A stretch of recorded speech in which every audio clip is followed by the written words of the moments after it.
Good evening and welcome to SuperGeek Hangout time, the place where you can come in and you can ask questions live, get some real answers.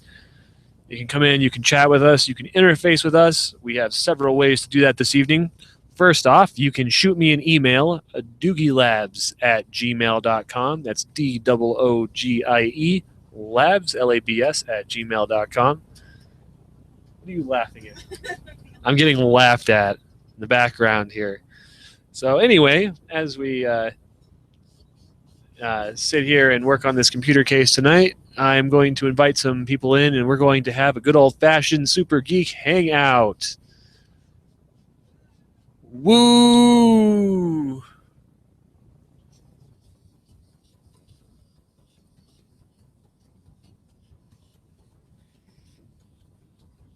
All right. So it's been an interesting day.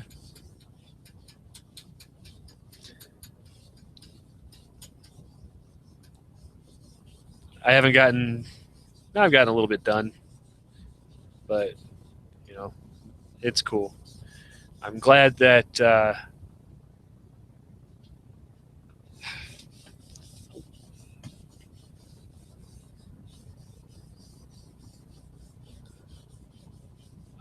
this is all working this way. It's different. I wasn't expecting to have to conduct myself in an individual chat room, but here we are, and I'm rather enjoying it. Yes, Hangout of Doom. Yes, Doogie Rick on Google+. Yeah, I can also copy and paste you a link. If you click on the link directly that I send to you, Siprasu, it will bring you into the Hangout if you have a camera and stuff and you want to hang out, which I think you indicated you did earlier. So that'll be cool. Treehouse Man. Pokes Doogie Labs for a link. Treehouse Man.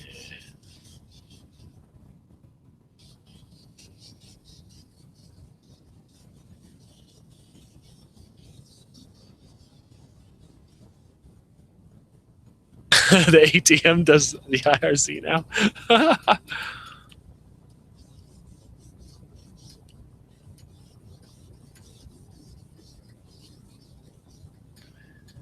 A link in which everyone could see because it's on the screen.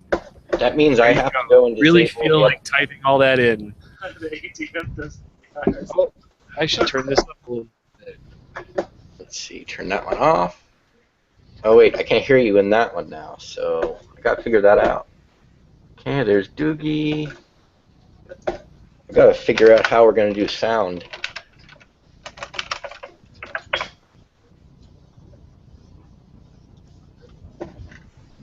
Figure this out in a second. Let me pull your live stream back on. I feel like typing all that in.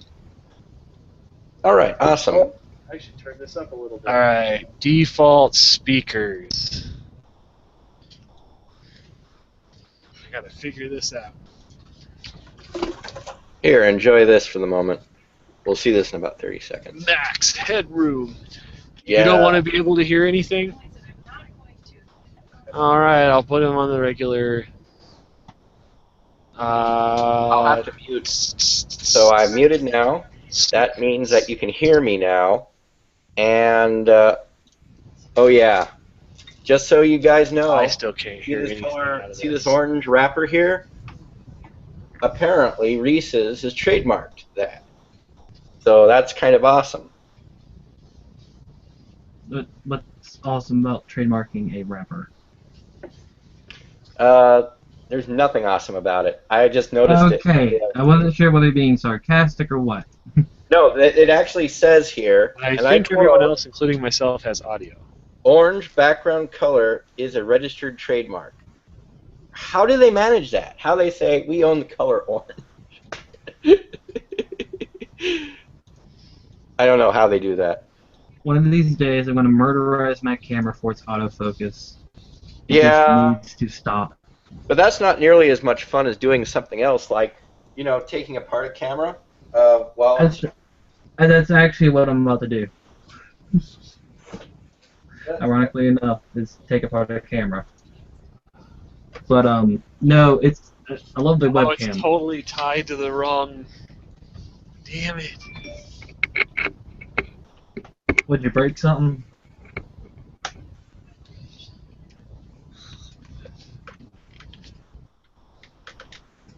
Hey, now I can hear the Hangouts thanks to headphones. Smooth. But now the live stream, I don't think can hear the Hangouts. So I've heard that Ozzy is getting into the IBM 5150s, and was wondering, does he need any help with that? Because I'm an expert in those old systems and all that fun stuff.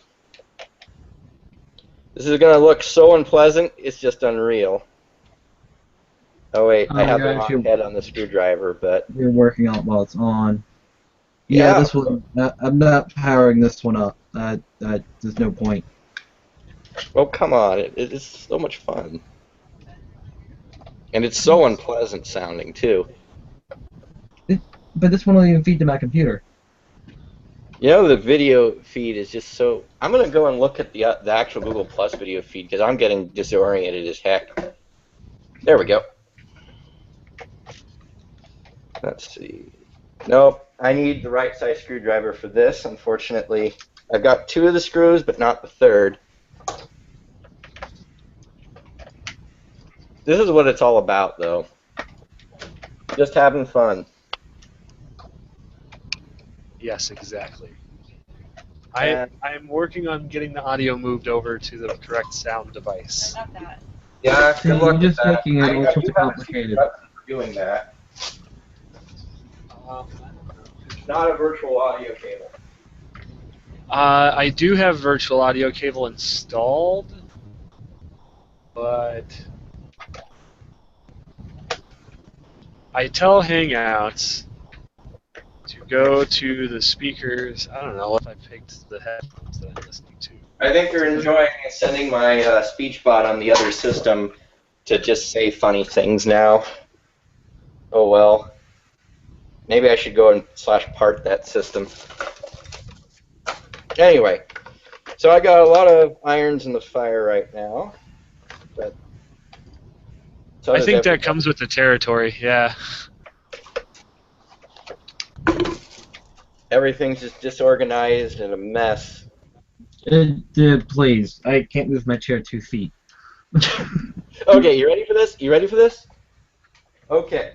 The bottom, there's a CLD player, or a CED player. There's a Laserdisc player that I need to fix. There's a Laserdisc player that is fixed. There's a Centronics printer I'm going to use to make my business card. But I think I might use my image writer instead. Computer is somewhere down there. So is my firewall. So is a subwoofer. So is a random laser disc. This is my desk. You ready? This is it. This is where I do all my work. If you move those soda cans, I think you could get a square foot of space there.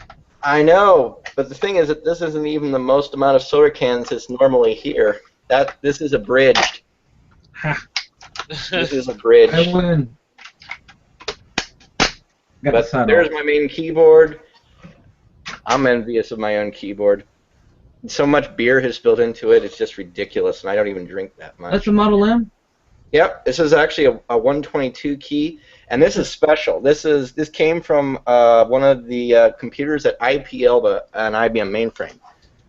So it's got special keys on it. What do the extra function keys do? Can you set them for macros, or are they useless? Yeah, I can set it with auto hotkey, or if I'm using Linux, it'll work fine too. I can pretty much set them to whatever I want. Now that sounds like fun.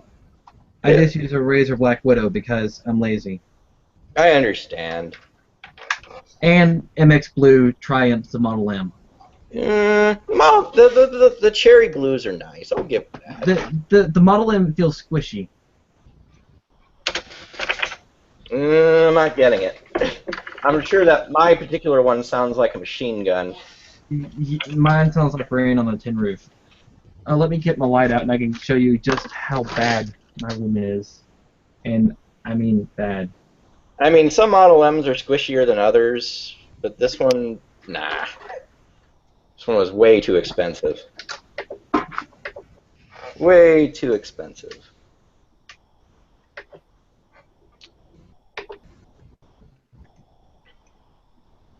Well, not to me. All of my stuff comes from Goodwill. Love thrift shops. Okay. Why do I always look at it when I plug it in? Why? The I don't know if audio you is can outright the fixed. flash was. Yay. All right. Good evening and welcome, everyone. If you are just joining us from YouTube, you can also optionally head to doogielabs.com, click on the welcome page, and there's a live stream player right there on the page. It has a little bit less delay than YouTube does. It especially helps if you've joined us in the chat room or you leave a comment right there on my website. If you use my website to leave a comment for us, I will receive it as an email notification. You are not required to sign up. You are not even required to leave a legitimate email address, even though it asks for one. You know, there's no confirmation. You can also join us in the IRC chat room. It's chat.freenode.net, and the room name is hashtag Doogie Labs. I guess it's different now.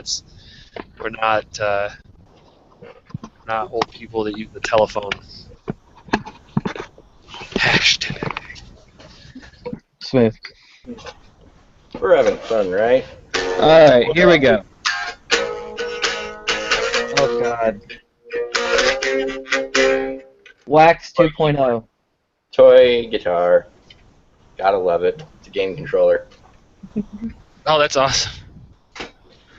It actually has something really cool. It actually has hexaphonic pickups in it, but they could probably use for MIDI control, but they're not very, you know, what's the word for it? Controlled. There's no quality control in this thing, and there's another problem with this. I don't know if you can see it, but look how high the strings are off of the fret. It's just insane. So you get over here, can't do anything with it, you know?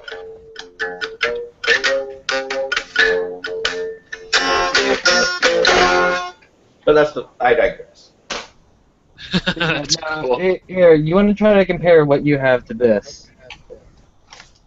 I don't know, but I think, you know. I can even move my chair. Let's not. That's what my room used to look like. Why do I keep looking at that light? Yo, dog, I heard you liked cameras, so I'm.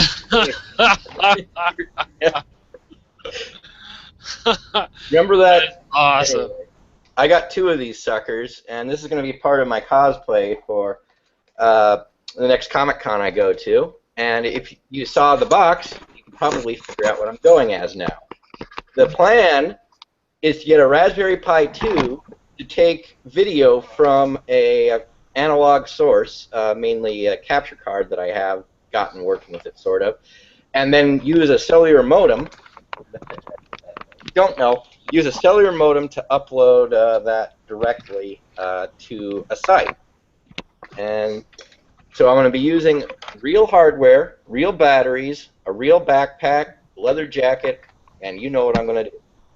We're going to go live and direct from Comic-Con.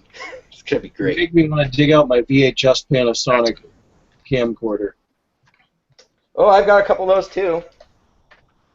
You know, if you take the viewfinder apart on those, you can rig them up to work.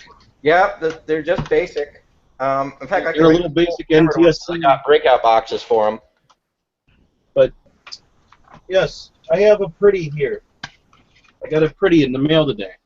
Oh, let's see it. I got to be very careful with said pretty. All right. But it is, it said pretty. Has it got mercury in it or no? no, it's an 833 broadcast tube, 833A. How much cooling does that need? I don't think it needs any. How many watts does it put out full tilt? I have to look it up. I saw this cheap. I've seen them before, and I know people have driven Tesla coils with them and large amplifiers. A large amplifier would be a lot more fun. The Tesla coil just does what you think it's going to do. I should get better lighting on this. Give me a second. It doesn't look gassy, happily. So the getter looks fine? You know? Yeah, Yeah. it's all shiny inside. The only thing well, the shininess is fairly uniform though, so I don't think it's from the filament. Well, things can be shiny, and you can still be SOL. Like, check this out. I don't know if this is going to show up or not, but check this out. See, it's all shiny, and look at that crack. Oh, it's just wonderful. I've got some other ones. Hold on a second. Let me adjust the This web. one's actually cracked from here all the way up, We can't all see the way this. Another across, little bit. and all the way here, and it's still holding vacuum. Ooh. How is this even possible? Magic. Yeah. Science even, maybe. Anyway, whatever. It is what it is. It's a vacuum tube that I got with a bunch of other vacuum tubes, and it was in a bag at a thrift shop, and whatever. Wait, your thrift store carries vacuum tubes. So, you know how the internet's not good for everything, but you kind of hope it is? This is a card that I've hoped to find out what the heck it is and how it works and what it works with for years. The only clues on this thing, it says EchoBox TL, which made me think, oh, maybe it could be a text-to-speech, but I don't know. But I think what we've figured is that this is a voicemail card. So here's what makes this thing weird. This processor right here, or whatever it is a Texas Instruments TMS. You heard me, TMS 320 SA32NF. So that makes me think, oh, gee, maybe this thing does speech. So it's got a couple of HD ROMs there. It's got a Motorola 6800 right there. It's specifically a MC 146805, so the 6805 E2P. And so it's got its own RAM, it's got some ROM, it's got some weirdness, it's got some analog interface, obviously, maybe to a phone line, I'm not sure. But this is an 8-bit ISA board. I have no clue where to find the software, what it does, anything. The internet will not help. All you'll find under EchoBox TL is some weird paranormal schizophrenic guy who makes ghost detectors. It's hard to read. This one was made in Russia. Nice. You know it's quality if it's Russia. I mean, they sent stuff in space with tubes that was far beyond what we could do with germanium. Well, wait, didn't we send stuff in space with tubes too, didn't we? Well, I do know. I don't know. Gemini was transistorized, wasn't it, for the most part? Or mostly mechanical logic? I don't know. I'm not sure. I bet someone in the IRC will respond with the answer to that. That sounds like something that Possum would know. The thing I know about the giant tube, the two things I know. The filament requires 10 volts at 10 amps, and it's a thoriated filament. Whew! That thing Ooh. puts off some electrons. Here, these are the other tubes I got, and they came with sockets, so that's nice. You don't have to find those. The socket is actually almost worth as much as that tube, you know. Well, I only paid like Interesting. $25 for the whole lot of these, so That's a hell of a I think that deal. was a pretty good deal, especially for the 833A. Please tell me you have a power supply for that thing. I want to see that tube glow. He said, I'm working on that. he said what did you say? 10 volts at how many? 10 amps. 10 amps. It's I would say quite a bit. use an SLA battery. Just find an appropriate dropper resistor. So what you need Or do is you have a Variac laying around and a good multimeter? I don't know where my Variac is at the moment because it's been put away for ages and it needs love. well, that's a lot of Where it will blow your eardrums out too, but I'm gonna find all that stuff. that's a lot for a Variac, at least a home-sized one. Well, home size one's 2.5 amp, but he'll get away with it if he current limits it a little bit. I doubt it's going to take the full 10 amps right away. Should be all right just to test with. I mean, those things are generally 100% overload anyway, so if he's got a 5 amp Variac, it should last 10 amps for a little bit if he just duty cycles it. Interesting. Which tube is that, Josh? This is the 829B. There's two of them. One's General Electric and the other one's RCA. Which I haven't actually looked these up. I kind of just wanted these for showpieces because they were going so cheap. But I believe these are actually good for amplifiers as well. Oh. This is a new one. I was So experimental. What do you have there, Trip? I was taking apart that old compact VHS camera, and the sensor is socketed, of all things. Oh. Yeah. Okay, you can see that They- now. They probably did that for multiple camera ranges based upon the same basic parts. I As mean, many cameras is as I've that a taken is old apart. enough to be a CCD or is it a CMOS?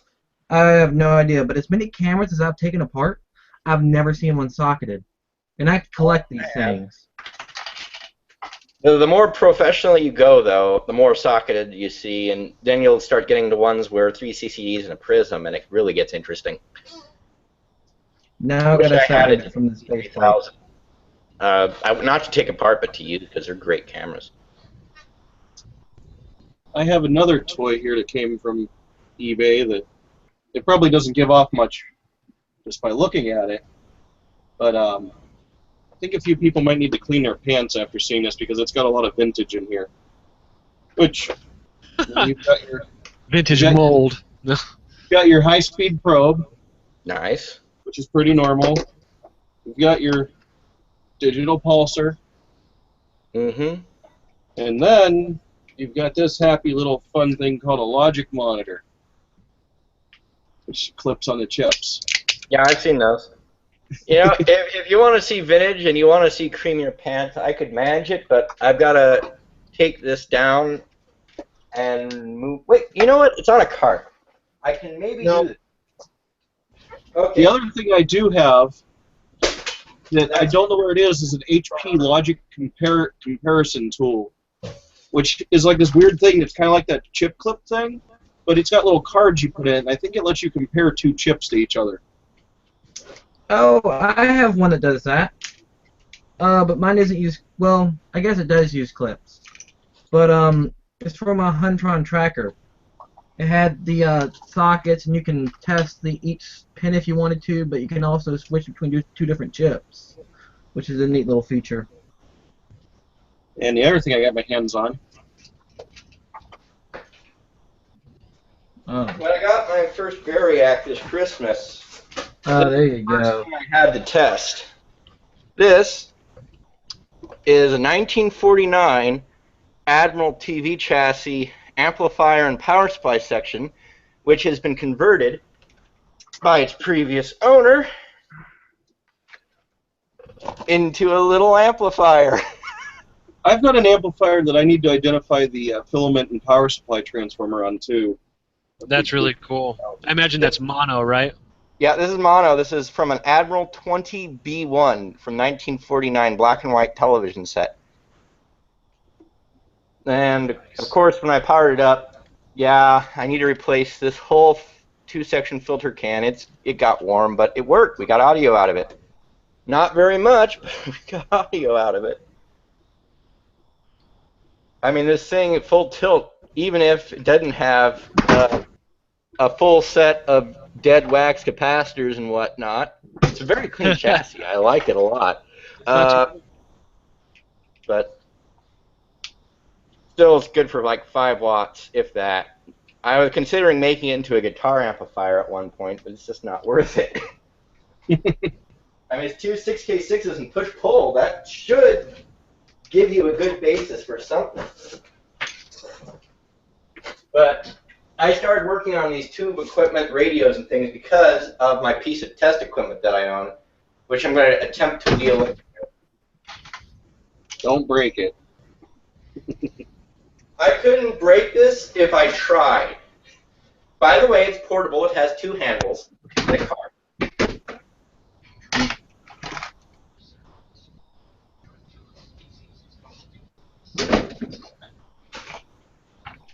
I have a crick in my neck. Ah. You gotta go like this, and then you gotta go to the other side. Oh, It's bad. For those of you just joining us live on YouTube, you can actually head over to doogielabs.com and click on the welcome button there. And on that page, there is a live stream that is streaming directly from my computer. So the delay is significantly less. There's like a full minute delay on YouTube compared to a between 10 and maybe 30-second delay at the most on the live stream page that we have playing now. You can join us in the IRC at chat.freenode.net. The room name is Doogie Labs. And you can also leave a comment on the welcome page right there on doogielabs.com. No registration is required, so if you have a question, comment, concern, or suggestion, send us a message. You can also shoot me an email, doogielabs@gmail.com, and we're here fielding all kinds of questions and comments tonight.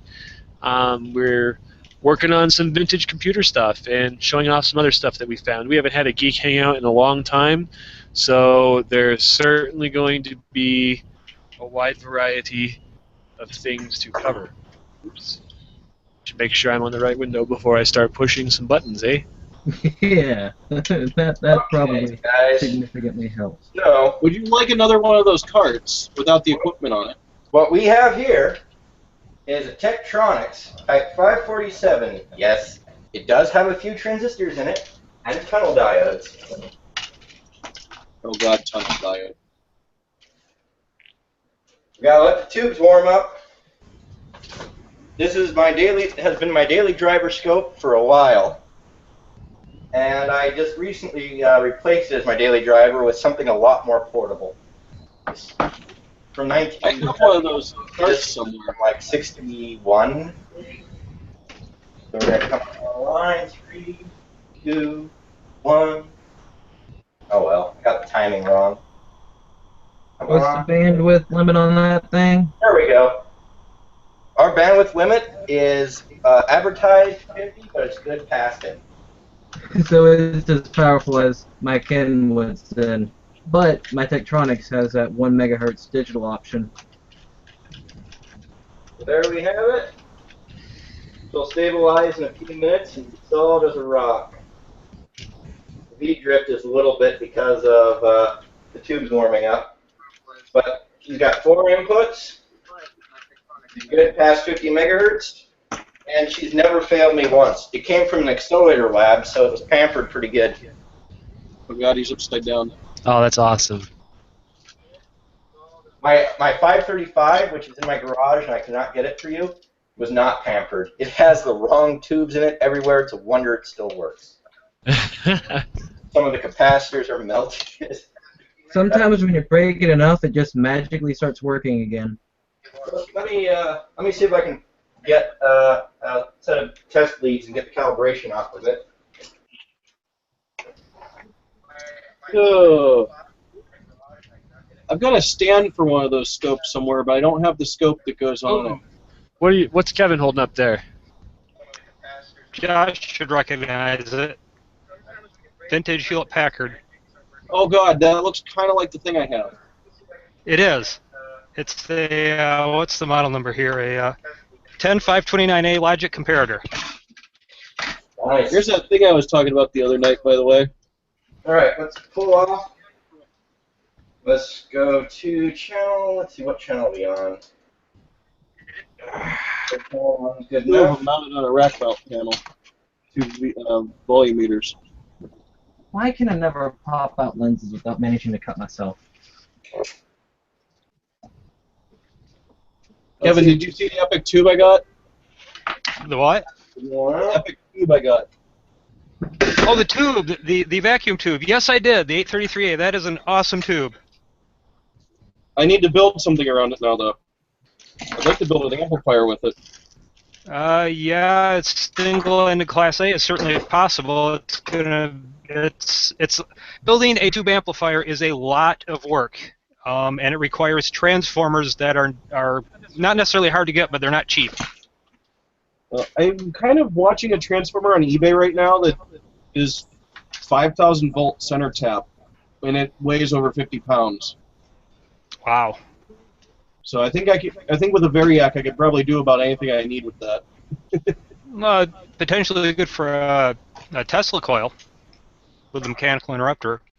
It's an old what is it? Southwire Essex transformer, and it's got. Yeah, I think I saw the picture. I think it's from a someone's old linear amplifier.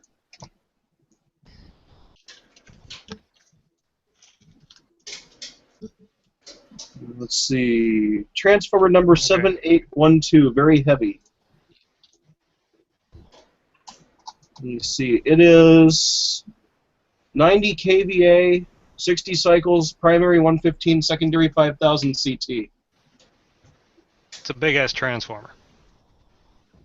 Yeah, here's my logic probe, a classic Hewlett-Packard probe, probably one of the best logic probes ever made. Yeah, that's for sure. They go for a small fortune on eBay now. I also have the let's see, where is it here? Yes, this is the 547 Hewlett-Packard 547, a current tracer. This actually has a magnetic probe here, and it detects current flow through like traces on a circuit board, and it lets you find like shorted traces and stuff. These are really handy, and on eBay I think these go for $200-300 now.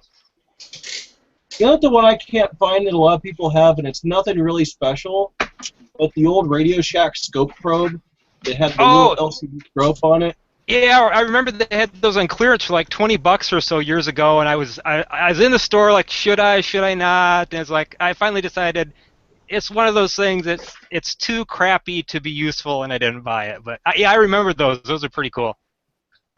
Totally useless, though, really. Wait, what they have on them? It's like the logic probe Josh held up earlier, that style case, but it was actually a tiny little oscilloscope. Oh, it was a self-contained oscilloscope.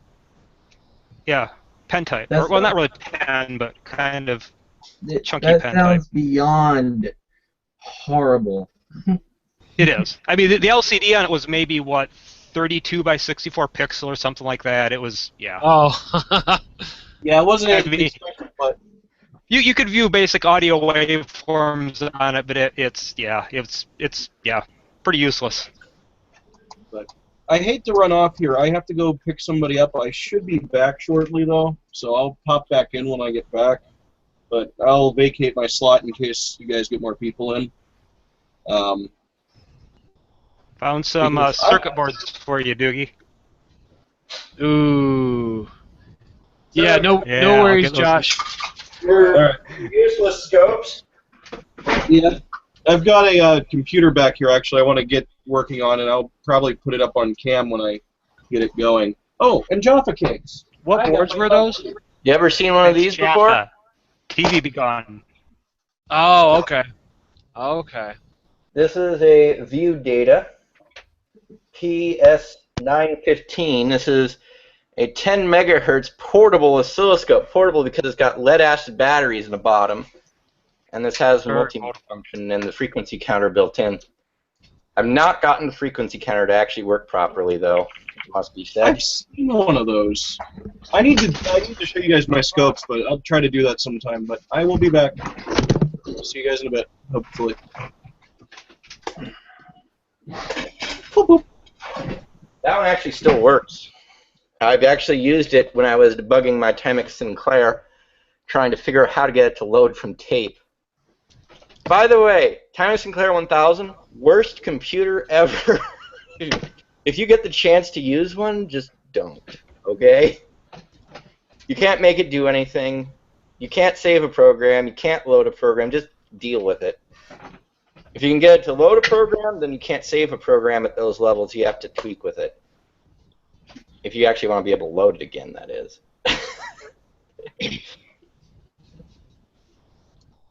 We could try to load states and capitals on the Sinclair tonight if you guys would want. And I do use the word try. I need to figure out a solution for my P70. I need to get networking on it somehow, and so I can use it as an IRC terminal, among other things. Well, there's always serial, but that's kind of janky. Yeah, and I want the serial port to be free for other things, because I might actually want to do a retro computing challenge where I actually take something in from the serial in parallel and spit it out on the network somehow and have it interact with us. Well, what about a multiplexer? Maybe.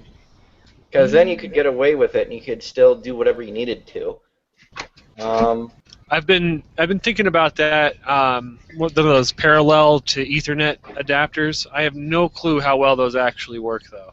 Well, I know I have some SCSI to Ethernet controllers that were made for Macs, and guess what? They don't work. So leave it at that. I've never seen something like that before. That's Asante made them for the old Macs. You know, the all-in-one Macs that didn't really have expansion slots for things like Ethernet cards. You could buy a SCSI Ethernet card. It's really I have interesting. one somewhere. Then it kind of went the other way there in later years when Fiber Channel SCSI came out. It all kind of wasn't necessarily the same thing. But the one that I have. I still need to get myself a Horrifying. new SCSI card. I like SCSI because the old ID drives are horrible to try and replace with anything. Even compact flash cards aren't. I know with SCSI that I can adapt a really ancient rig to the newest drive I can find, and it'll still work, even if it's going through 7 or 8 adapters, as long as it's LVDS. I haven't mixed up any high voltage sections in that. But there you go. These do exist, even if the site's in German. Oh, this is how you can get a Mac Plus on the internet. That is a tiny oscilloscope. This is a 2-inch Sinclair oscilloscope. This is my first oscilloscope. I got this when I was like 15. Is that good for megahertz? 10 megahertz is 10? what it will do. Awesome. Yeah, it's not bad. You know, and Sinclair is a company that made the like the ZX80, ZX81. They made a tiny this horrible thing called the Timex Sinclair. I'll go get it. Oh yeah, I have several of them. In fact.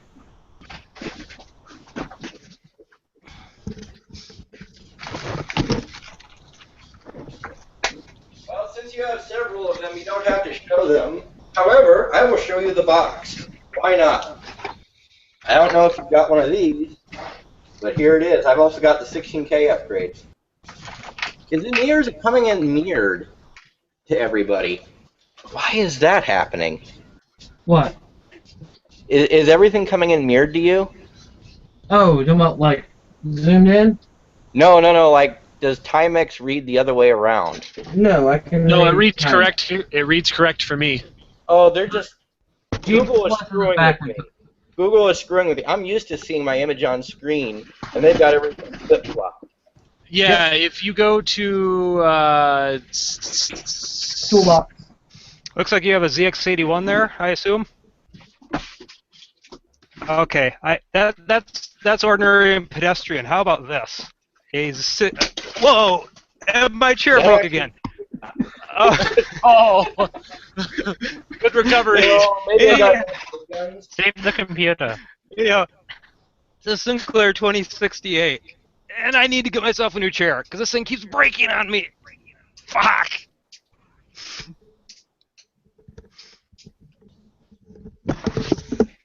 What I just don't understand is that who is buying Sinclairs when at the same time you could take one of those Sinclairs and get something, you know, that you could actually do something with.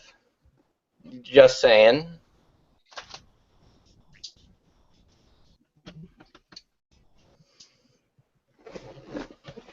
Anybody still alive? Is your chair broken? It's fucked, but I survived. Okay, well, like I said, you could take your Timex Sinclair that you bought for $50 and then take it to Commodore, who would give you one of these for a discounted price. Yep. Yeah, my ZX81, I bought the kit version when it was, you know, they sold it as a Sinclair in kit form, and then of course the Timex Sinclair was the simple version. I got $5. I built a couple of them from kits. In box. It's a good score.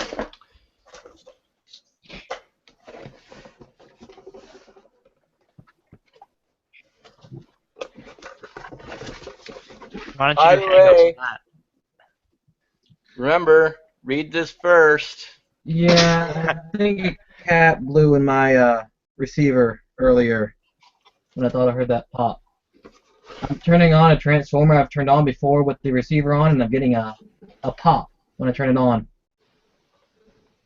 I bet a filter cap went.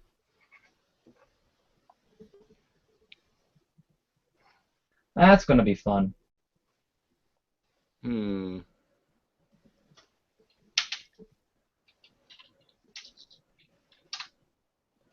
Nice.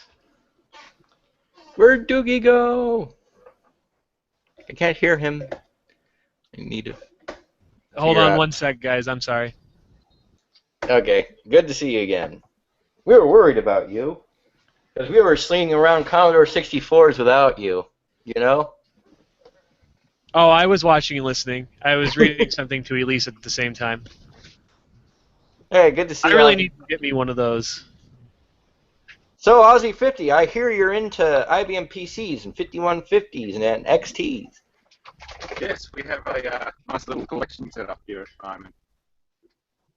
It'll be featured in an upcoming video. Just being set up. I was just on Skype with a few friends at the moment, but I'm just trying to work out a suitable camera position for the afternoon. Thinking.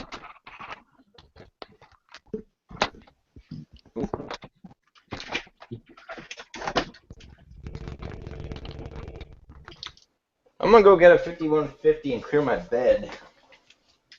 This is a little bit of a special 5150 because it's been cannibalized and it's got its parts fit like crap. But actually, this might be a 5160. I don't remember.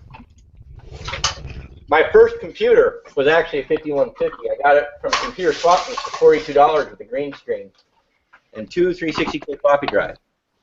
This one is a little bit more special than that.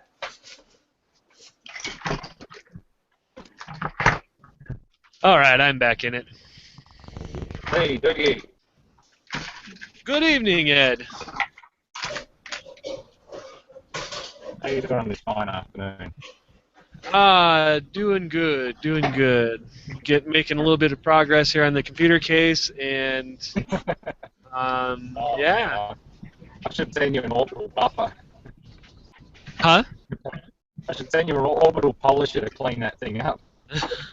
We're about to get to the orbital polisher. The problem is removing the anodization before then. Yeah, it's still stripping that. All right, Ed.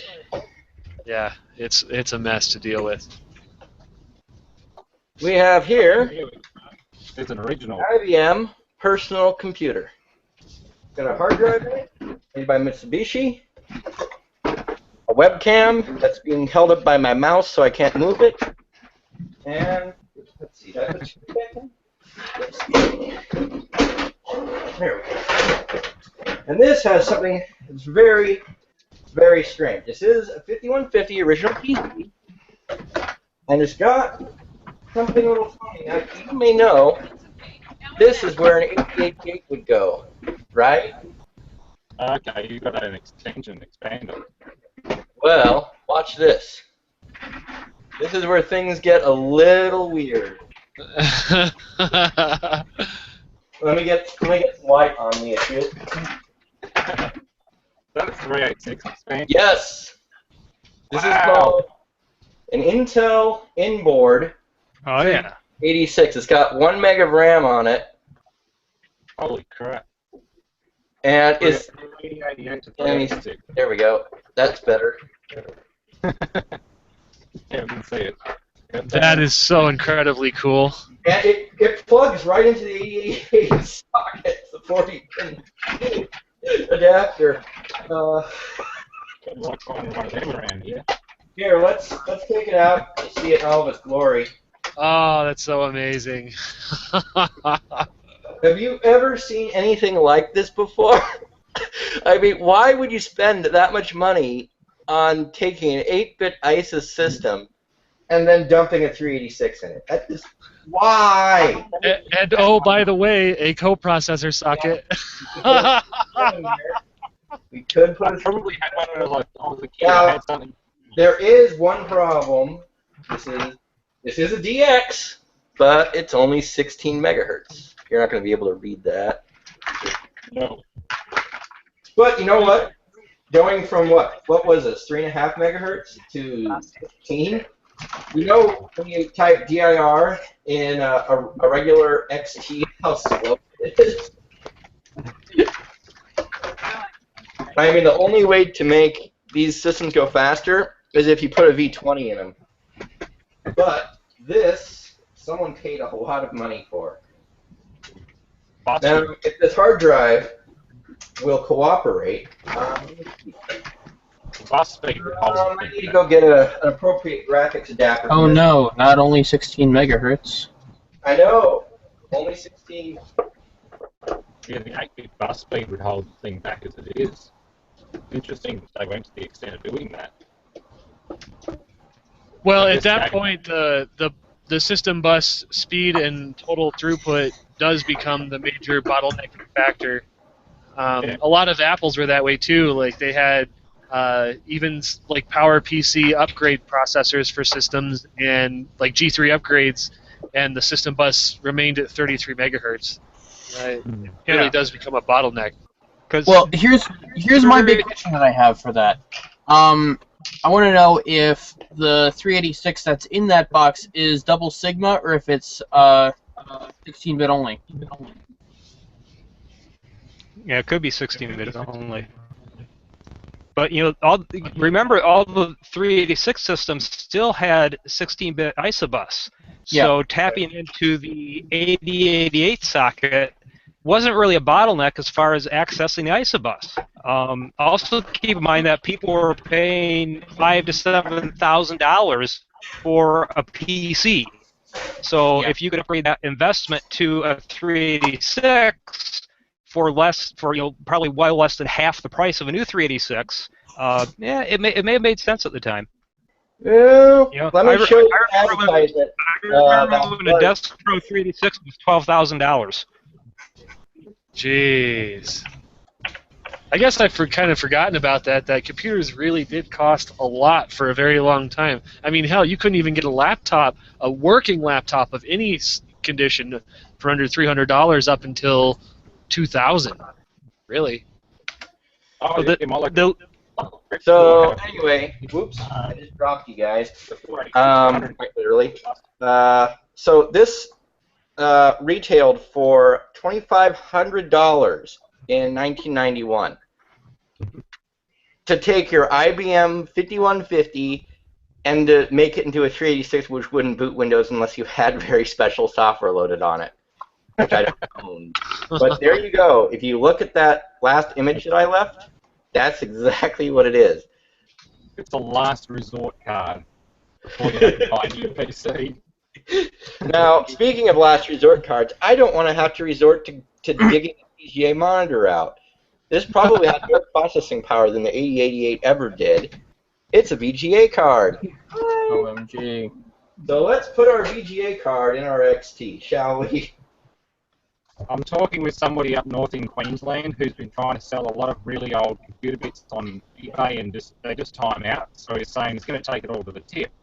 Now, he's been replacing and upgrading systems since the early 1980s and has stacks. I need this guy's information because I know someone that might want to play around with some of that kind of stuff. Let us deal with him first. I don't want to scare him off by sending him.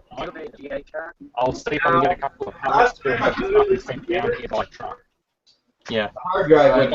The guy I know is over in Gold Coast. So right in the area of just like Gold Coast. So I don't know how close that would be in Queensland. I think it is. No, sorry, not Toowoomba. Townsville. Okay. It's up around the area. Very far. Well, I don't see anything that big today. Yeah. If they can send a freight liner past his place, I can get pallets picked up. Yeah. Is it just me, or are you coming in really choppy? He's coming in choppy. Hey. Yeah, it's you. Right. You're coming in really choppy. No, not your video. Your audio. Yeah. Oh. Stutters and it's pretty weak. It's coming in really quick, but your audio is coming in really choppy. There's gotta be I'm like getting every second or third word understood. Oh shit! All right, let me check some bandwidth stuff. Yeah. That or it could be the USB extension cable.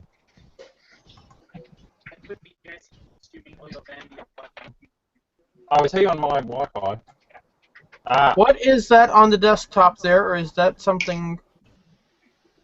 What's he got on the desktop there? It looks like a face. Oh, the monster thing that looks like a Nightmare Before Christmas. Nope. Just lost him. We got Alex. Doctor. Good afternoon. Who let Alex in here? All of the available bandwidth that can be routed out of Australia has now gone to Alex.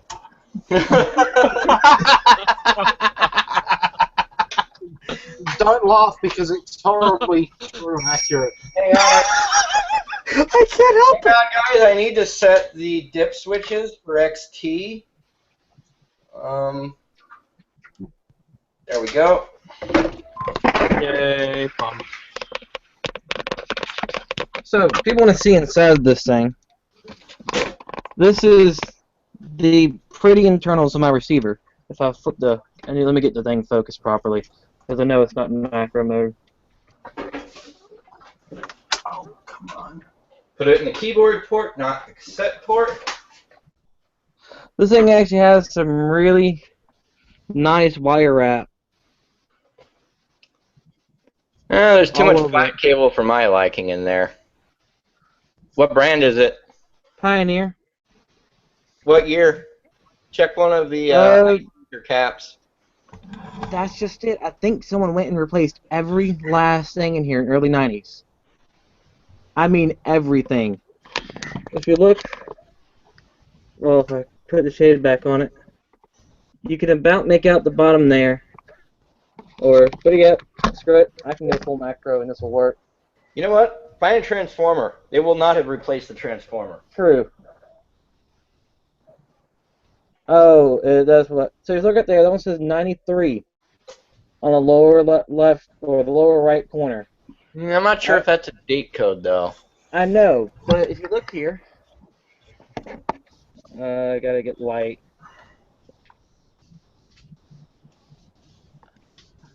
Okay, if I can get this over an IC. I need to flip my screen. I cannot navigate backwards. This is, no. This is totally not going to work. There we go. Come on. For those of you just joining us on the YouTube live stream, you can actually go to my website, doogielabs.com, click on the welcome page, and you can watch the live stream player direct from there, which is 10 to 30 second delay instead of a full minute, and that allows you to interface with us in real time. You can do that at chat.freenode.net in the IRC. Join the room name #DoogieLabs. You can also leave a comment on that same welcome page that you're watching the live stream player from on my Doogie Labs website. It does not require you to sign up. You can leave an anonymous email address if you wish. And I encourage you to send us messages, ask us questions. You are more than welcome to direct the conversation. We have a panel of experts here tonight, as well as some people who are here to learn. And it just, we're here having fun and hanging out, so come enjoy. I find it very sad that you actually have to call it hashtag and not pound or Right? regular hash. Yeah. Well, right here. That's what I used to call it, which is number sign. So this I one called it says pound sign. 9230, but there's that K, so I almost think maybe not a date code. Then if we go up to, this is so hard navigating. I haven't seen one of those AST laptops in so long. I actually have a big problem with this one. This one has a dead quantum hard drive, but it's not the laptop. It's really cool. Do we have that one over here still? It's in the same score that I got the other protocol analyzer I was showing earlier. I got this thing, which... Boom! AST laptop. Yes, but this is a very special AST laptop, and I'm hoping that someone can help me find the software that goes with the rest of this unit. How How did I already lose the PCM CIA card that went with this? I am talented. That's how. Well, here's 92.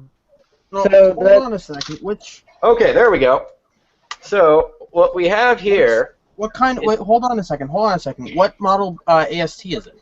this AST laptop is an Essentia 910N. So it's a Okay, 46. I've got an 800N here. So Okay. if that helps any, I've got No, a. it doesn't help because of what I'm about to say. It's not the laptop that's really cool about this thing. It's actually what was used, what this laptop drove. Now, the first thing I figured out, it says right here, LM2000. And so, well, what's an LM2000? Well, this is actually a backplane. This is an ISA backplane that plugs into a PCM CIA card. And here's where things just go off the hook. Hey, there's a switch that I was looking for earlier. But we'll ignore that. So we're going to pull.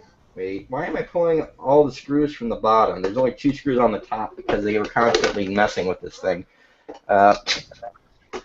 So what's interesting about this AST laptop isn't the laptop itself, is what it was driving that I cannot find drivers or software for. Okay. And that's Question this for you. right here. Oh. So this is the ISA bus, an ISA backplane, and an LM2000 card with an Intel i960 processor. Its own RAM. This is a protocol analyzer. Wow. It's meant to plug into boxes, sort of like this one right here, for use on FDDI and all kind token ring and all kinds of other things. But the only thing you can find about this board is that the software cost about $18,000 Oh, shit. in 1993 or so. So there's Zilog, that's handling glue logic. You have all of these different isolation transformers. All of these are isolation transformers. All of them. Sheesh. But yeah, this is a protocol analyzer. And I cannot find anything about it.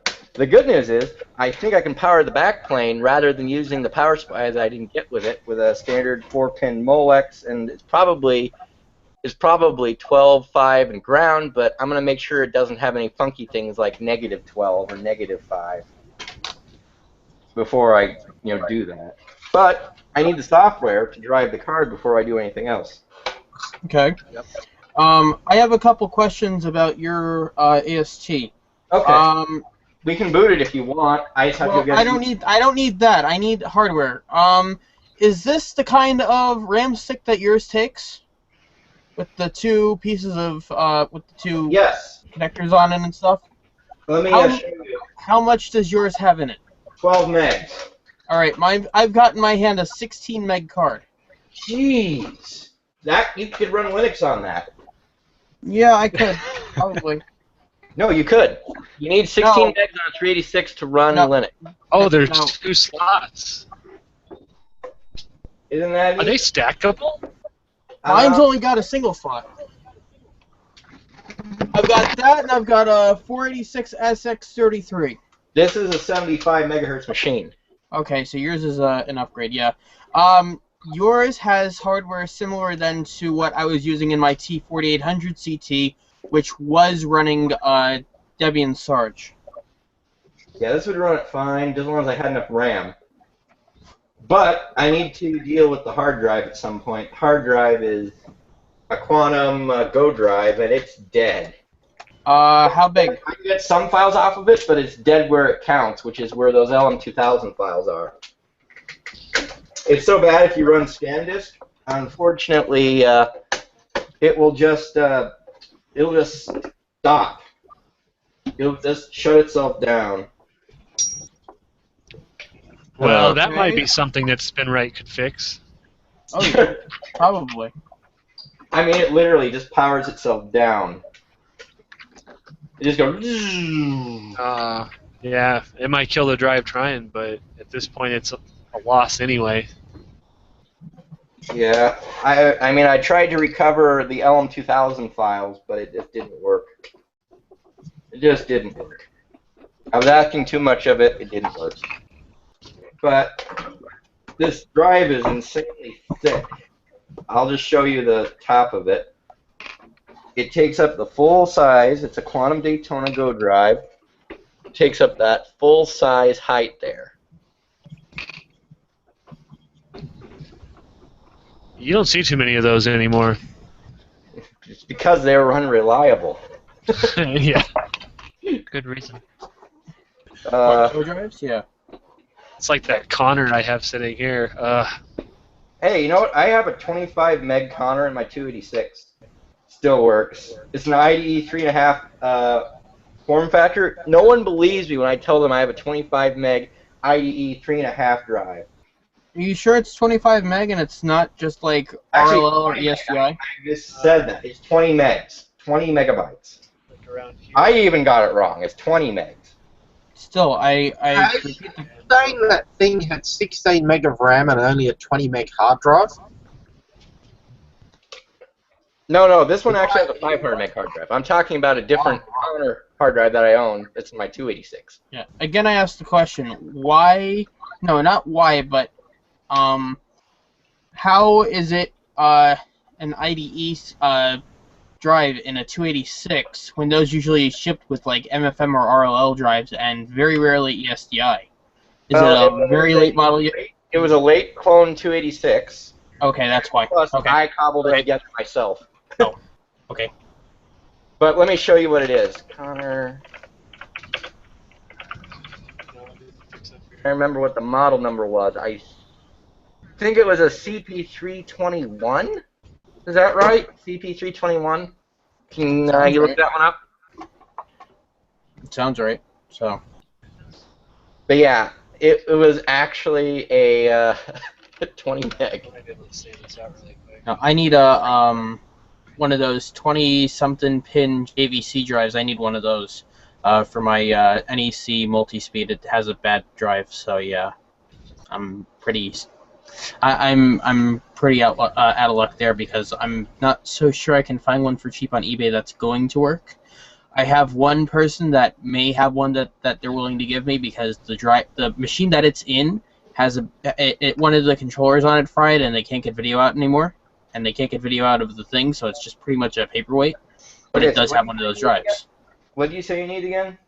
Exactly? It's like a 20-something pin, 26-pin JVC hard drive, 2.5 inch, not 2.5 inch. I'm sorry, 3.5 inch or 3 inch or something along those lines, and it's a very weird interface. Yeah. Like my Mac Portable uses a pretty weird hard drive too. I'm pretty sure it might be the same one. Really? Well, hang No, on. wait, no, that one's SCSI. Yeah, it is SCSI.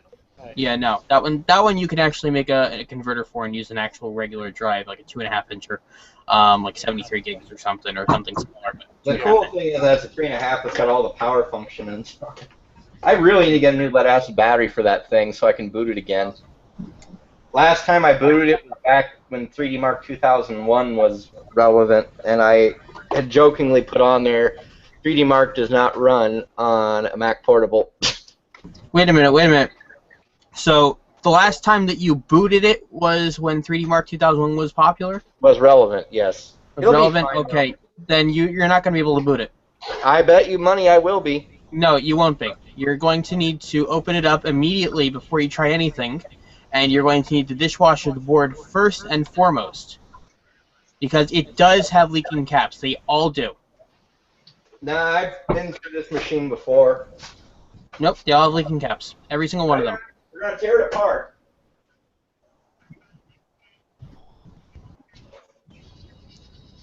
The transformer holds no date code. Need to do the main drivers. Mac portables have a very specific set of flaws and inherent issues over the years. I'm not joking. You're going to have issues. Alright, let me just see what we're dealing with. This thing was perfect last time I used it 10 years, 15 years ago. So let's see. Let's see. Unless you've been keeping it in like a climate-controlled environment, you're Oh gonna have yes, issues. definitely. The only thing I'm a little worried about is that, oh God, there's my battery rig. Oh God, I close it. I didn't know what I was doing back then. God, I wonder if it'll charge. Hang on. We all had No. to start somewhere. No, you don't try charging it. Look at the board first. Hang on, we'll get to the board. We'll get You to the should board. see what my first I car got looked like. the keyboard off. This is an interesting solder job on this thing. There's 2 pins entirely not connected, even though there's traces leading up to it. Okay, I'm gonna leave the static RAM inside. I don't want to risk zapping it because it still works, and I got 2 megs. I got the 2 meg expansion card on it. Can you see any capacitors yet? Hang on, no, I gotta pull everything out. I gotta pull the keyboard off, which means you know what it is involved. You've taken one of these apart before. Nope. Really? Just read up. Just read up, and I've seen a lot of images. Because the I know experts. Joint. you gotta remove the rubber feet underneath the keyboard. I'm sorry, I can't really show this very well. Don't push very hard. There's 1. There's 2. And I hope I can find them. There they are.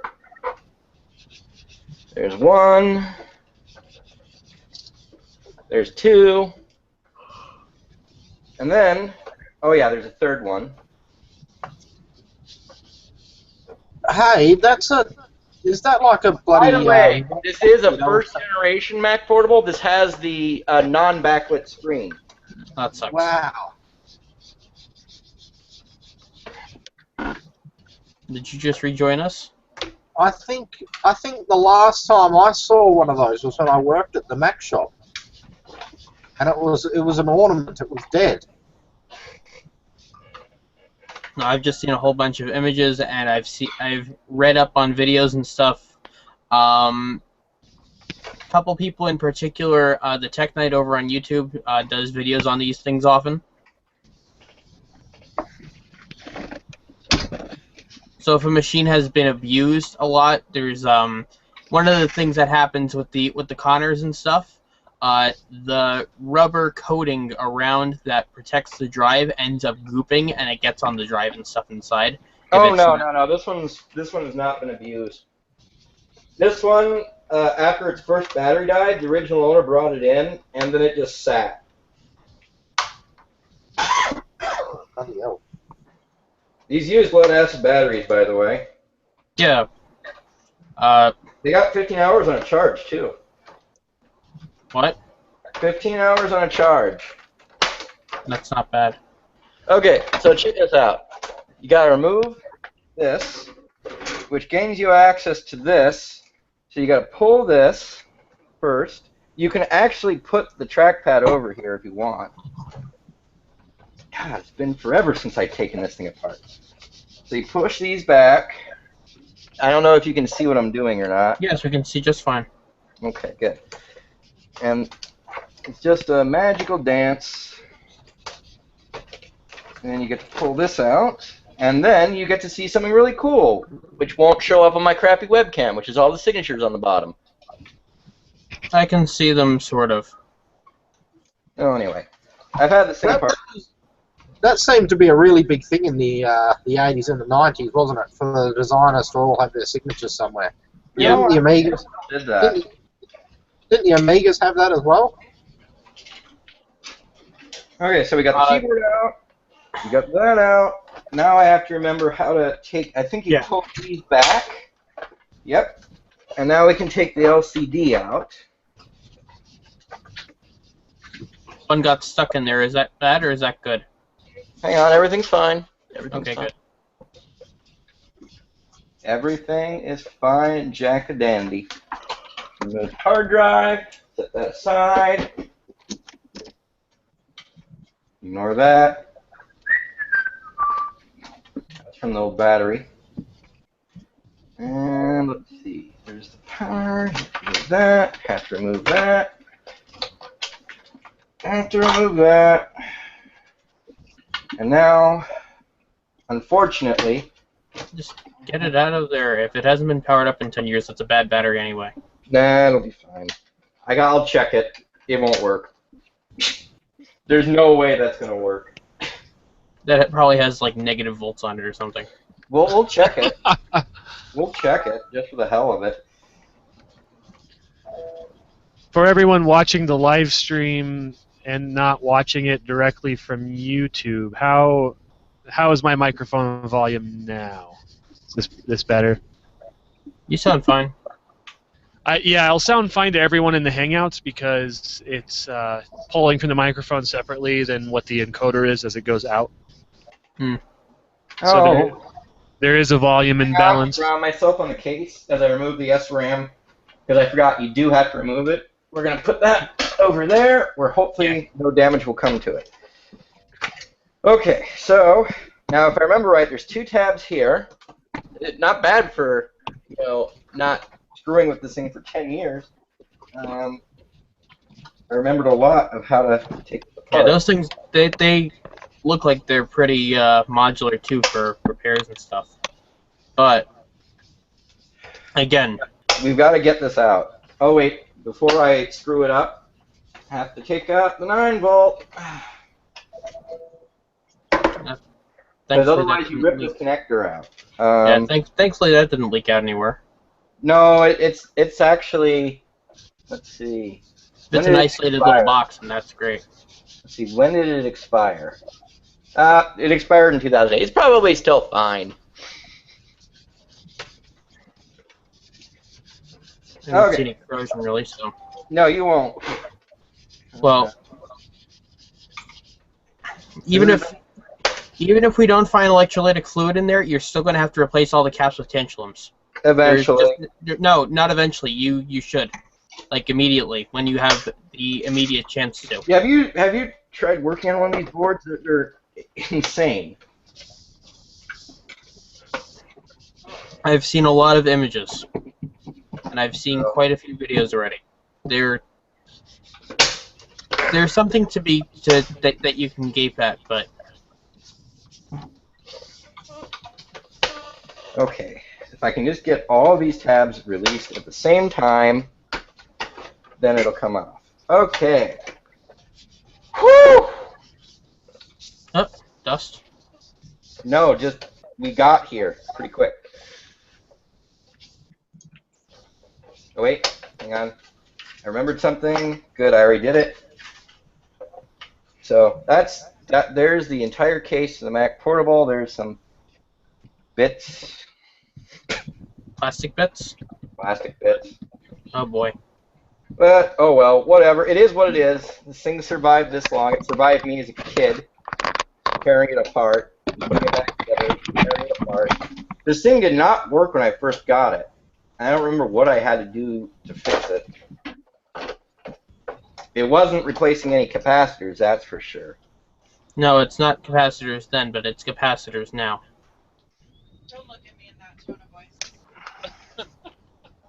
I can't see shit because you're moving around. Okay, you gotta bring it up to the light a little bit. Hang on. I can't see. Just let me just bring light to it, okay? Yeah, well, you have to look at it yourself too and take a look at. Oh my God, it's like the original battery. Get that original battery off there now. That's not. Hang on, which one? Wait, is that a battery or is that a capacitor? No, that's a capacitor. Okay, thank God. I was gonna say that's an axial capacitor there. Yeah, that's an axial. I can see it now. Those are fine, but. And these ones are fine. This one's fine. Look for any 16-volt, 47 microfarad caps. These ones are not labeled.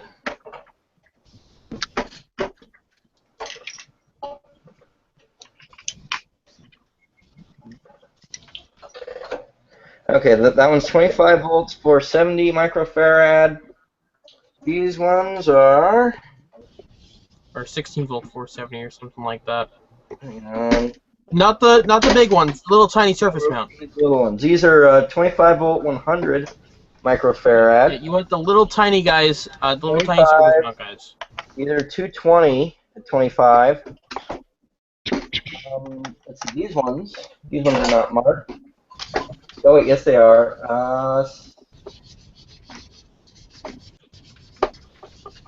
47 microfarad, 16 volt? Yeah. Any liquid or any goop around it? No. You sure? No, that's a piece of hair.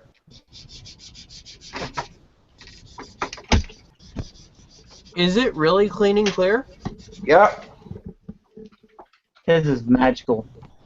That is magical. Well, there is... What are these? What about the 1 microfarad? If it's a 1 microfarad, it's already dead. That's already going to be out of spec. No way in hell did that survive 20, almost 30 something years, whatever, 20 something years. Let me tell you when this sucker was actually made.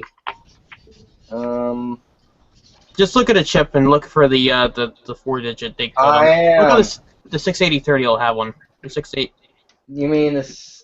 This is a let's see. 020? This is not a 6830. This is a HC. This is a 68 HC000. Oh, it's one of those dip packages. Okay. 8929. So it's old. Yeah. Yeah, 89. So. I'm gonna put this back together though. 26 years, give or take. Still, that was fun, right?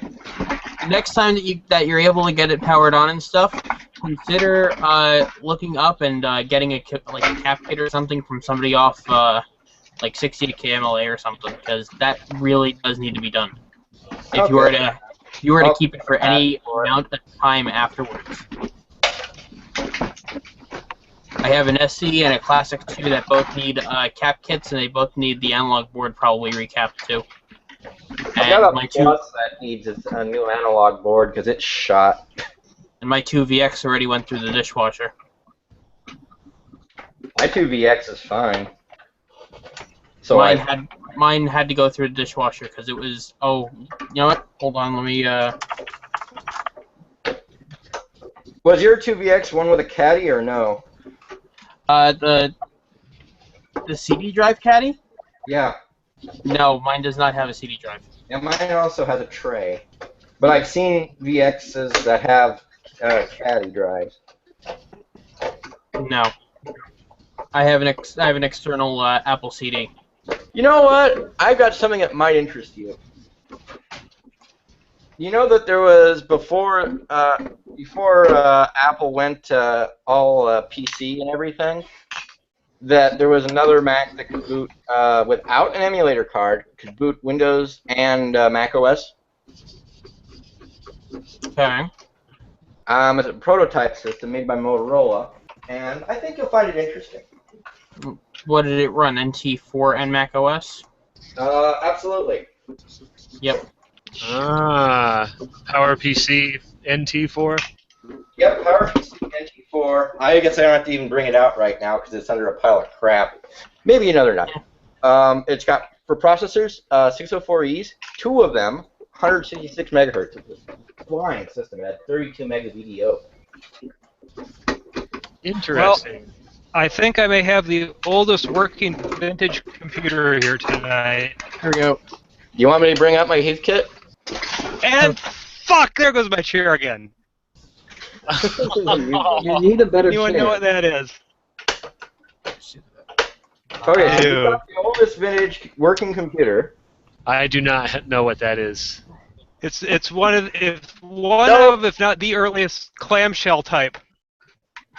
The screen is 40 characters by 16 lines. It has firmware written by Microsoft. It's a Toshiba, right? No. No? The mass storage on here is battery backed RAM. It has no hard drive or floppy or anything. Sounds like an Atari something or other. Tandy 200. Tandy 200, of course. Ah. Now That's the model. IBM. Yeah. The IBM portable was the What? original. What? Ed? What? Oh, that's the Amstrad. That is from 1985, I think. Ed, what the heck is that? I remember now. Yeah, it's Amstrad PPC 640. Yeah. Oh, 8088. That's the one you did the video on, right? Yep. Suck my compatible keyboard, suckers. Oh, that looks like a lot of fun to use function keys on. Oh, yeah.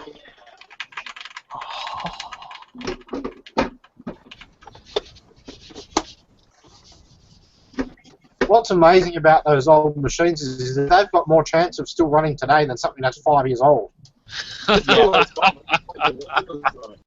There is some truth to that, yes. Find obsolescence. What the hell? I cannot find where I put my clamshell unit. So I'll show you this one instead.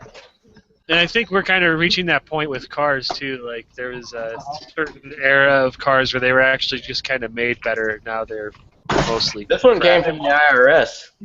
They're loaded up with junk. I was having this discussion. But I don't think it counts as clamshell. Versus the new ones. That's lunchbox. Loaded. Yep. Terrible. Your audio still comes in choppy, by the way.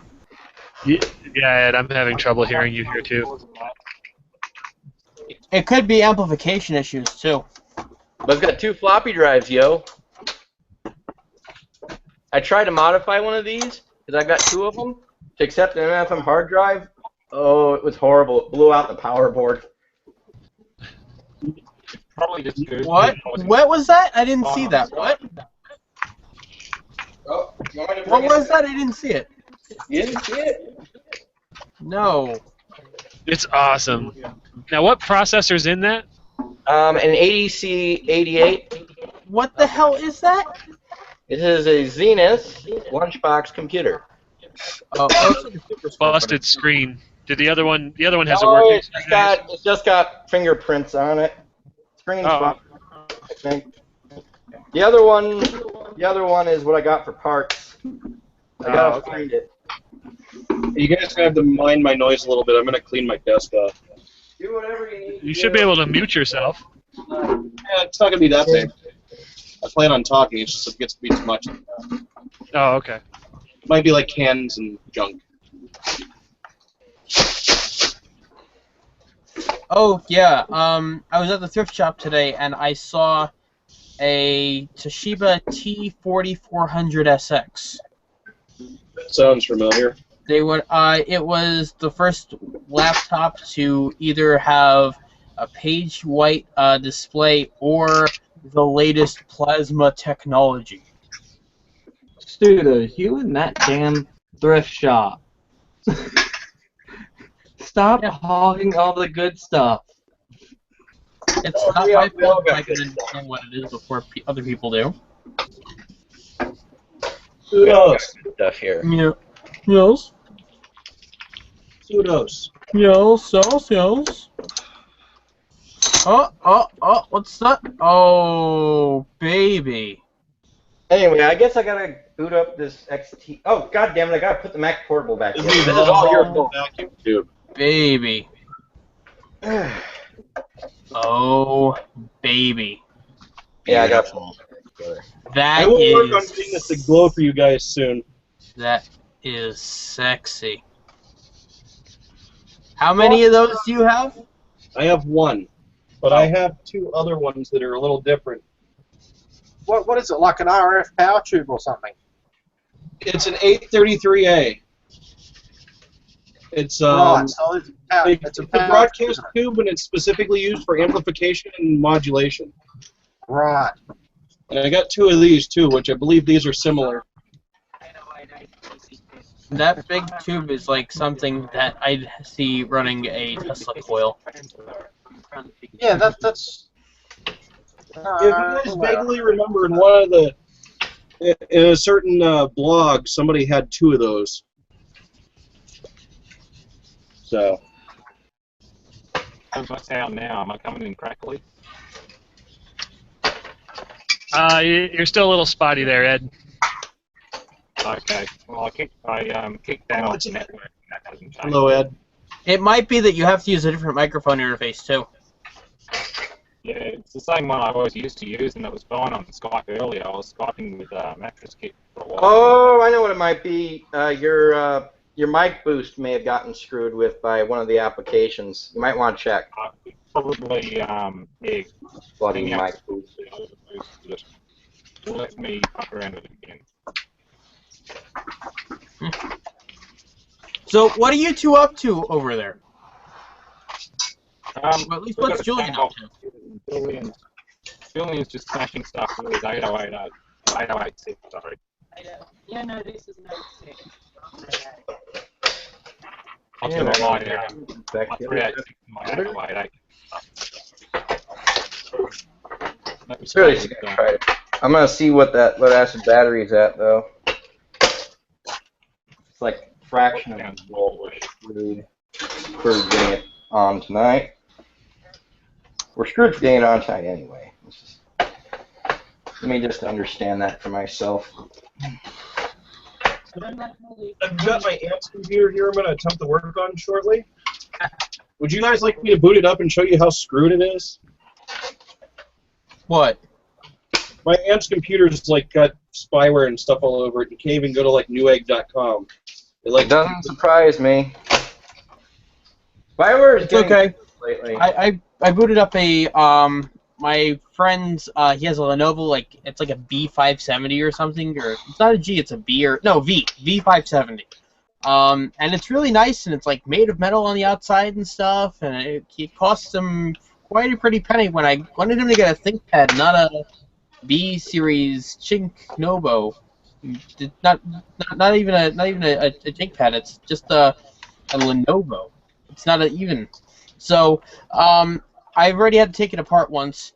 I booted it up while I was over at his house, and immediately after I logged into Windows, and the entire thing was still loading up, and I was closing down processes and stuff because it was doing something weird, Internet Explorer opens up, and I start getting a sound from it, and it's like, what's making that noise? Oh, it's the computer! And it was like, the thing's like, you might have spyware on your computer. Please check tool now. Yeah, check tool now, exactly. Check tool. My tool's all right. My tool's all right. Yeah. Be like a catchphrase. God. Here's also a double Sigma 386 processor I have laying around. Nice. Oh, that's the one that has the bug in it, isn't it? No, that's the one that's been cleared of the bug. All the double Sigma ones are okay.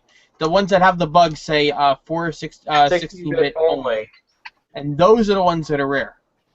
I think I have a few of them. Tiny. Oh, that's a nice little tiny baby 3. Oh my God, I want it. I want it so bad.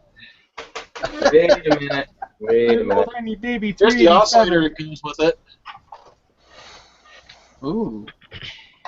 It all is socketed on the motherboard.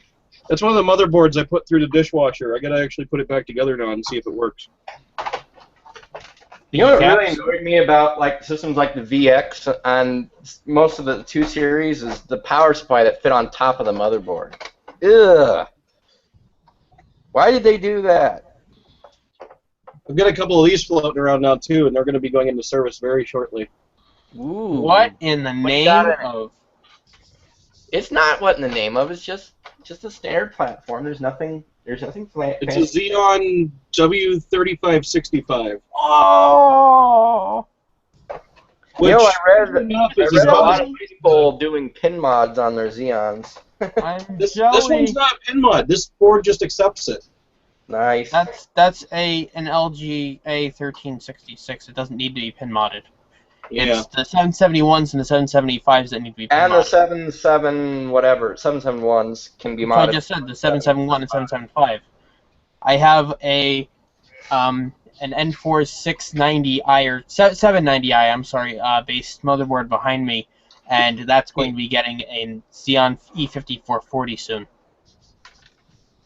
Oh God, 2401. But then I've got also the. I'm still hoping for steamroller or whatever. Blind and fast. I don't think it's ever going to show up, but I'm still hoping for it. Yeah, you could like run a BBS with those.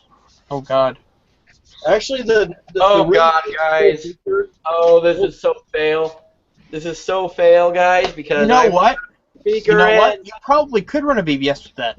Get some magic jacks, get some power amplification going through, so it's not like complete shit, and you could be running that magic jack for like $60 a year. And Ask USMC just about that. He's already running a BBS. I know Okay. Fax works over VoIP, so I'm pretty sure you could host a BBS over VoIP that people could still dial into. It Yeah, would like just be a limited baud rate, I imagine. again. here's come on, all BBSs are limited. Ooh, IBM Blue Lightning. Oh man, I had a Blue Lightning board when I was a kid. It was V666GA. unstable as hell. And it had a microscience drive which sounded like a coughing horse every time it started up. I wish I still had that computer. Well, no, it was a Micropolis drive. Sorry, not microscience. Micropolis. And remember Micropolis? Oh, I don't want to remember. Oh come on! It was better than Mini Don't Scribe. make me remember. It Damn, was better hates than modem. Mini Scribe. 300 baud. Anyone beat that? 300 baud original genuine haze. Oh, I can't. I can't. Yeah, sure. Let me go get my 1968 vintage 300 baud Wait, modem. I can Model be. B. I'm glad you kept most of the really good stuff for yourself. I've got also Courier HST. Remember those? Yes. They were very popular BBSs that were on FidoNet, which would basically do a store and forward email system. And the HSTs could dramatically reduce long distance charges. They were really fast back in the day. So the other goodies that came along, this 486 upgrade chip. Mm-hmm. But that goes into what? It's functional though because I don't have all the cabling that goes with it. No. Oh, what's I got? Okay. Mm-hmm. I hope some of you guys can dig up some information about this because I have no. I even forgot I owned it. So Oh God. this is an IBM PT2. Okay. I have no clue, but it's IBM. God damn it! Here's the acoustic coupler. Acoustic. Damn. We all just got beat. Acoustic coupler. Yeah, we did. Oh shit! What's he got? Oh, Fuck. I pull out a 300 baud haze and someone comes up with an acoustic coupler. without even trying, he didn't even know you pulled up the haze. I bet. Hey, let me guess. When you were using all right? acoustic couplers, you didn't want to sneeze too What? loudly, did you? What? This is the screen that goes with it, What? and this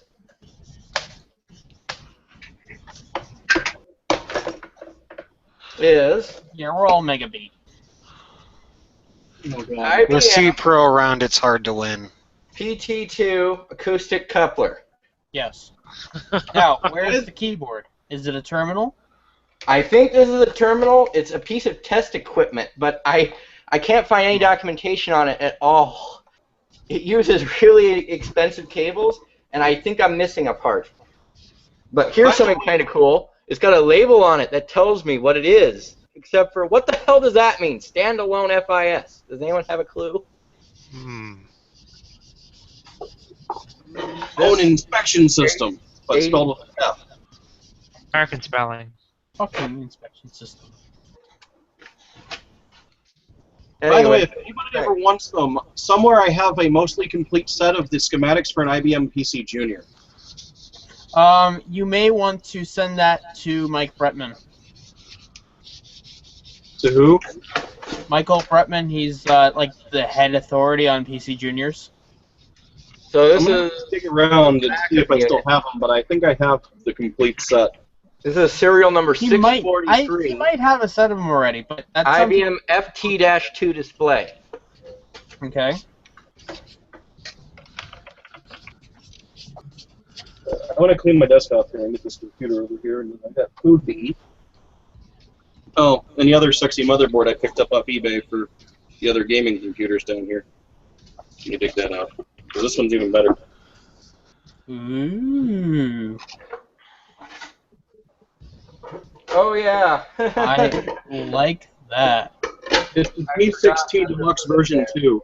How much? I noticed there's a pin that looks like it's bent down in one of the PCI Express slots, but it may not affect anything because it might be a ground pin.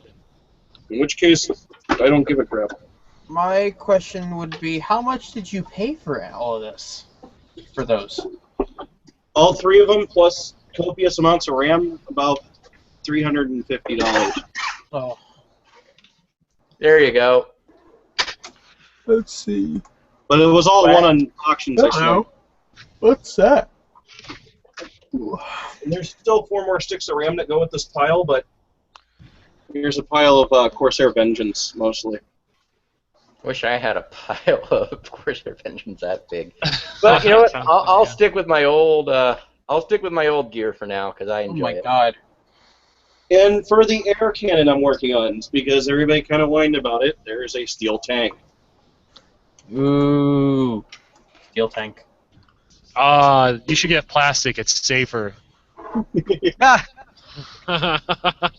don't know. No, this I'm kidding anyone who's actually watching this, considering that. What's it rated to? It's rated to 150 psi, and it's actually serialized, and it's got a manufacturer number on it too, stamped into it. So I'm pretty sure it's a legit tank. It's supposed to be for a truck air horn or air brake system, is what it's actually for. Yeah, it's definitely what it looks like. It's got a nice 3/4 inch output on one side, and that's all I really need. Actually, you know, I could probably buy 2 of these and gang them together and make it like a little, make an air gun that looks like it has a beta mag on the bottom of it.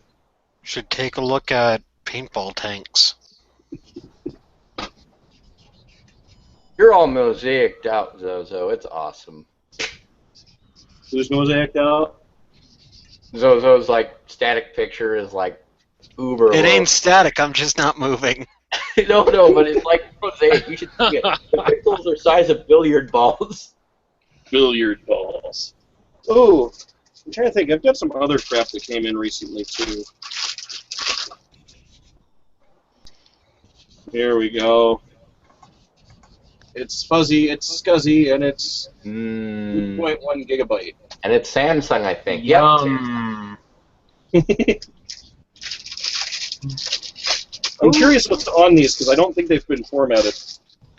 You know, you never find cool stuff on old hard drives unless they are attached to cool devices. This one should get people going. Maybe. This is like the one... This IBM, actually it's an IBM, Death Star? It's a Hitachi. No, it's an IBM. It's probably a rebranded one, but... Still Hitachi. No. Not from that era. What year? 99. Yeah, it's an 97. IBM, all right. 97? Yeah, never mind. It's an IBM. And this is out of an IBM It's Death Star, though, so it's still a good drive. When they moved to the glass platters, initially, well, everyone knows the story. I don't have to repeat it. I'm in geekdom here. I don't have to tell stories. And then we've got I thought they moved back to metal platters already. No. Oh, God. No, it's not. Quantum, they never die. Look, you know what the worst column drive of all time is? Oh, I just noticed. This one's SCA. Are we audible? You. Is this working? I think I've lost my mic. Your mic's there, but you're still not. Working. Sort of, but you're still. Ed, That's what I mean. got any details for me? Because I got nothing on this. I have no clue. The VU meter's half broken. I can't even tell if I'm transmitting. Yeah, you're still there. Yep, it's just still broken up the same as it kind of always has been. We've changed everything and it was perfectly fine on Skype. It must be Google Plus having a fish again. No, it can't be. It's got to be something with either your computer or something else. Yeah, Google never crashes. It was perfectly fine on Google's Skype. always No, perfect. you've got something with your Windows audio, and it's screwing up with the mic boost. I can almost guarantee it. Yeah, Julian's playing It's with it not now. awful. Well, you've got a little bit more VU meter now. I think it's just. I still because need that thing, Josh. Julian, I would try going into the sound settings for the mic and seeing what the bitrate set at. Yeah. Yeah, well, let the expert. You're going to have to quit out of the program because it's going to mess it up. But you should just take a look at what the bitrate's set at. If it's not set at like 16-bit 44.1 or something along those lines. Yes. No, it's not. That came from UK because look at the. I should ask English people if they've seen these. Probably. Doesn't give us bitrate or anything. Have them shipped and everything. Is this on XP or is this on Windows 7? XP. Okay. Then it's probably not going to. Hey, did you see me hold this thing up yet? It's exactly the same system that I've run for the last 4 years in this back corner. So unless the hardware is degrading, I haven't changed it. No, I don't think it's a hardware degradation. Because it works perfectly fine on Skype. Are you running through an external mic? Are you running through a mic and a webcam? Or are you running? What are you running? Yeah, that's like kind of cool. What's the quality level set for the thing? Can you just real quick change your quality setting down to what do you got? You're like at very low, or you at low, or what? I'm on low. You're on high. Low. You're on low. Bring it down to bring it up to medium real quick. I'm on auto. Okay, you're on auto. Yeah, bring it down to medium real quick. I've got audio only, very low, and auto. There's no medium. Okay, now you're starting to get a little better, but not too much. I think it's just your mic.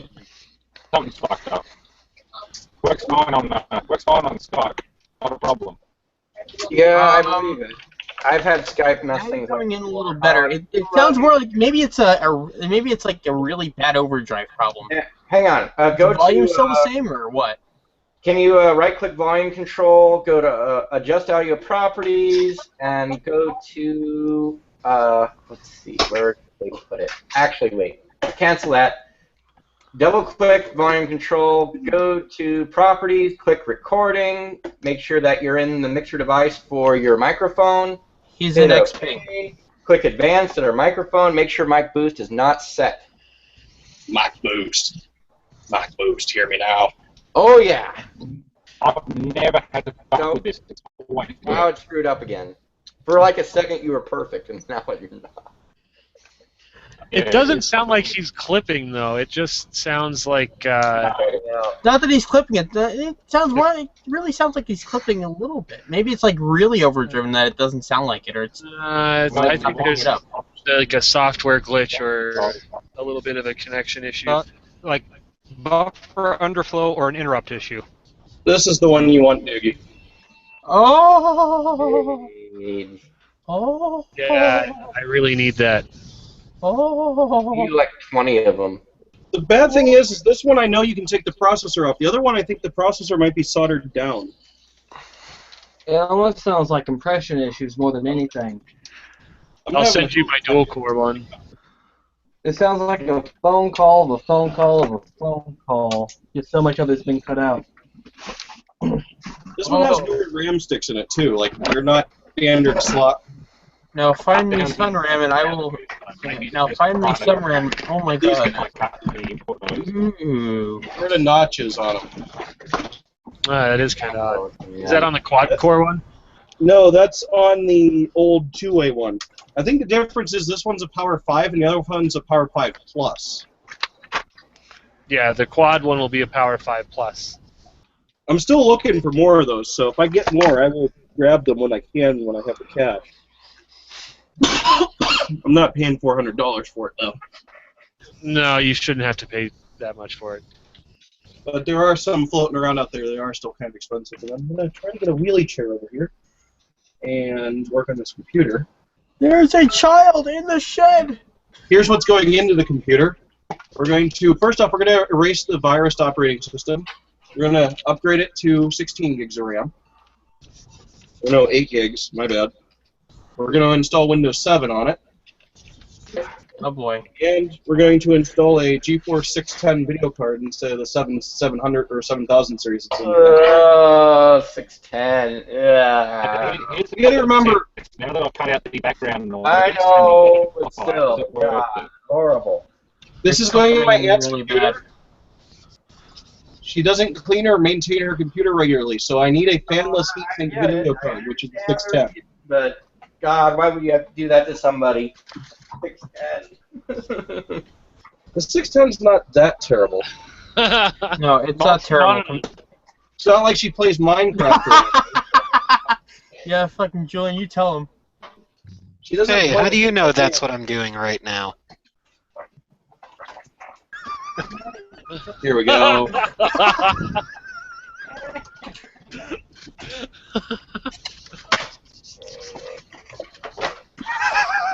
Okay, everybody, take your bets. Okay, children. I placed bets Are on the you wire. throwing darts at him? Nerf darts. Oh, they're Nerf darts. Okay, even better. Nerf darts are evil. Continue. Continue. To build a cannon that makes those audio hurt. quality has the amps turned off. Hey, so we should really have EGRC. Who would win any argument on Nerf darts? Is Oh, it God. picking over the top of me, or is it just noise cancellation creating a mess? It might be noise cancellation being a mess. Yeah, that's a good point. I Is didn't it think things of working that. alright now? You're coming in a little better, but not as much. Right, so there's still a problem. Yes. No, There's so it's still a not. Yeah, there's still a problem, yeah. You call them all back, destroy them all, then you wouldn't have internet at all, would you? Do you have a USB mic that you can try? Packet loss, yeah. I think we're smashing data through this router in here with numerous old PCs and different IPs. Well, I need to start organizing things and finding homes for stuff because things like this are laying around. Oh, I'm like it then. Yeah, I know, but at least you don't have the thing that goes with the sign pointed at your face right now on. That, so I think you're doing well.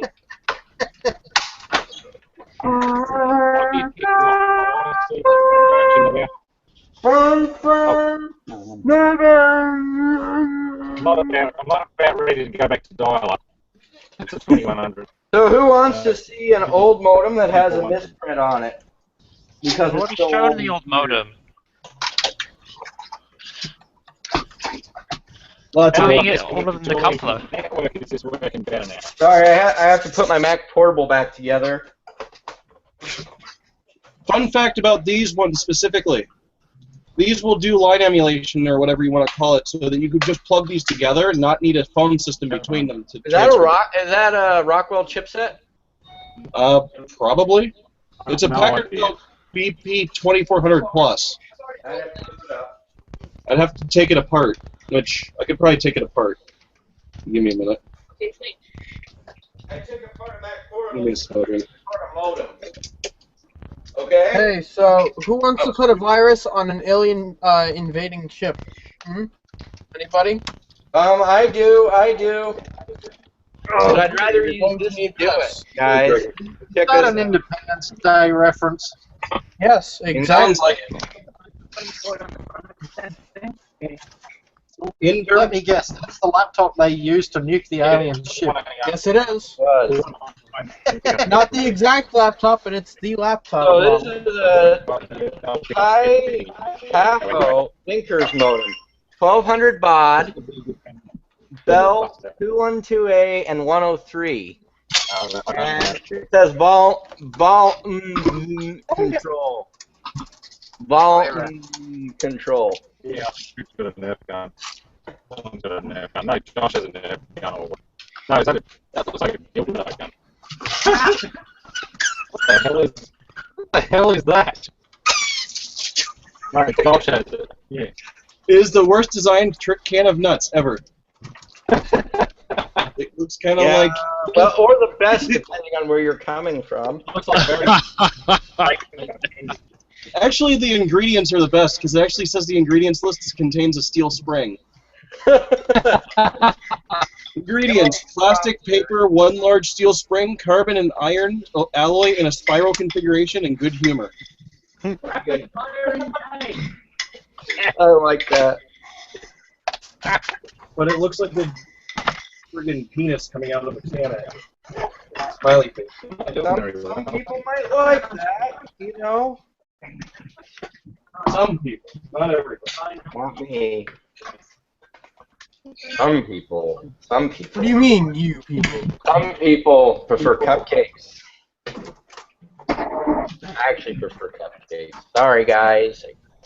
What do you mean, you people? Oh, hey, that's right. This is a Oh yeah. USB Go TV grab right one here. My last experiment.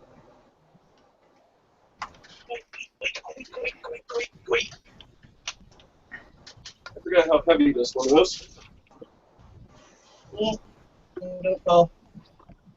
Wow. Check it out. Got it. Okay. let's see what's inside the modem. Because if I remember right, these are incredibly simple to take apart. It's 2 screws. Let's see here.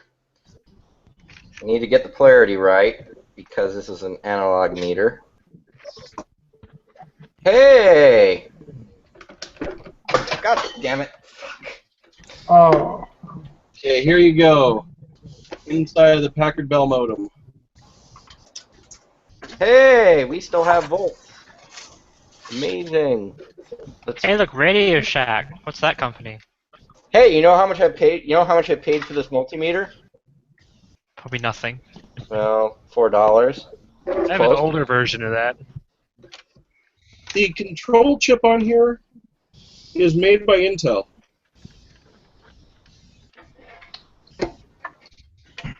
So this modem is Intel based.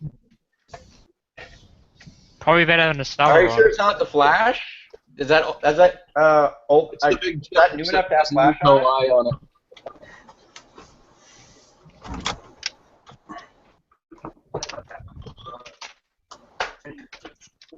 Ready? Actually, I should go dig out the haul I got from Radio Shack and show you guys everything I bought and paid stupid money for. Yeah, it's a bit of a difference though. Mine was selling their entire component drawer for set for $300. Yeah, they weren't selling the components. That was how much they wanted for the drawers. They Yes. wanted 150. Is that something that they were telling everybody to sell them for? Was that like what yours was going for too? My Radio Shack told me $600 for all the drawers. My Radio Shack told me they were $150 a piece for each 7-drawer segment because I would have bought them otherwise. Actually, I don't think $150 is a good price for a 7-drawer segment because they're not as heavy as tool trays. They're plastic. But it's not a good deal because they got the money out of them. Something like that. 96 was about Pentium. 10 years difference. Yeah. Yeah, but they still have to make up their losses for the entire rest of the month because they still have to be open for the rest of the month. So they have to make up their losses somehow. Hey, you know, they intend to do that. Exactly, but that's what Radio Shack, the Radio Shack head is telling them they have to do. I think. Oh wow. You know, Ed, I should find all the DOS screensavers that I have and you can give them to Julian. I used to make my own DOS. Another different program. I can't, what's it called? Fractured. I think my old IBM 286, when I get it running, still has all that stuff on it. Yeah, it's running Fractured on an 8086 and a 38, or sorry, a Pentium 200, and the difference is very noticeable. Whereas good as slow as graphics drawing, the Pentium and an i7 at the same speed, running just. Well, tomorrow I'm gonna hook this lead acid battery to the solar panel and see if we can get it to charge. Did Julian just get something working, did he? Because I saw him dancing in the background there. Yeah, I finally got the fractal generator on the Amstrad. There you go. I think my audio is not working properly, but it's running Fractal on an 8086 and a Pentium 200. Okay. You may want to just try reloading the page and see what happens. See if that fixes anything too. Reloading which one? The Hangouts page. Oh, okay. We've messed around with all the microphone settings and everything works perfectly fine in Skype, so. Yeah, so it's got to be something on your end. Just try giving it a reload. It may also be maybe an old version of the Hangout plugin too, and it's just messing around or I something. wonder if killing Skype might help it. Remember quickly, I've actually had Skype, just the fact that it was running, conflict with audio drivers. It was making my mic do weird things, and I actually had to kill it. Skype did that to me too. That's why I don't use it anymore. Yeah. Now if you've just closed Skype, give your yeah. If Skype was open and now it's not, just give it a try and just reload the thing and see what happens. Now, I'm not a user of Skype, but does it sit in the system tray and stay open waiting to respond to something? Yes, it potentially? does. Yes. So it might be eating up the microphone with that possibly, too. I don't know what it's doing, but I hate it, so I don't use it. Well, I'm getting clipping from other people. Anyway, I'm getting crackle. Yeah. So try reloading the Hangouts page. I have Skype running right now. I'm And the thinking When you that- talk to me, I get crackle and clipping anyway, so something's going on with the bandwidth throttling. I mean, yeah, I have Skype running right now, and it's not causing issue, at least on my end. But I also have like 5 different audio devices hooked up. It could just be it could be depending on where you're having to talk to for the Hangout. Oh God, this modem's horrible, like guys. A latency issue. Ugh. We're probably being throttled. Flux Monkey just put everywhere. a comment saying we're probably quite heavily throttled. So that wouldn't Rewired. surprise me. Bodge wires. And I don't know what's going on here, but I'll try to not screw everything up. Let me restart the Hangout. I'll be back in a minute. Okay, sounds good. Oh dear. I think we're all jelly of Doogie's new microphone though, because it sounds awesome. Is there actually a discernible difference? You just sound really clear compared to when we did Hangouts before, I think. Let's see if I can get this to work. I always guys thought still my hear me? mic was fairly clear. I can't tell if this modem has a chipset. It is that old. Look at this. Testing. I see a ROM in there. There's a ROM, but there's this Toshiba TMP 803NP, and there's no chipset. There's all these voltage regulators. Why the hell does it need all these voltage regulators? Testing. Look, 1, 2, 3, So 4. you sound a bit noisy. You got a lot of white noise in the background. Me? Yeah. Whenever you change, it's gone now. Can you hear me though?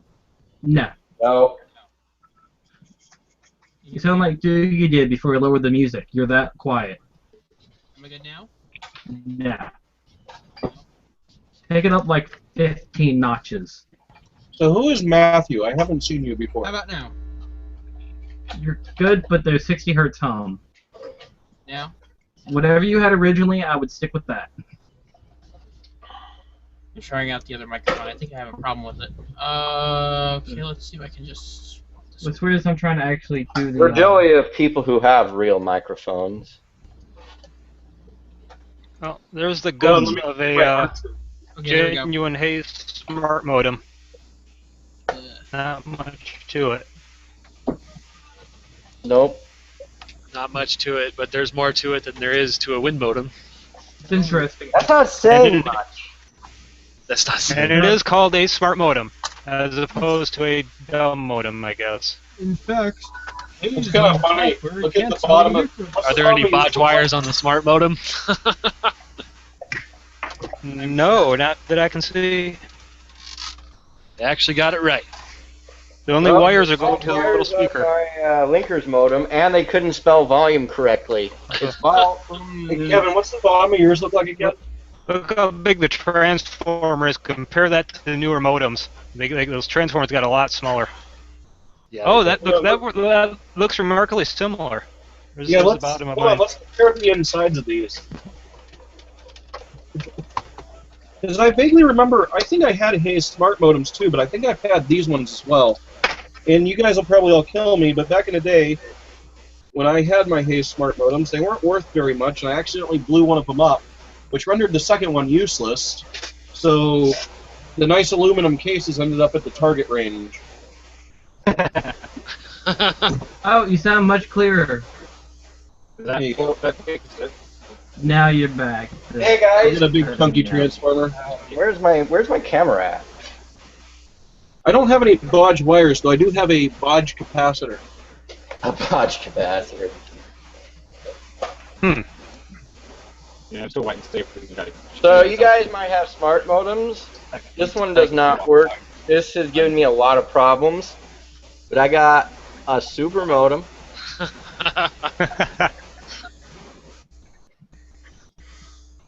I do have this. I haven't opened this one before. Maybe I'll see if I can't crack I'm the case. opening this one right now. I hope This that one has a very interesting case to it. Julian, I hope you're taking video of whatever the hell it is you're doing on those two machines there. That looks very interesting. He hasn't done any video. I've done all Hey Ed, do you think we should play Doom on my DA30 protocol analyzer? I need to find some discs for it. And it does I would like to great see deal. that. I've still got that part of the HP analyzer that could probably be turned into a Doom machine. You still have that ATM running Doom? Yeah, that's there. That's what it's fine. I'm just waiting for someone to do the final graphics for it. Hey, does your ATM have a camera in it? No. I was gonna say, if you had a camera, you should totally try to just make it run Skype once. That's one thing I did notice that was odd, is there wasn't any camera on. That's fascinating. Here's what I found out through The thing is that there's a lot of ATMs that don't have cameras on it. It's just that I've never really seen It's like it's being stored in a shopping centre with its cameras around it anyway. Fair enough. And the ones that fit into the wall have cameras trained on them or have them built into them.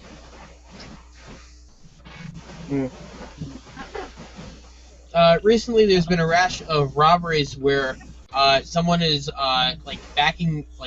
ramming the back of a pickup truck through the front of storefronts that have an ATM inside, and they'll just rip the ATM out of the wall and they'll run.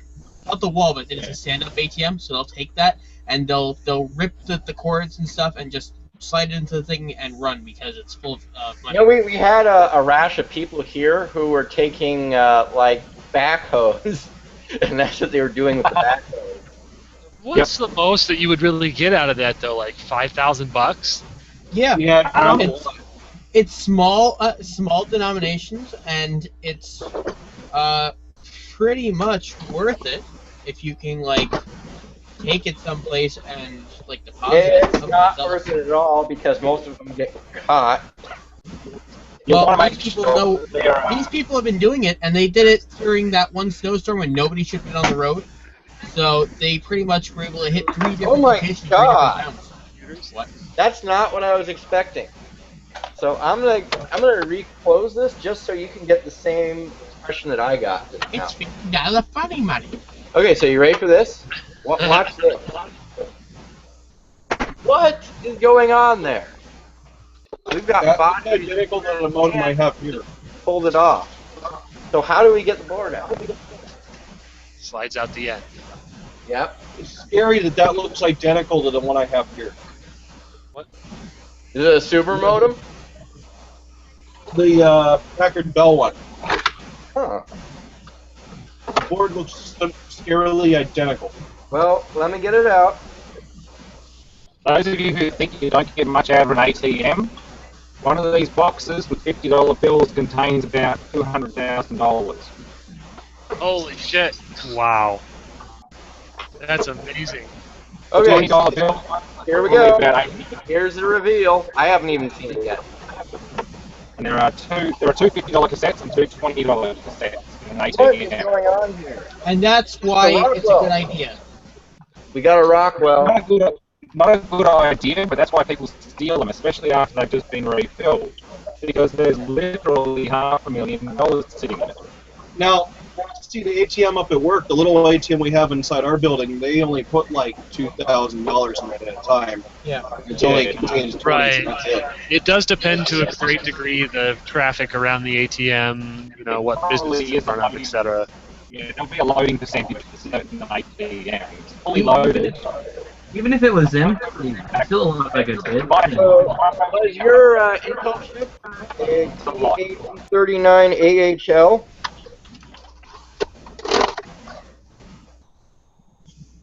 On the Packard Bell modem?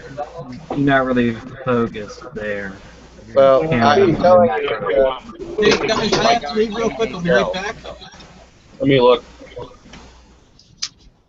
Yeah, it's not just me having bandwidth issues, but incoming signals clearly That's a breaking up. Rockwell, and that's a Rockwell. Yeah, mine's not Rockwell. Mine's got an Intel chip in it. Yeah, mine's got one Intel chip and 2 Rockwell chips. Well, look at the bottom of your board and look at the bottom of mine. Yeah, they're different. Yeah, no, they're not. They're the same. No, look, yours has like a square. Pull it all the way back. I thought I saw a square set of pins on the back of yours. Yeah, there's a different chip on top, but I'm saying like the board, like the voltage regulator and everything's in the same spot. Yeah, I guess it makes sense. And also, it even has the same kind of doofy toggle switch. Does yours have a gigantic fuse too? A gigantic what? Fuse. Oh yeah.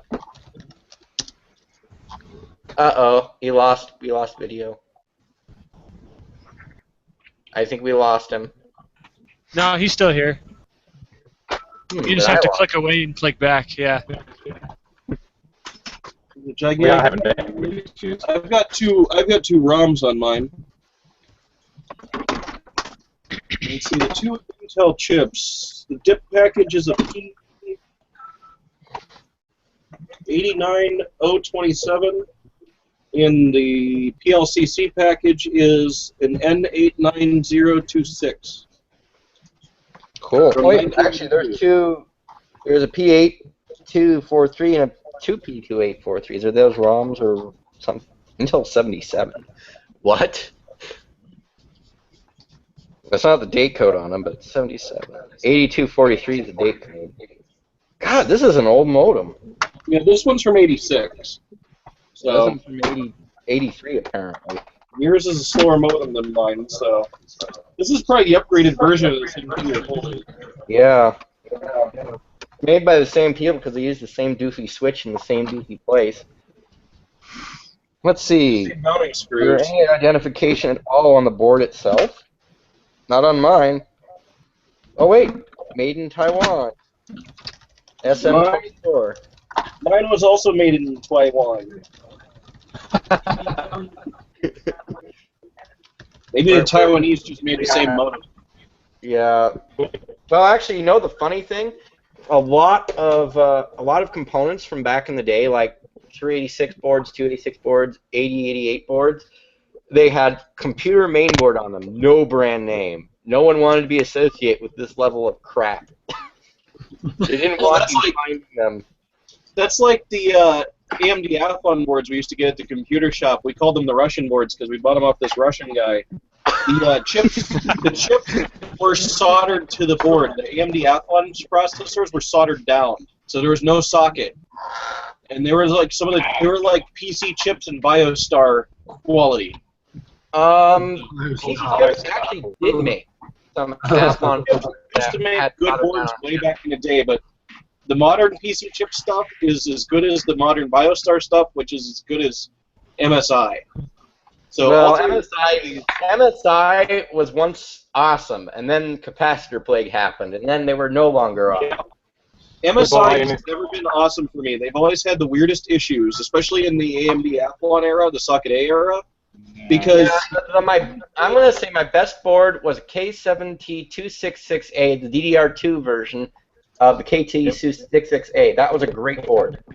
Because we used to... I believe I had one of them, and they were a good board. I had the very early MSI stuff, like the slot 1 MSI. I had a slot A 6167. It still works. Our MSI stuff we used to get at the tech office where I worked, for whatever reason, all the hard drives we installed with Windows would blue screen on the first boot unless we took in low-level formatted the hard drive first with the motherboard. Which is really weird to have to do. Hold up. You mean a real low-level format? Because you can't do that on an IE soft sector. I don't know. Whatever zeroing out the drive was. Okay, that's not a low-level format, my friend. Well, that's what you called it. So. That is a low-level format. I'm doing the quotation marks. Those of you wondering about the ATM cassettes, if you get to part one out, and these things are kind of handy for opening them. Not that I recommend knocking one off. I was going to suggest. Hey guys, I just noticed something really funny. I try to put this thing back. Oh, nice. basically a nice little piggy bank. You gotta put the fork in and open it. That's Without it, you awesome. can't open it. It's completely locked until you actually put this fork in here and drive back the balls. It's your plastic money. Do you still have the drive mechanism intact, or did you port that out yet?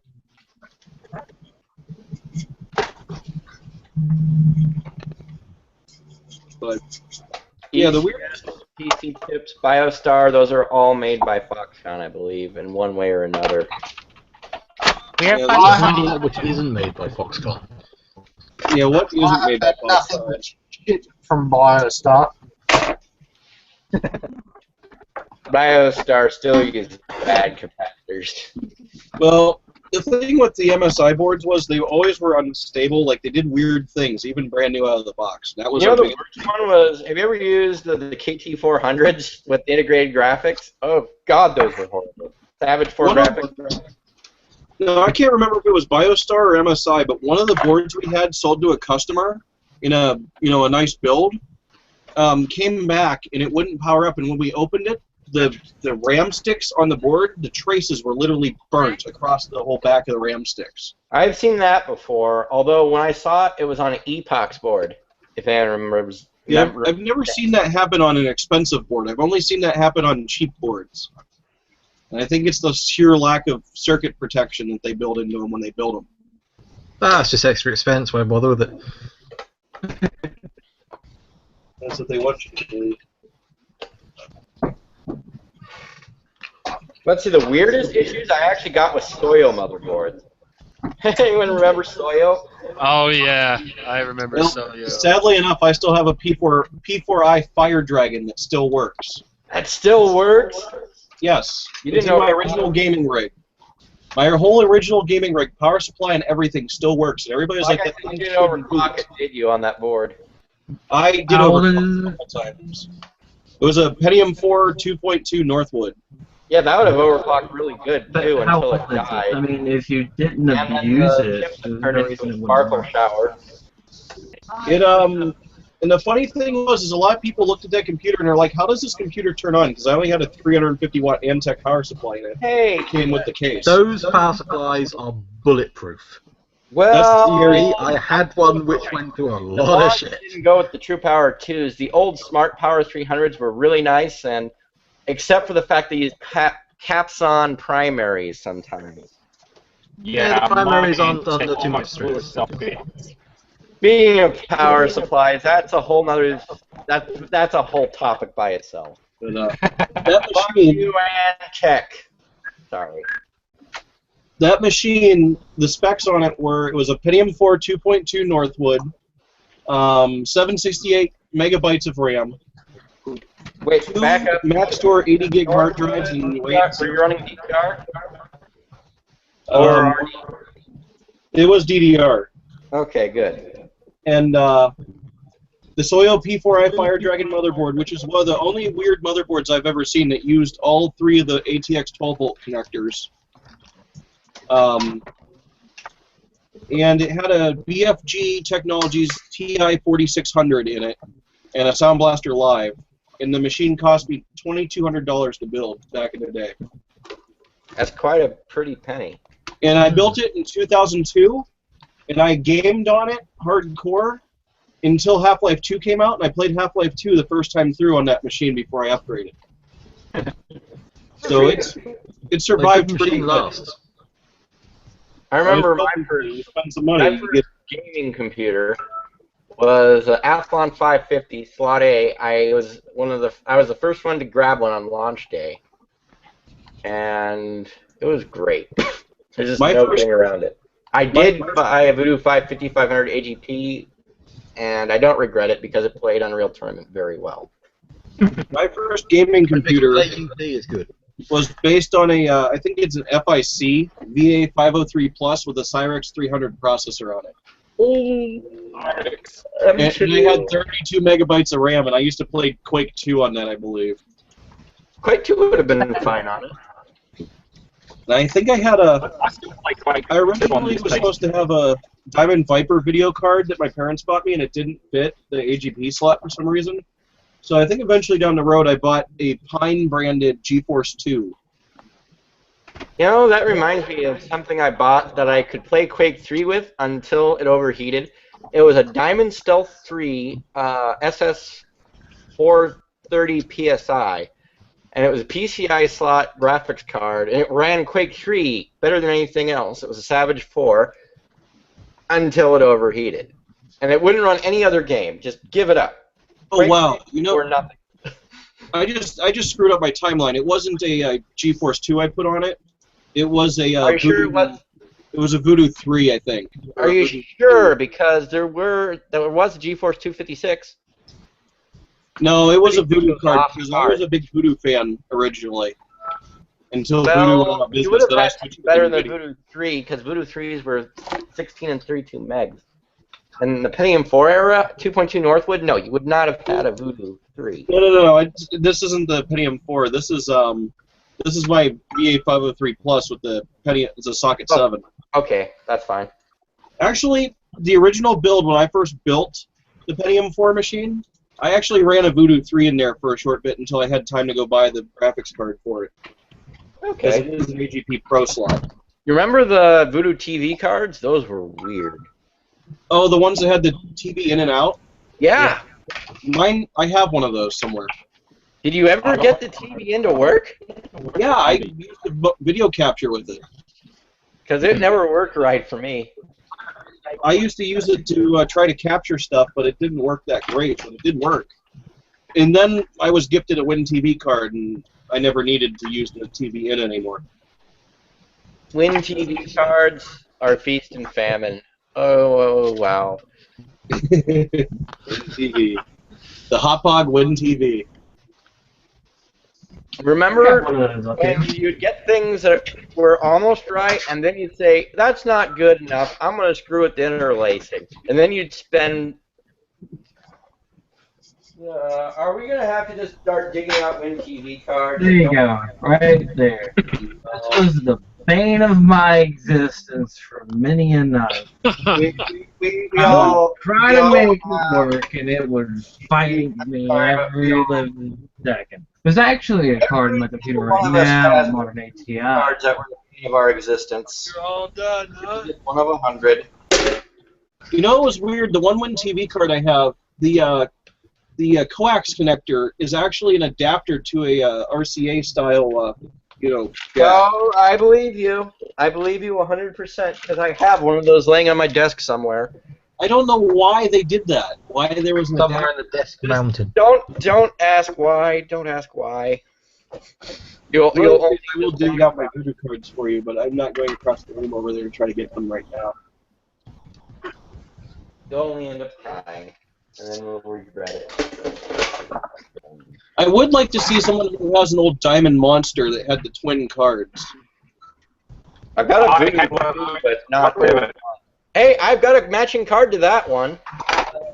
I've always wanted to see the Diamond Monster, but nobody that I knew ever owned one. I want to hook two of these up together. Yeah. That would be awesome, Ed.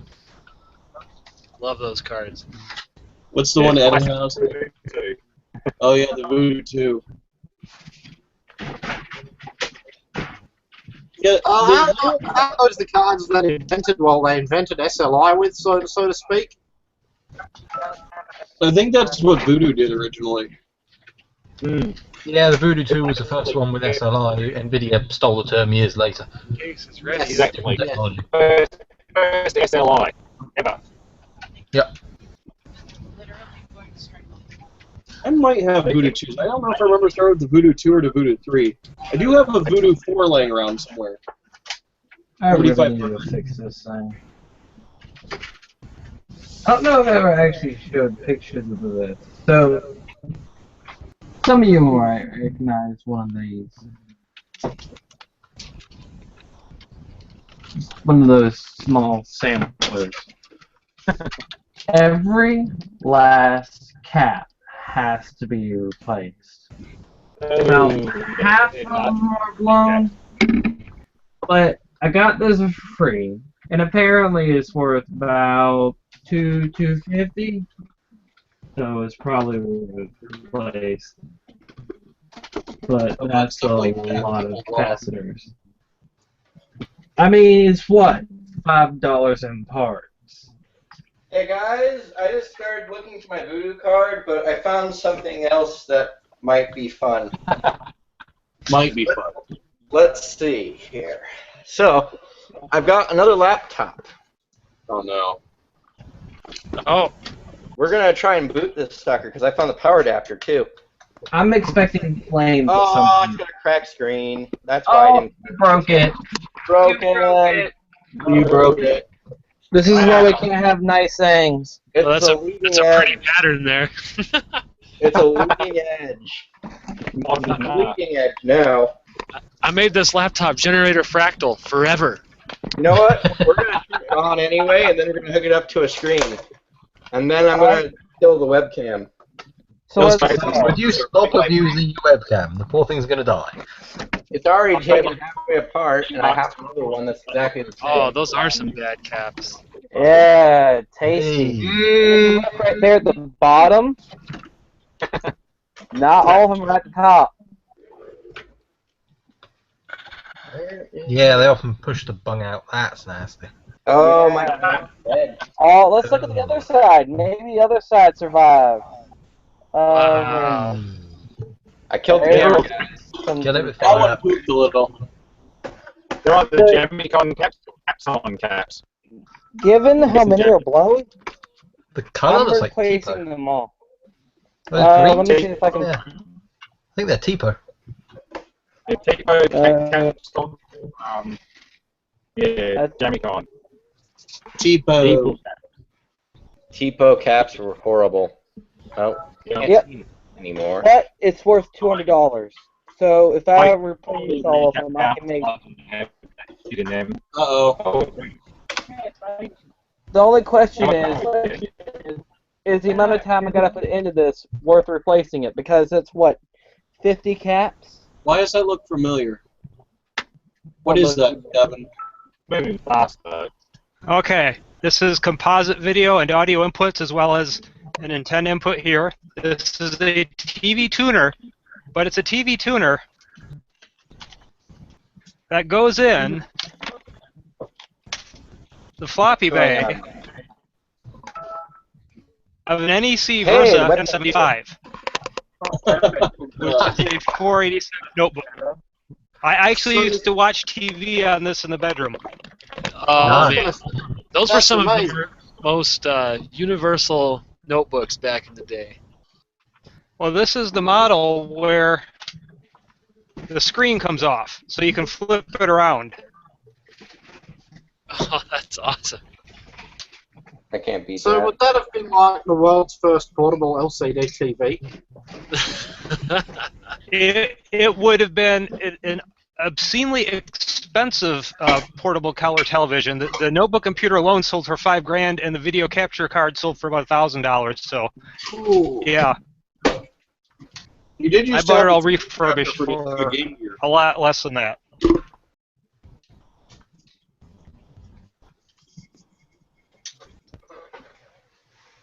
Where's Paul? Also got All right, this thing I need some more. Screen laptop, just because we can. We throw away so much crap at work. We got story of that. Story of Thompson Hill. I think Power button. one of these gain potentiometers needs to be cleaned. One of Yeah, these just as missing a not few like the other. One of these caps. games broken. This is random too. It was 99 cents. Psychedelic, guys. Broke it. Broke it. That's modern art right there. You need to take some high-resolution photos with a good camera, and then set that as people's desktops. Yeah. Told you it was a fractal. That's awesome. The good old busted TV, Frank. Gotta love I it. think the hard drive's cooked too. Oh, it's a Connor. Oh God, Connor. Give it a tap and it'll start up. Yeah, one of my old Macintosh Pluses, the hard drive wouldn't spin up in it, so you literally had to grab the machine while it was on it and torque it sideways to get the disk to spin. I do believe that's what we're going to have to do with the XT that's underneath this machine. It shouldn't. I'm gonna try some. I have this old Surely, mic here. surely dead blow hammer to start the hard drive in the AIMS thread. It works. It does work. It does work. The room got really quiet over this. Oh, I wonder if there's any beer. Hey, everyone! I think everyone else, if they're not already drinking, they should be drinking. So let's see. Someone wants a high-resolution photograph of this. We'll do it later. I'll put this on my other table. Red label. Red letter day. I don't have it. Sorry, it's not just a red letter day, a red label day. It is a red letter day. And there's no mess over here. Because I wiped it up already. Imagine that. I cleaned something. Hey.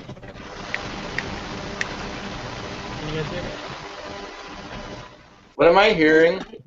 I heard someone say, "Can you guys hear me?" I heard a fan. Uh-oh. I love that. Who is doing that? How bad is it? I want to lower the landing gear at 500 miles an hour.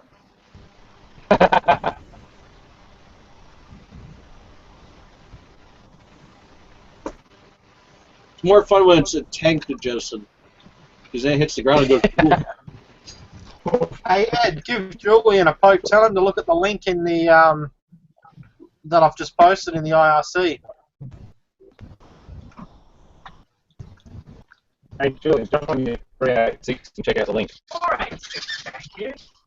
That's right, it's the 486.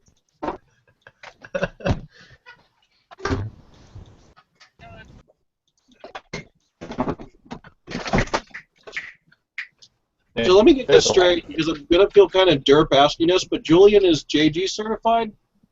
Yep. Okay. Yeah, that's the landing gear stuff. You need to make that work. Now, who was it that was saying that the Model M was just too smushy for them? I might have got this from Alex. I need to do a full video on it and actually make these barber poles work. You need to take all those aircraft parts and build a really nice simulator pod with it. Oh god. Yeah, You know you want to. Well, he had the whole fuselage. We should have shipped it straight over here. I'm sad. I need Boy, more. that's another one of those things, eh? I should have just told the guy at the scrapyard to fucking give me the whole thing, but he would have charged me a fortune for it. Worth it. Okay, now who was it that said that the IBM Model M was just too squishy for them? This is IBM Model F. Yeah, I said the IBM Model M was too squishy because it is. You know, somewhere I have an IBM Model M that doesn't have the number pad, so it actually fits inside a rack mount rack. It's a great rack keyboard. Yeah, this one's a Model F. Ooh, shiny. Escape keys over here. What is that supposed to be, Alex? 22. Power supply. Nope. Power It's supply for an what? instrument amplifier. What, aircraft parts? Yep, amplifier, electronic control, single channel. I think basically it's You I think Aussies basically and your it's silly just a- aircraft it's stuff. the 1950s version of an op amp. Holy crap. Are those chokes? Wow. Because there's a lot of iron on there. There's valves and there's something else going on inside the metal containers. I've got no idea what's in the little metal containers. They could be caps. But it doesn't, I don't know, they don't look like it. I'm gonna bet on PC. What year is that from? I don't know, it'd be 60s. It's out of a Sabre jet. Let's just say PCBs and call it a day. Oh, wow.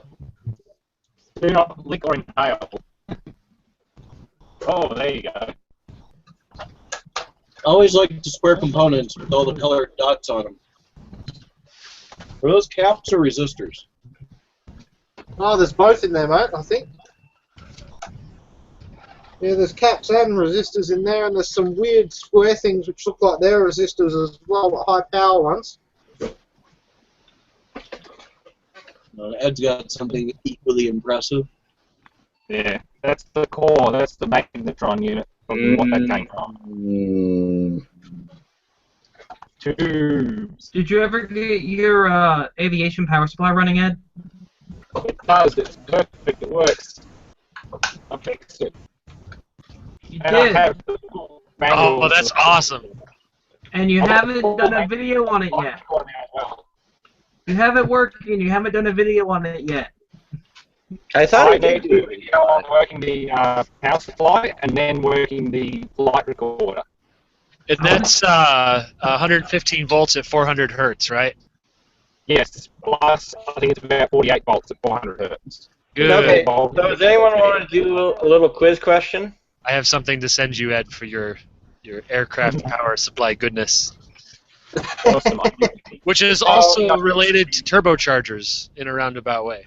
Everybody here without Googling, do you know what the first IBM clone computer was? Smell. Who made it?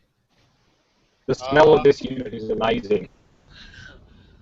That 1960s. Could you imagine if the 1960s in general smelled that way? It'd be I lovely. think the 1960s smelled like this. It's beautiful.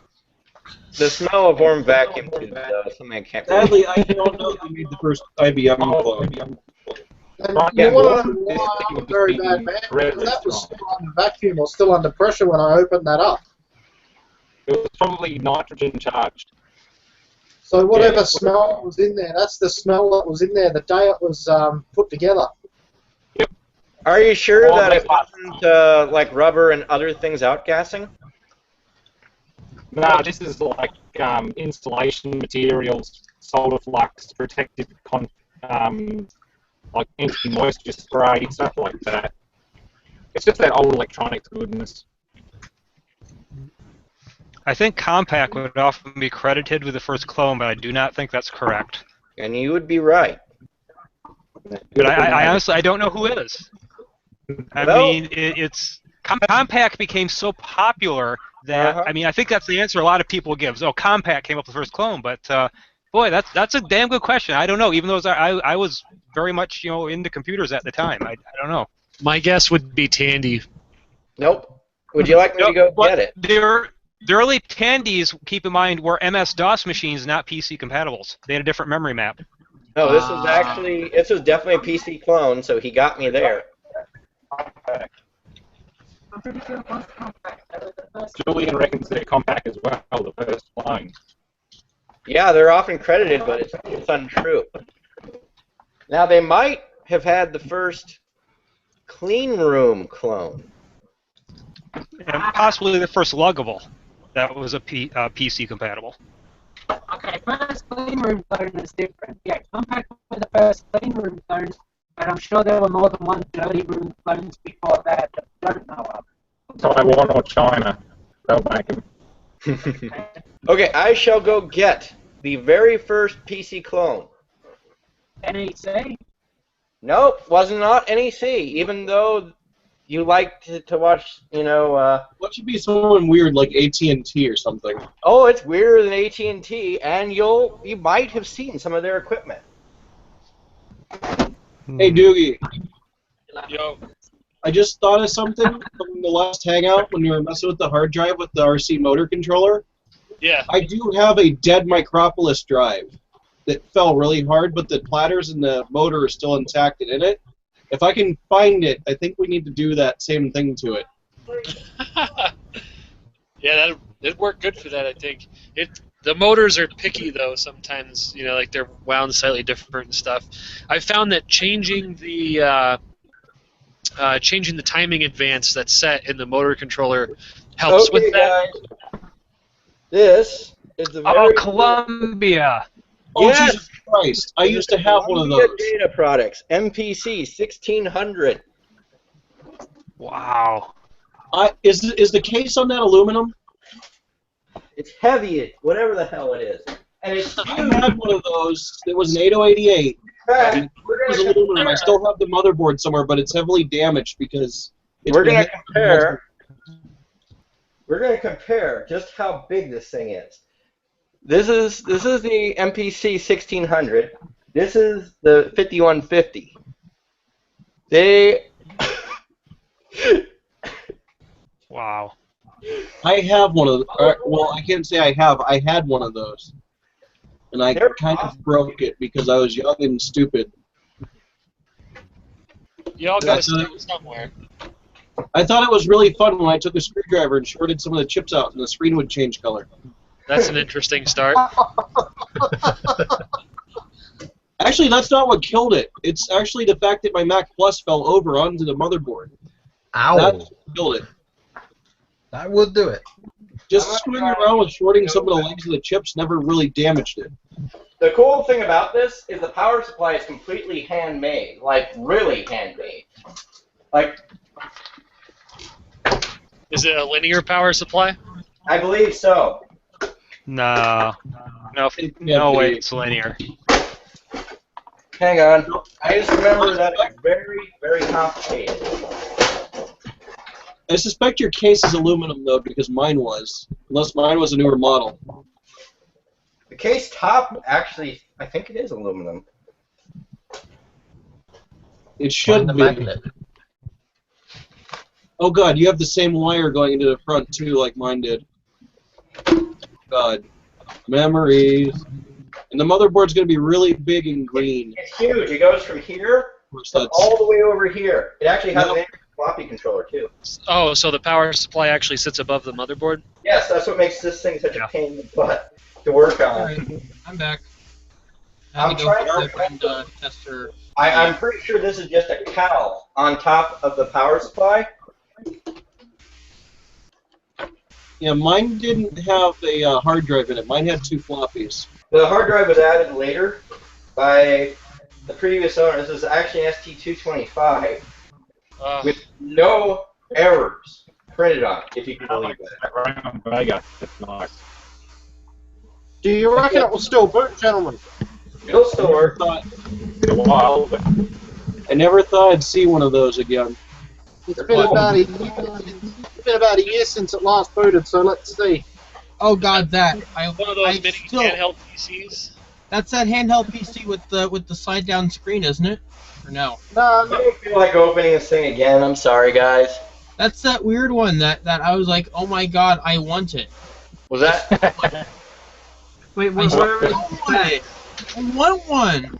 I got first dibs on it. I would love to have one of those too. You already got enough time. You must check somewhere. A default's loaded. Oh no, I have to plug a keyboard in. What's the model number on it? Sorry, mate. What's the model number? There is no model number. It's just a Rayon Vega. Windows for workgroups. Oh, I'll type it in the box. Can you read what it says up there? Faster than Windows 3.1. Okay, here's a trivia question for you.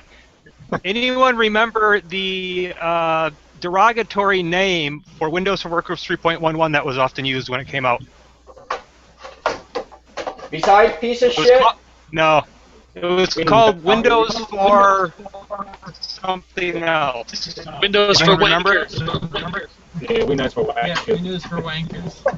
No, it was called Windows for warehouses because no one was buying it because computer networking wasn't yet popular, and that was really the only reason to buy Windows for Workgroups was its networking capability. No one was doing that yet. You couldn't actually set up Windows for Workgroups unless you put in a modem or something. Hey, there's Ethernet the card. same problem I had with my Columbia data. The cover was hard to put back on. It is hard. I had a trick. Oh my god, so many memories there, dude. Anyway, what they say about the ROM in this Columbia data is that it's identical to the IBM PC, bit for bit. Alright, here we go. I found the specs on that thing. It has 512 megabytes of RAM, a 30 gig 4200 RPM drive, and it's a half gig AMD Geode processor. That was the worst thing about the Colombian data cover back off. It was I got it! I got it. Maybe. And apparently it retails for $900. Oh, thank God. Okay, Oh I my got god, I think it's going to boot. You broke it. Yep, it's going. So I Come assume on, it has Sky. ROM basic, just like a PC. it. Does. There you go, Windows XP. I wish I would have Does it known have- my it has- I don't think I was able to access it. It's my generic usable operating system error for the XP. Does it have a cassette port on it? Oddly enough, no, but it does have a parallel port, and good luck using it. You want to know why? What is wrong with this parallel port here? You're missing your metal cowling. It's way too wide. There's like too many pins as well. What is Well, that? if it's a DC37, that's your external floppy port. No, it's parallel port, and it's actually, hang on. Maybe it was too parallel. But we got console. There Oh are yeah, also there's some- one other difference from the IBM PC. There's a jumper in here. You can actually change this so it can be a dumb terminal. Oh, interesting. James McKinsey writes in the IRC with the PC clone topic from the stream. I thought the Eagle PC clone was the first clone. Even before the Columbia Data MPC 1600. I don't know. We'll see if he responds to that. By the way, Doogie, I'm really tempted to send you my copy of Netscape as Nicola Cellophane. I'm gonna have to find it. I think it's like Netscape 4.5. I could be wrong. I might have the wrong version number, but that sounds I was right. told the story though by someone who actually worked for Columbia Data, so he could be wrong. They got. No, I think you're probably right on that. I don't remember anything really before Columbia Data either. Yeah, James said yeah. It'll be an interesting bit to research. Hey, you know what? I've got something from 1975 here that I have no idea what it's from, and maybe someone will know what it is. But it was made in Cleveland, Ohio. How old of a version of Eagle is that? I'm glad you asked. Can you read what it says there? Windows OS 2 and DOS. That will give you some idea how long I have been using Eagle. And this is the full pro version. This this box, it has real books inside of it. Josh. It's hardly changed since then. That looks like a miniature Variac. Eagle User's Manual. Wow. Yeah, 3.5 is the Yeah, RAM. What are I'd there say on what it's 7 now? I think. 40 volt yeah. Variac. It's tiny. Now, has it changed radically over the years, do you think? Or is it pretty much remained the same? In fact, this was for 32-bit Windows, and I can still run this just fine. In fact, I do run because this is the full version, and it really hasn't changed much. That's why I haven't bothered to upgrade. I'm not gonna They haven't made any changes that are worth me paying for the upgrade. It was solid software from the beginning. It was actually really totally rewritten they did a good job on it. Nice. UI's actually been totally rewritten since then as well, but it's still similar. Obviously, It's Qt based now. Yeah, this did not use Qt. I don't know what they did, but they had to use some of the popular libraries. Okay, and C processor just beat me to pulling out my OS box. Turbo C. Awesome. 06, that's awesome. That's awesome. OS2 Warp. Was that version 3, I assume? The red box? I've never really looked at it. The OS2, yes, version 3. Is that the floppy disk version or the CD-ROM? I think I have 30 floppy disks. I need a screwdriver. I don't know. There's floppies in there. If it's the floppy based version, you lift out all the manuals and stuff, and all the floppy disks are in the bottom. No, it's not. It must be the CD. Yep, it's the CD. A bonus pack too. Bonus pack, so you can connect to the internet. Yeah. Is that what it? You know, OS2 disappointed me really, really bad because I was playing with it and I saw this thing called Cat and Mouse.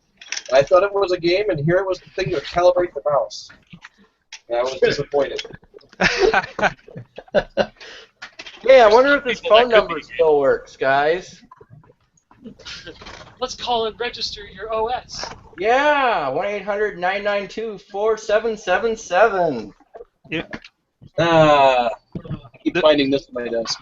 The phone number on this Eagle box probably does still work. In fact, before I bought Eagle, I called their Florida sales office, and that's kind of what convinced me to really go ahead and buy it, because their sales support was excellent and not at all pushy. And I think the same guy is still down there in Florida today.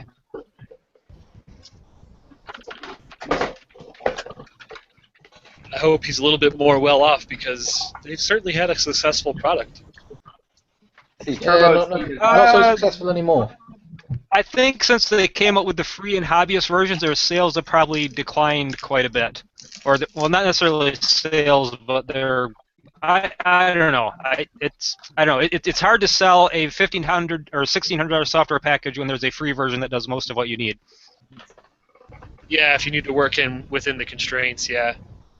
And there are ways to get around those constraints. I've used the free version to make boards that are larger than what it allows you to do by editing the XML file in Notepad. I've actually found there are ways to get around the size limits without having to do that. There are only certain things it actually has a problem with you putting outside the boundaries. So you can make a board bigger than the limit as long as certain parts aren't outside. Yes. What I had to do was put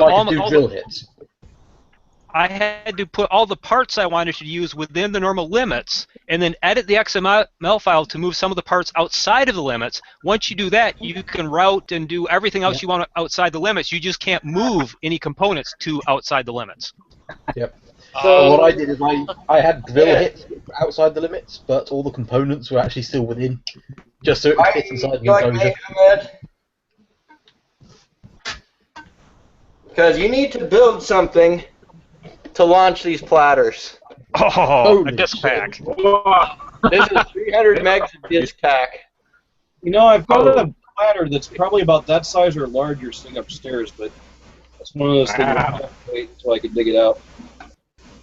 What's that out of a big IBM disk array? This one actually came from a CDC, the best I can tell. Wow. Those things are never seen hard to find. Never.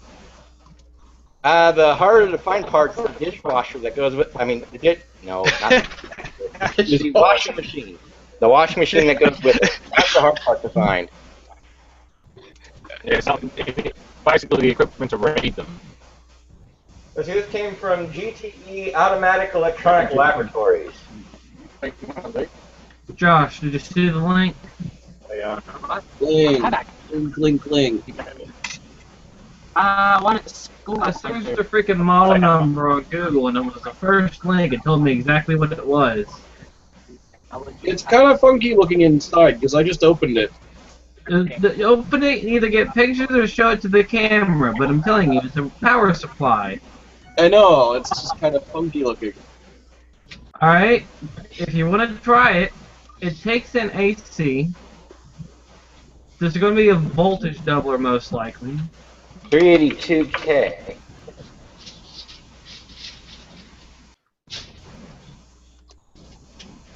If you're wondering how I'm going on the flight recorder, I do have that. Either way, it's pretty cool. Oh god, it's possibly worth money. That's scary. Oh, that's awesome. I like the kind of bodge in there, too. There's just a resistor kind of stuck off the board with a wire attached. That's not that rare. That's a real neat piece of documentation you have there, Ed. It's everything. It's bigger than the Bible. It's as big as a phone book. that's what I need to get this thing running. Now, you could totally ohm that out and know what it is, but it looks like it needs 240 volt. So unless you have a step-up transformer, it'll be useless. It looks like we've had somebody on the YouTube page ask, so I'm just going to recap really quick. Everyone who's currently watching from YouTube, hello and welcome to the SuperGeek live stream. You can find us on an alternate live stream, albeit with a little bit less delay, at doogielabs.com. Click on the welcome page, play the live stream player right there on the page. We also have an IRC chat for you folks, so you can join us in real time and ask questions, come hang out, and that is chat.freenode.net. And the room name is #DoogieLabs. So hello and welcome, everyone. There's a General Electric capacitor in here made in Ireland. How many pins does it have on the back? 6 plus one for alignment. Alright, so we got potato connectors. The thing I love about like the flight recorder and stuff of that era, you have a wire meter wrap nearby? stuff and everything, is how much attention is paid into routing wires and bundling them up neatly. That's It's just porn. Does the capacitor have a potato connector on it? A what? Does the capacitor have a potato connector on it? Boy. The 6-pin connector in the back, only 4 of the pins are used, and 1 of the 6 pins is a ground. Oh, so it does have a potato connector then. You lost me at potato. Ireland. No, the capacitor is Ireland. I like the semiconductor in the That's bottom. why the potato capacitor is from Ireland. No, potato connectors.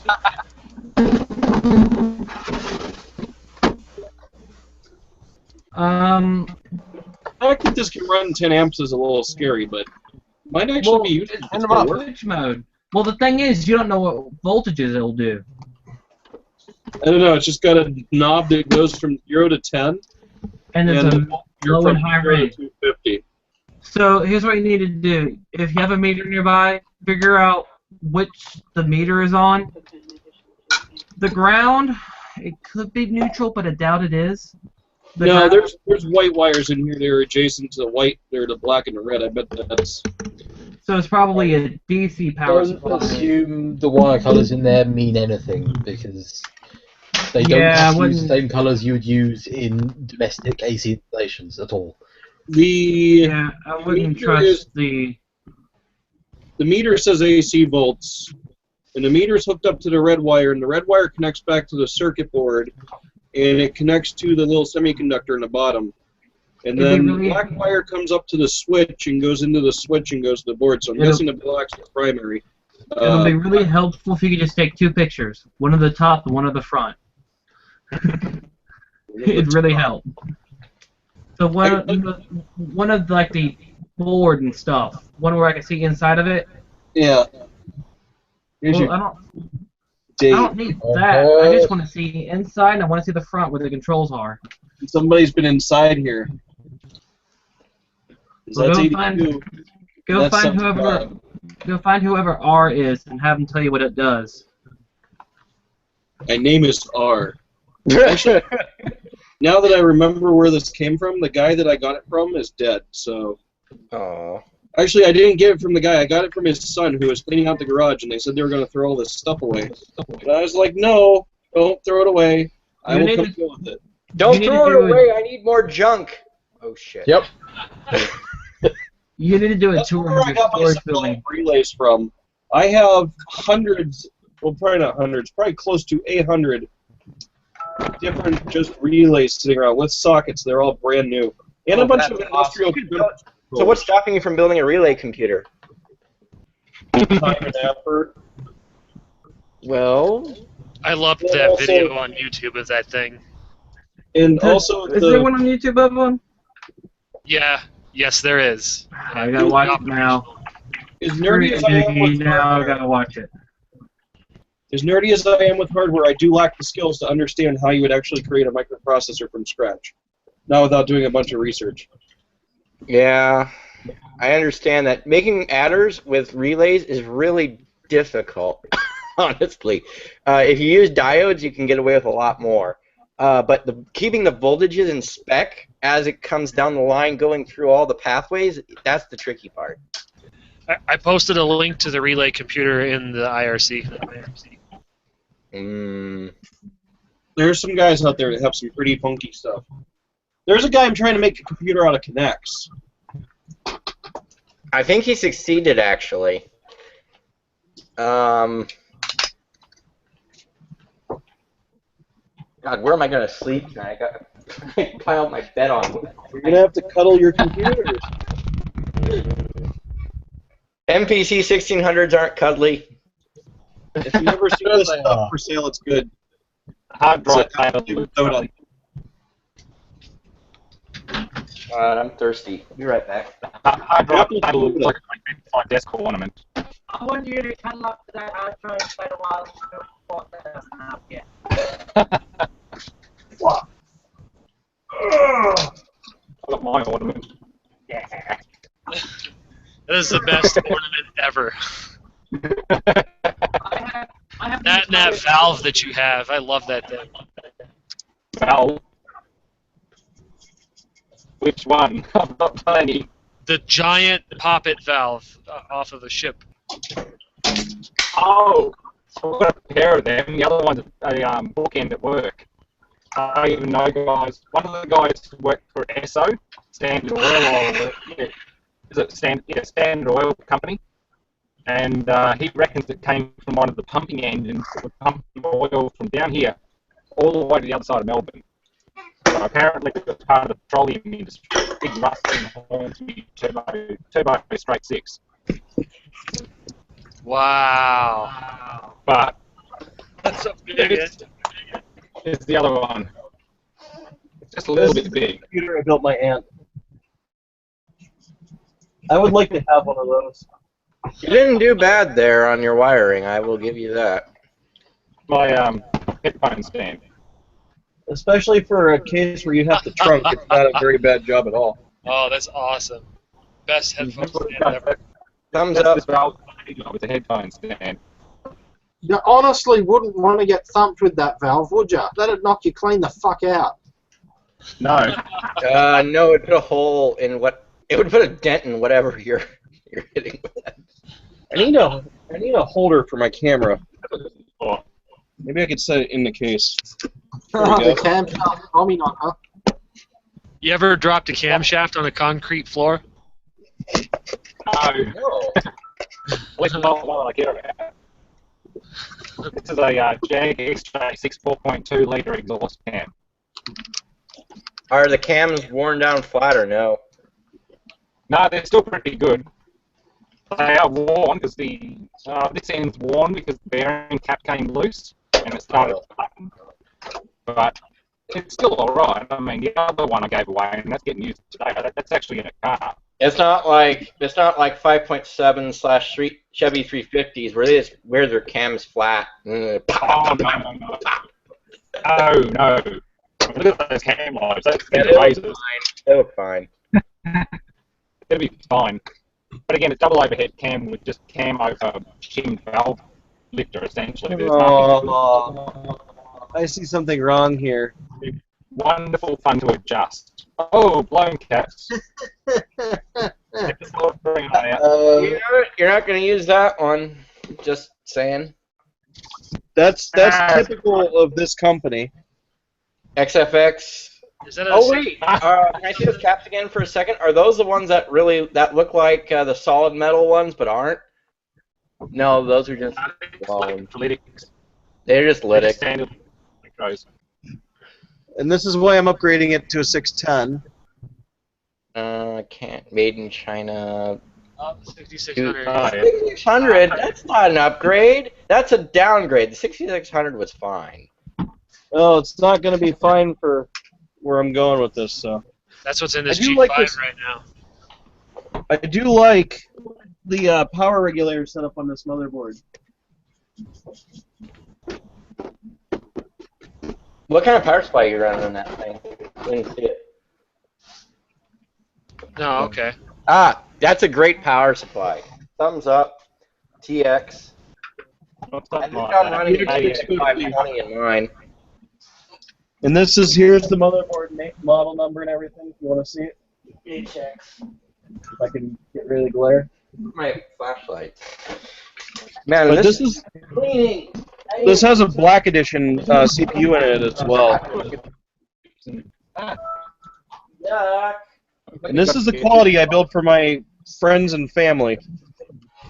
And mind you, these are actually in RAID 1 because everybody kept having hard drive failures and they didn't back their stuff up. So I have been putting 2 hard drives in everybody's computers with RAID 1 ever since. It's not a bad idea. Hard drive, ever since Seagate opened up their factory in China, things have just been downhill. Yeah. Well, and even before then, like, you know, the CA consumer drives you could still easily kill with heat. But remember the old Singapore Seagates? You couldn't kill them with a stick. I remember Seagate Cheetahs being incredibly easy to kill with heat.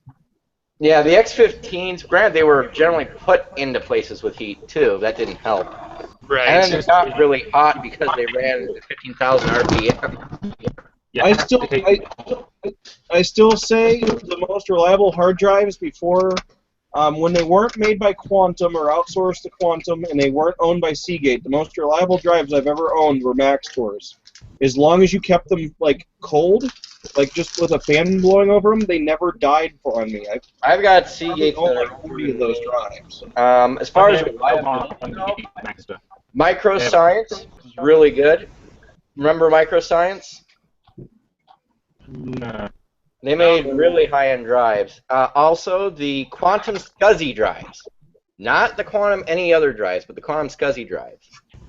Really reliable. I've pulled plenty of them out of old photocopiers. Old Minolta DI450s and things run 6 to 8 gigabyte Quantum SCSI drives. Mm-hmm. And they still work perfectly. I know. They might make horrible noises, but they still work. The only failures I really had on a lot of Quantum drives weren't actually disk or mechanical failures. It was actually the motor driver going pop. Like, you'd literally start the computer up and the motor driver would just start smoking. Yep. But the SCSI drives are much different than the IDE drives and the consumer drives. Like, if you take apart Mac LC, guaranteed there is a Quantum drive in it. In fact, I'm going to go get a Mac LC. I'll bet if I open it up, you're going to get... One had mechanical bearing failure, and you actually had to take the center screw out and put a couple of drops of singing machine oil down inside it, let it sit for an hour, then you'd start it up and it would work fine for the next month or so. I did that for about a year before the thing finally completely copped out. I have had a hard drive where I had to take the top cover off and physically spin the disk to make it start. This is the most reliable computer Apple ever made besides the Apple II. In Macintosh terms, this is it. This is a Macintosh LC. Yep. I used them for years in high school. And there's our Quantum SCSI drive. You cannot kill it. Hey, with your old Apple computers, always watch for the Maxell lithium batteries. Yeah, I replace them with other brands. If you have a Maxell, do you ever have one of those bent and destroy the inside of the computer? Because I have. I don't ever have those in. If I see them, I just change them because I've heard of horror stories. I change them with these Info organic ones, the purple ones. Hey, Kate. There's a disk drive right under that pair of blue scissors. Hand me that. In fact, I am so confident that this will boot. I'm just not even going to hook a monitor or keyboard or anything to it. We're just going to plug it in. Before they ban scrounging, okay. Those Quantum Apple drives. Okay, check this out, right? Classic Mac noise. 3 in the box. Oh yeah, it's the box. Here's the card, PCMCIA card. Nothing unusual there, but oh wait, here's the best part. Look at the dongle. Is that a 3C589? Here's the card compared to the dongle. It's got twisted pair and VNC on it, thin net and twisted pair. Is that a 589? I'm sorry. Wait a minute. Is that a 589B? No, B. This is a C. Oh God, C. Combo card. Combo means it has 10 base 2 and 10 base T. Oh. Yes, yeah, that's what this guy does. That's a little dongle there. Real quick, before we get too far away from the subject of those Max L batteries, this is a floppy drive out of a Mac. What is it? The Mac 2 CI? I think it was the one. I think Pseudos remembers I was looking for parts for it. Yes. Okay. This Mac 2 CI was never exposed to moisture. It was never exposed to the weather. Nothing like that. This is what the battery did to the bottom of the floppy drive. Wow. I don't see it. Oh. Now I got a dead Amiga 2000. You know what happened to it? You see all the rust and corrosion on everything? I see the splatter now. That is what happened when the battery vented inside the case. And not only did it destroy the floppy drive, but some of the fumes from the battery actually worked their way into the hard drive and just corroded the aluminum inside the hard drive and wrecked it. What a so I mess. lost all the data I had. Well, with all the 3C 589s, you know what? Let's complete the series with a D. That's the dumb card. I could find an A, but I really don't have time. I know I have one somewhere. In fact, I have several of them. It's the Dell brand card. I think you've met your match here, Kevin. Yeah. Oh, I can't compete with this group. I mean, I pull out the original Hayes Smart modem, and someone pulls out an acoustic coupler. I can't compete. that's why you don't compete. You just hang out, and we all impress each other and have fun. Hey, there's a difference. It's a friendly competition. To work. I can't find documentation for the acoustic coupler or cabling. So there's that. You got that going for yourself. There's what it looks like in its internal plastic packaging. I can't beat that. Here we go. Here's the floppy goes here. I have the floppy in my stash of floppies. I really should find that and put it in its proper place. Make a copy when you do. Here's the 610. A lot of the equipment that I buy, here we go. I get from There's one disc I really need to find to make an image of. I have the original floppy for the work group add-on for MS-DOS. Very rare piece of software. Very useful piece of software. Does it have a TCP/IP stack by any chance?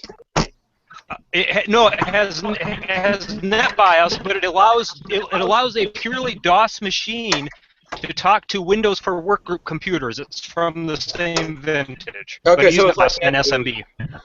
Yes, NetBEUI. That NetBEUI transport for SMB. Yep, rather than SMB over TCP/IP like we run today. Cool, though. By the way, the LC booted. Getting away from it. We're going to improperly turn it off because you can't kill these things. Excuse me. Head crash. Nope, it's a quantum SCSI drive. It won't have a head crash. You know, my mini scribes still work. I love those things, especially watching the little servo motor on the side of it spin. Pushing a clock radio against the desk. Don't mind me. There's a really quality brand for you right there. Sound design. Right up there with deck. And of course, yep, you can see it. It's got the classic yellowing. You can see where the switch is. There's still some white, but yeah. For that antique look. Yeah, it's that classic finger slime residue. Here's some information for you. Hey, it autofocus. Classic Thank you. It probably thinks the UL logo is a face.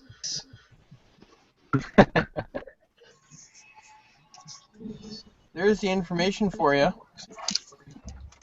Sort of. See if it can autofocus. Sort of, kind of. You gonna autofocus back onto my face now, buddy? Come on. But it doesn't think that that's a Come face, on. obviously. Come on, it's a face. See? See? Come on. Autofocus, you can do it. Good boy. Positive encouragement always helps when you have a finicky webcam.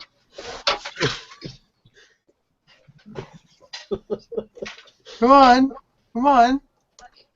Did you buy any webcam treats? You have to feed them when you're done. So they're not going to listen to you next time. Really? You think I have the money to get webcam treats? Who the hell do you think I am? Boxy? God. And then, Uh-oh. webcam treats. I've got a wire that I don't... Oh, there it goes. That's where it goes. So I don't know if Newegg's going to keep selling these or not, but these have been the most reliable, cheap 80mm fan. Is these RFX 80s. Oh Dual god, ball one bearing of those fans. things. Yeah, something's a little bit wonky because once I turn the tape player on, where are you? Once I turn the tape player on and start playing a tape, the clock starts just staying like completely solid and it keeps on resetting itself. I thought you were going to say blood came out of the speaker, but all right. No, it just keeps on resetting itself. So there's obviously some sort of power issue happening here. Probably bad caps. Those things kind of freak me out. Name that band. Can't do it. YouTube. Can't do Elise it. had one of those, and we took the batteries out of it, and every couple of months it would make noise and move and stuff, even with no batteries in it. And yep, those things are kind of scary. No The next battery. best thing to a gremlin. Oh, hey, it focused again, I think. Yeah. Hey, Cool. an interesting fun fact about movie alarm clocks. Some alarm clocks that have existed out there, especially in the United States, for the clock signal for the alarm clock, they used to use the AC signal coming off the transformer to generate the clock pulse. Because I the have 60 hertz I have one that does that. The alarm goes off, it goes grrrr. Annoying. I'm not This is sure why if I the go video fan free with the video card in my aunt's computer, because nobody but me cleans it, and that's a rarity because she lives about 50 minutes away from me. Yummy. But there's also a fan right here, so I really don't feel like those hard drives are ever going to overheat. They're just going to get dusty as hell. Okay, guys, I got my period correct. Dell 19-inch LCD flat screen from 1982. Okay, well now it's keeping time, amazingly, so let's see what happens when I go to 1202 if it gives me the, this beep, beep, beep, or what. Oh god, I could actually... This computer's got an HDMI port. I could use this monitor. Have you got one of those This is my bloody, service old monitor. bloody washing machine hard drive clutters in the background there? Huh? God damn it! What the? You know. Having I like issues when there. People are doing stuff, you just hear a random God I damn don't it! have issues. I have volumes. I have issues. It's a great album. I love that alarm. Is that an alarm or is it a vibrator? I love that. It wants to kill you. Oh yeah!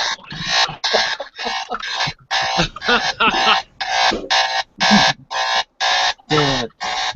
Oh god! Somebody give that man a shot now. Hey, Suno, get over here. I need you a buzzer from the dryer.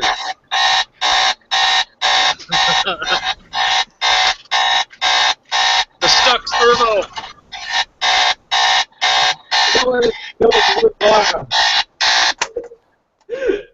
Okay. I was rocking out there for a minute, but it stopped. So. Me too. I swear. No, it's like two different octaves. Like, it's like you could like use that as a backbeat or something. Seriously, that's Circuit bend it. Circuit bend it. Circuit bend it, yeah. That'd be awesome. Circuit bent alarm clock. Okay, you know what? Let's unplug it. Let's take it off the power. Let's open it up and see what I can do. I used to have an alarm clock when I was little that there was a hole in the bottom where you put the drum machine. Yeah, so jump machine. Yeah, see, I've got all the buttons for it too, and they're already like spring loaded and stuff. All 4 of these are going to be different kinds of drums, and then this one over here, the snooze button is going to be like the Bieber alarm or something. Guys, may I have your attention for a moment? This is the 5150 with the 386 in it. Oh God. Hopefully. If you want nightmares before you go to sleep tonight, search Circuit Bent Furby on YouTube. No, no, never again. You horrible sick bastard. It looks like we're going to jumpstart this hard drive. Yay, jumpstart! I knew that was coming. Because this one's never ever started up for me on the first try. You know, when you say jumpstart hard drive, do you mean hit it with a hammer to get it to spin? Yep, pretty much. Like I said before, we use a dead hollow hammer to start Julian's 86. Okay, we got the case.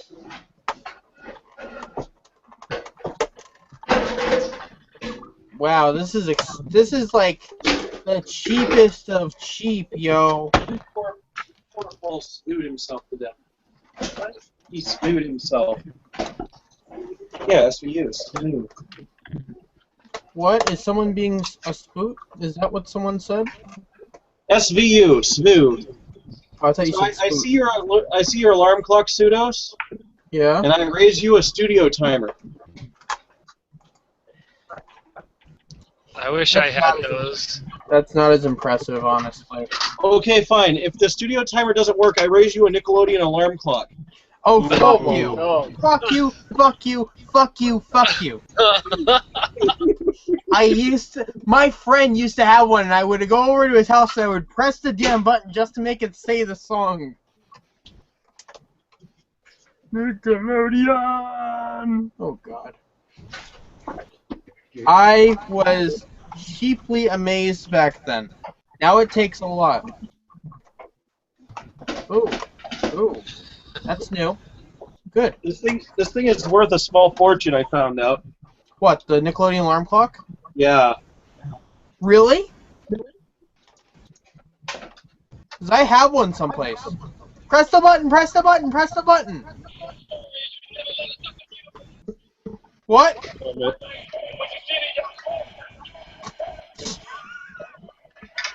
Yes, because that's exactly what the button does. Hold on.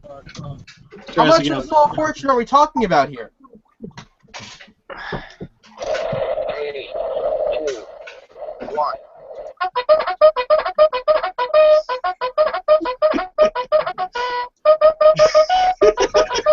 That's awesome. Move to the mix setting.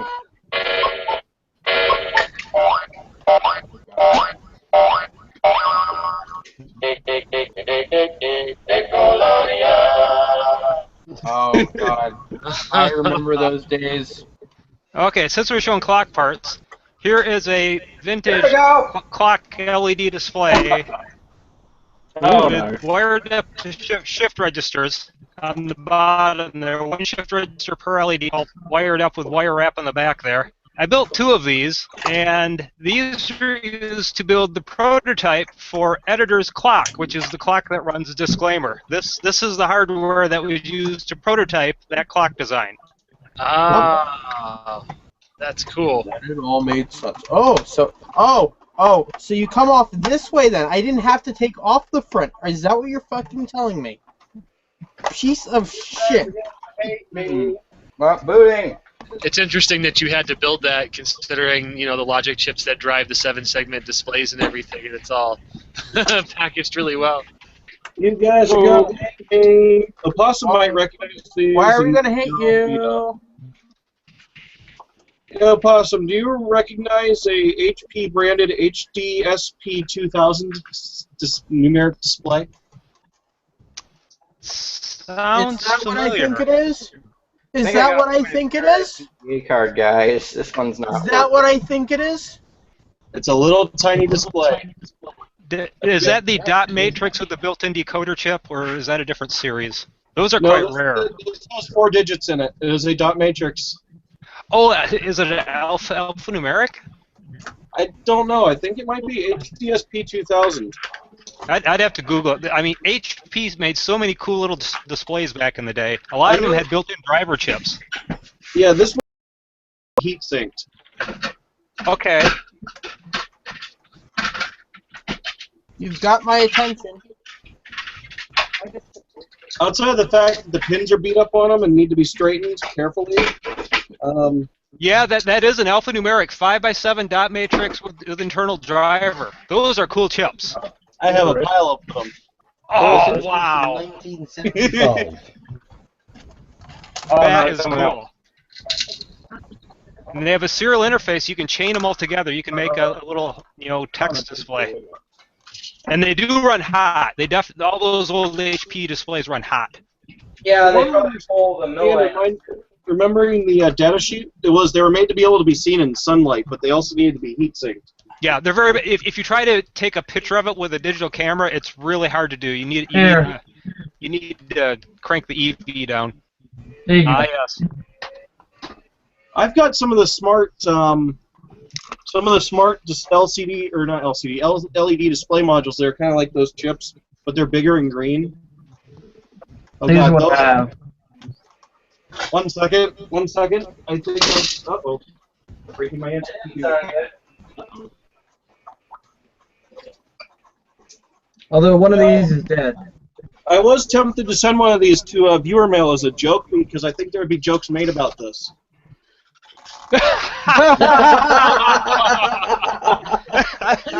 I got some Wang computers too. That would go very well with. But inside Mr. LubeCon, there's a There's a pole full of lube. right there. That's the dumb one. Oh, the These bubble are- displays. Yeah, that's the dumb bubble display of this model. It has no driver in it. These have the There drivers we in it. go. Oh, baby. Ooh. Oh, yeah, LubeCon. And this didn't cost me this much, but this is from that industrial surplus place I went to. Yeah. It's actually I'm guessing it's an automatic lubrication system controller for a machine.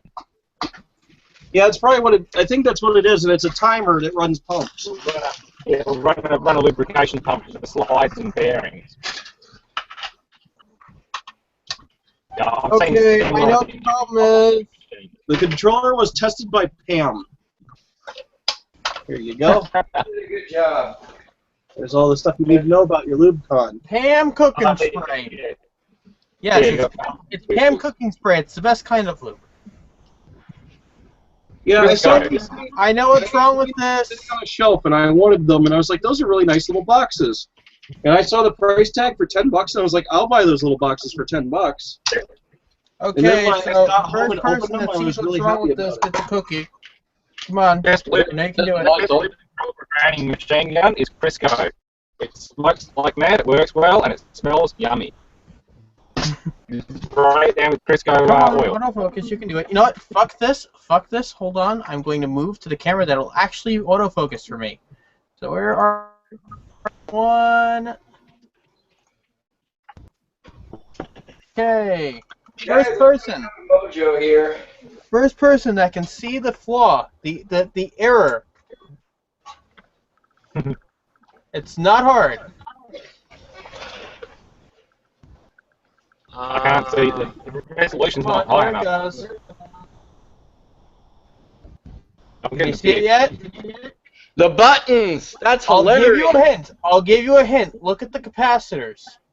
I was looking at where the push buttons are. That's hilarious. Look at the capacitors. Right in the middle. Yeah. You see it? There's Gorilla Snot all over them. Yes! You win a cookie! You win the cookie! Is There there is Gorilla Gorilla Snot Snot everywhere. There should be. That's intentional. As long as it's on top and it's not going conductive, it's not too bad. But if it's down the bottom going conductive between the pins, look out.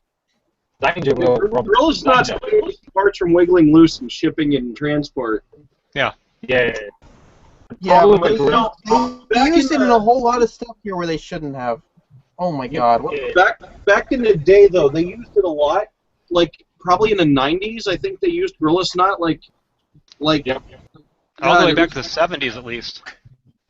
It's quite important to use with single-sided PCBs. Otherwise, you'll crack a joint very easily.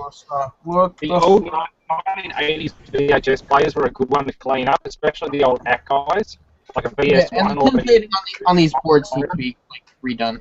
Still, Scraping Gorilla Snot off a PCB is as satisfying as, like, I don't know, cleaning your nose or peeling that film off a brand new TV fascia. It's just one of those organic experiences. cleaning your ears.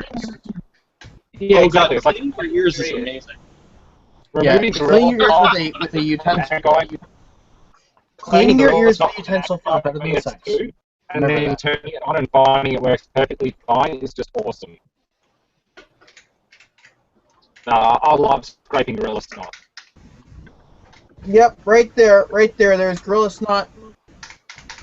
There's a capacitor right there. It has Gorilla Snot right at the base of it. I bet you if I remove the Gorilla Snot from that area, it will start working again. But I don't know. You're definitely gonna have wax on that. Yeah, there's wax at a couple. There's wax right in this area, right over here. But that's not anything that I have to worry about right at the moment.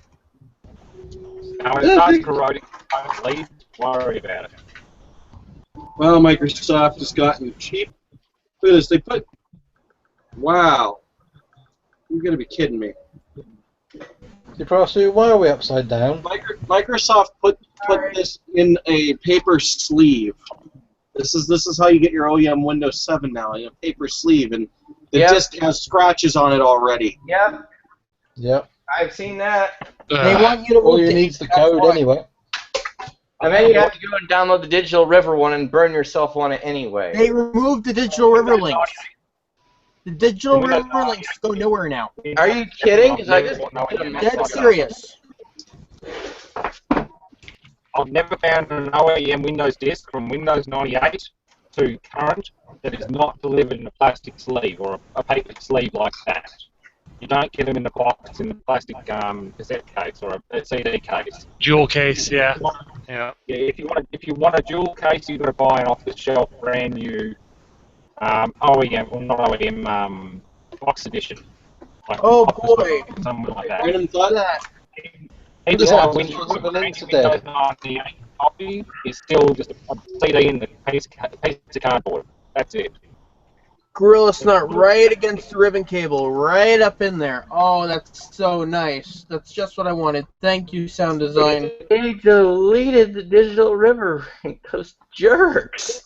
Yeah, if you want to download it now, you have to feed a product key into their website, and it will. That is BS.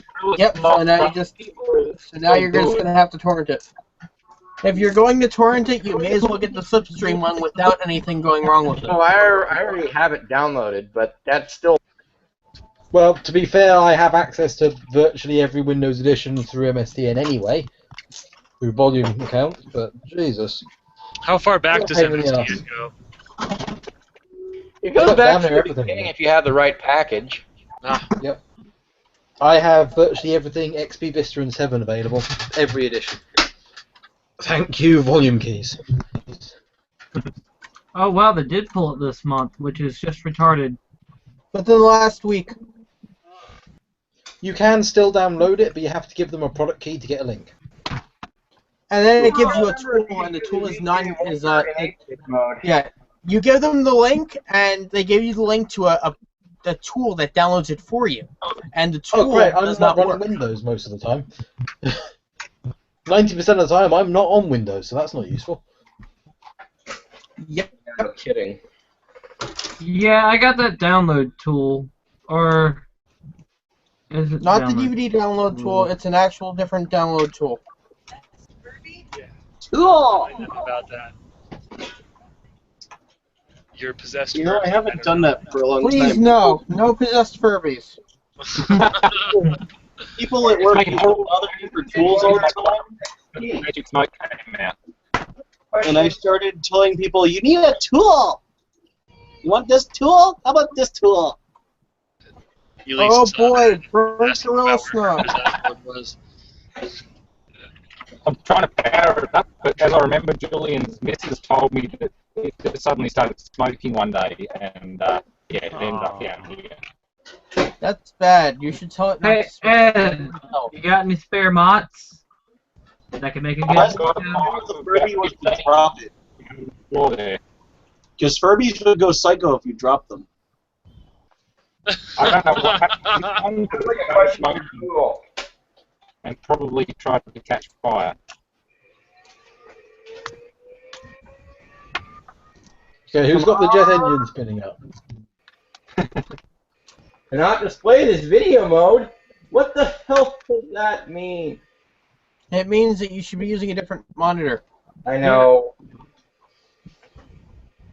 Let's see if anything actually happens. Try harder. We're just displaying fine from a 286. Lurk more. Actually, I like the monitors to tell you that they can't display that mode, but they still display it anyways, and they just leave the annoying bouncy thing on the screen in front of it. Well, there's no smoke. That's good.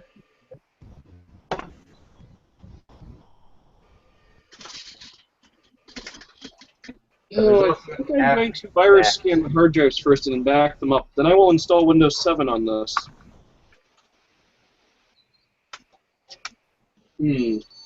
Oh, that's good noise. That's the noise? The Hey!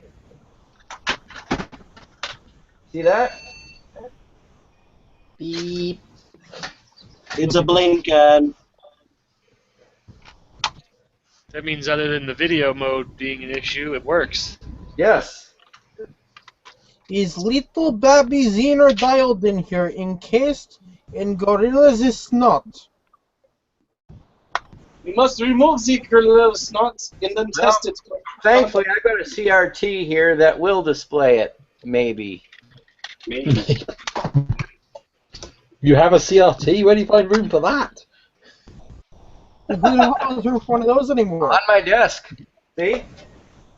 God. I used to have 3 CRTs, but now I'm down to 1. Yeah, I threw mine away years ago. Trinitrons are just too heavy. Tell me about it. My HD TV is CRT. That's widescreen. Hey! It came up! It's up? It's up! I have a limited amount of CRTs just for vintage computers, just old VGAs. Okay, so you can run a VGA Wonder and an 8088. Cool. So, next thing I need to do is get the keyboard hooked up and reboot it. Okay. And load Windows 3.1 on it. No, not even. I need the drivers for the inboard 386, and I don't have the driver disk that came with it. Because, well, when I got this computer, it already had it installed. So, if you guys want, I need the monitor pinout and a keyboard for this. For what? Oh, god damn it. Don't spin down all the way. There we go. MFM hard drive. Let me see. Is it a Wizzy? It's a Wizzy PC. Does that use the modular keyboard or no? Actually, you know we have a bad... Oh yeah, that's right. Last time I turned this on, this cap exploded. It still works. It needs a new cap right there. It vented pretty good. I don't think I'll turn it on, but last time I turned it on, it did boot. But I have no way of actually working with it. Because here's what we got on the back. Outside me sneezing. The mono display, LPT1, COM2, COM1, and this whack job. That's not the keyboard? Oh, You'll have to shine a that's light. evil. That is evil. So that's the whack job keyboard port. And then we've got also this thing going on over here with this giant card. Bloody hell. I think there's some other card down in there too. I think that's the MFM card. Yeah, here's your RAM. Look at all that RAM. I wonder what display that is. I don't know, but I would turn it on, but now that I see it, I remember the fact that this cap exploded, and I don't want to turn it on until I get a chance to replace these. Yeah, don't do that. Yeah. Yeah, Hey, give look, that a Pseudos. pass, why love. Let's not. Oh, Not past man. it. Wait, let me see. Oh. Wait, there's Yeah. that here. Very good reason.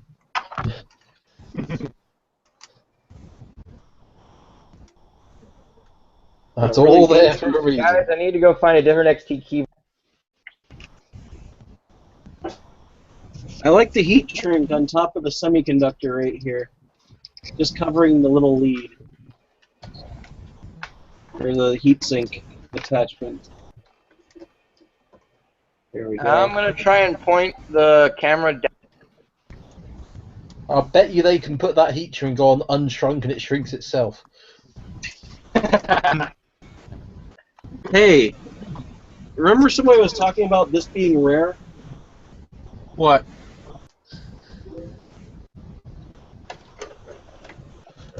Blank error map. Nice. And what is it though? Is it an ST225? Oh God, what is it? I don't know. It is a Seagate. Yeah, it is. Yeah, that much we can tell. It's a Seagate MFM. Is probably a 236 or a 225. It doesn't look like a 251.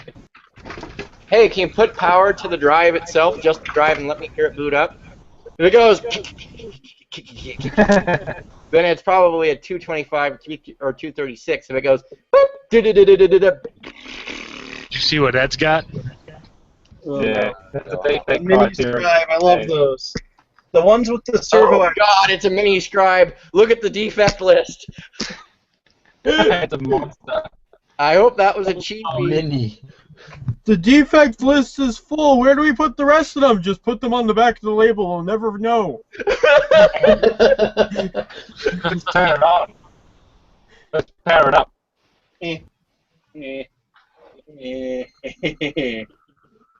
Oh, those made cool noises. I have a bunch of the 3.4 somewhere, but I destroyed most of them because they all I failed. think I just I saw made most of mine smoke in when you wind plugged it chimes in. because they were horrible drives. Ed, you should check that board. There was a bit of smoke when you plugged it in. Oh yeah, well this chip here has been smashed to bits. That would explain it. We found it at the rubbish tip in the bin, along with a number of others. It didn't smoke from that end, it smoked from the other end. Well, time to salvage the. Yeah. This one Okay. doesn't actually have a table, which is strange because micropolis should normally have a table on them. Yep. Ah, Julian just told me it's because it's SCSI, it's probably flashed into ROM.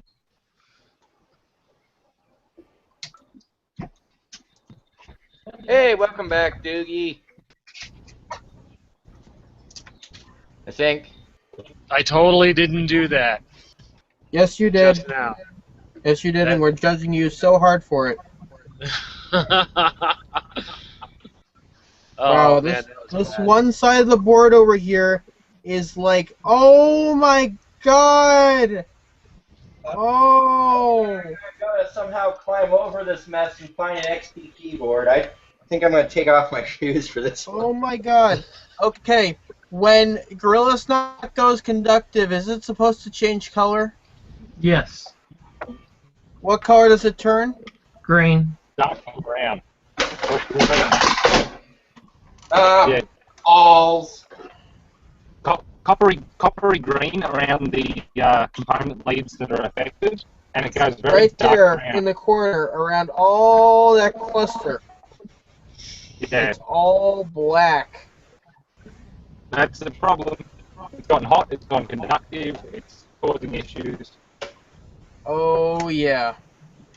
Gorilla snot that you leave alone is the stuff that's still yellow and tacky. Like, it's still flexible and yellow, it's alright, but if you can just sort of pick it away like a scab, and it's gone, the component leads have gone green or blue, then you know you've got a problem.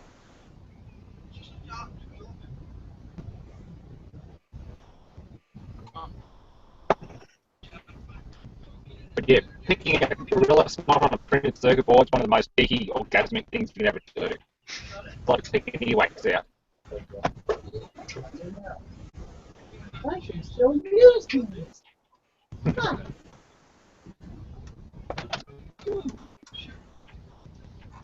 What about Not that I remember. what about Gorilla Snot that's dried? Where's my phone? What about Gorilla Snot that's dried and gone black? Get rid of it. That means somebody cooked your gorilla. Yeah. Good. Whoops, I didn't want to drop one. Don't be cooking my brethren. Who wants their gorilla steak? Did I open the door? If your gorilla has turned to a briquette, please do not use his snot for electronics assembly anymore. I did the Pepsi thing, but I didn't open the garage. I wouldn't have opened the garage until I went in the garage. Shh! You shush now. The Google Hangouts window is back open. Okay. Maybe. You're not going to live it down, are you, Doogie? No, no, not. Probably still works.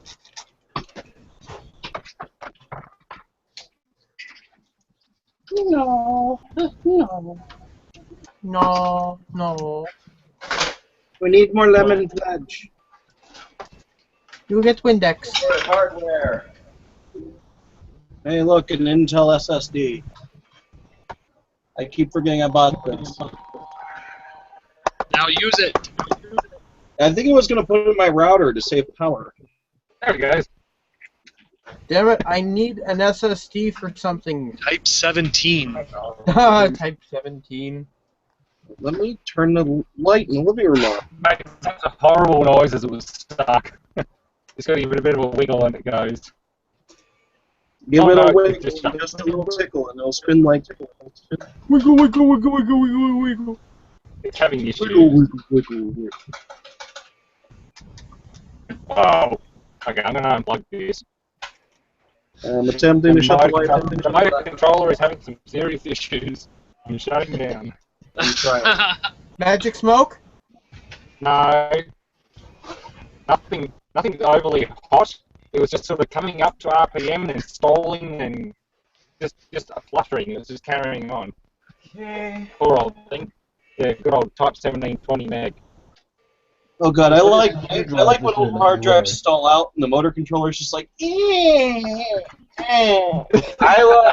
love the Master drives because they go.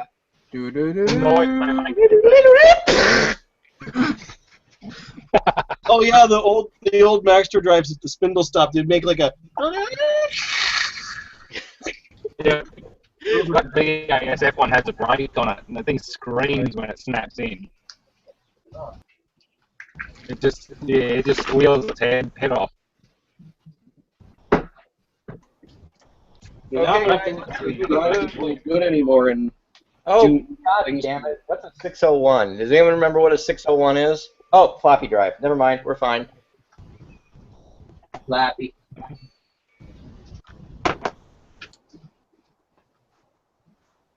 Okay. 1 a.m. already.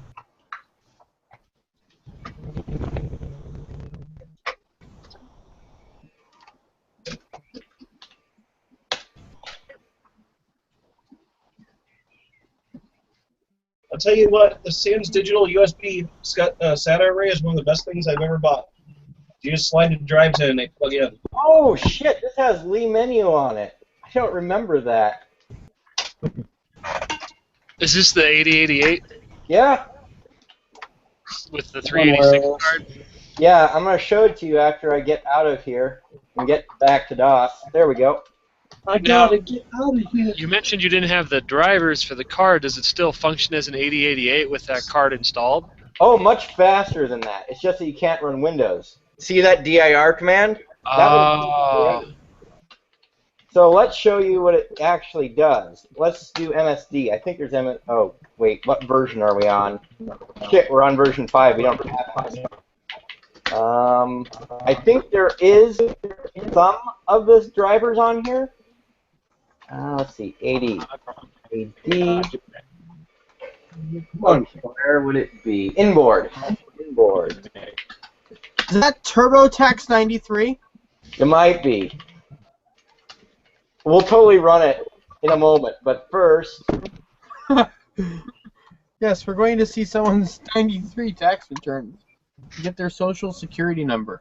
Oh, yeah, I know the inboard PC whatever isn't... Okay, what about iStat? Oh, you have to load it in the config sys. Nope. I don't think I actually have the driver. Let's look. Star.sys. Nope. We just have the config sys there, so it's got to be somewhere else. Let's try now. We've got Lap Week on here. Holy crap. There you go. But we're going to run this one first. Luffy is on. Because we have to prove. There you go. Check that out. Wow. Speed test. Rippin'. 4 times the performance of a PC. The landmark test is hilarious. Let's see, we can toggle the color.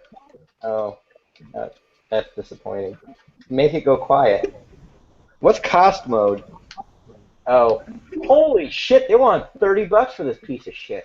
Yeah. Ah, yes. $30. Shut up and take my money.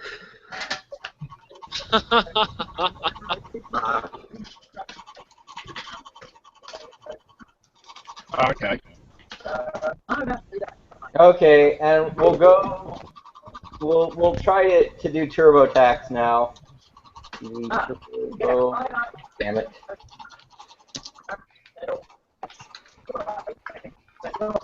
I'm sorry, but the previous owner must have deleted it. Yeah. Fucking smarty pants. Whoa! Smarty pants! Let's Well, you can see. set mine up as a private name. This is probably not a good idea. But I'm plugging this into my network here. Yeah, but I'll get that now. All screwed up. Thing C. I'll be back, guys. Nothing. That's what you want us to believe.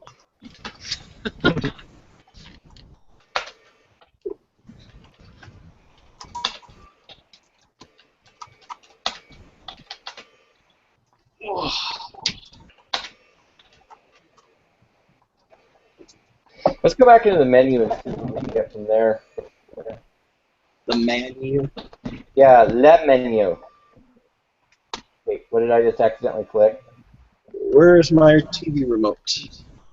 Remote, hear me now. Hard drive screaming, that's not good. Hard drive screaming. It sounds like a bad punk band. Quicken! We have Quicken! What version is this? F1 help. Oh. God, what version of Quicken is this? Use register. Oh, now we can look at the screen. Version 5.0.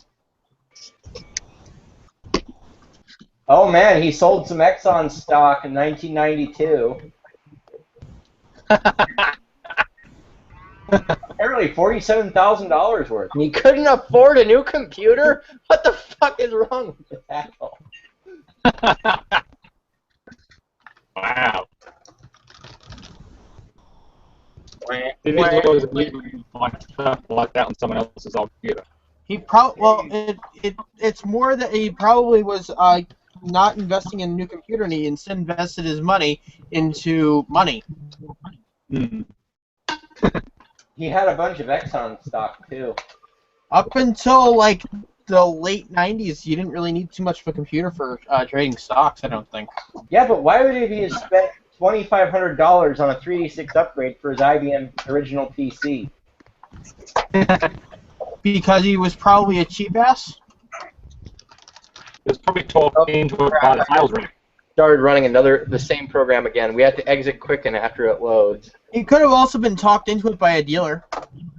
Yeah, that's exactly right. He'll be talking by a sales rep after you walk into the And store. the funny thing is they didn't install a PC clock card either. Sell. The sales rep's got a ton of units to sell. He's going to sell them PC first. clock, just get a 6-pack plus. I'm just saying they didn't put one in. Oh. I mean, he was attempting to log on to his computer right now.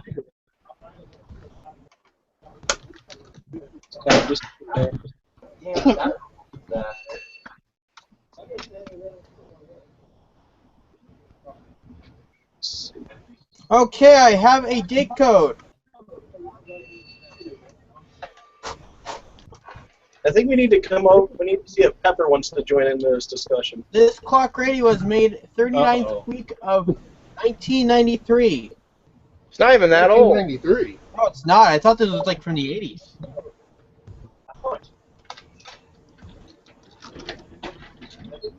His computer thinks it's from 1980. They all do. So let's see. We've got backup of data files.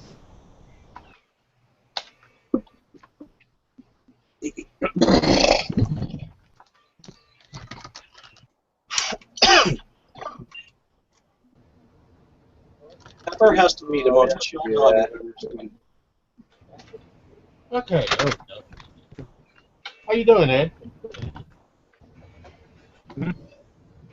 He's being Ed. I know it. So check it out. This monitor says it can't display the video mode until I turn it off and on. Then it works fine. Oh, wow.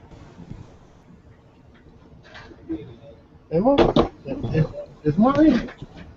Can you guys hear me? Is that a chat link? I hear it. No, I we see the definitely chat. can't Hi, hear you. chat. Oh no.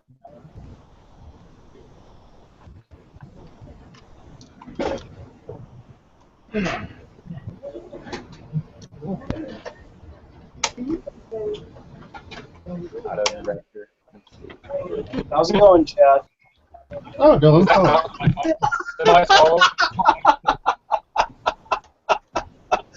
Okay, how did you do that? Share your secret. What the fuck is that? You just went Cyrac on your Furby there.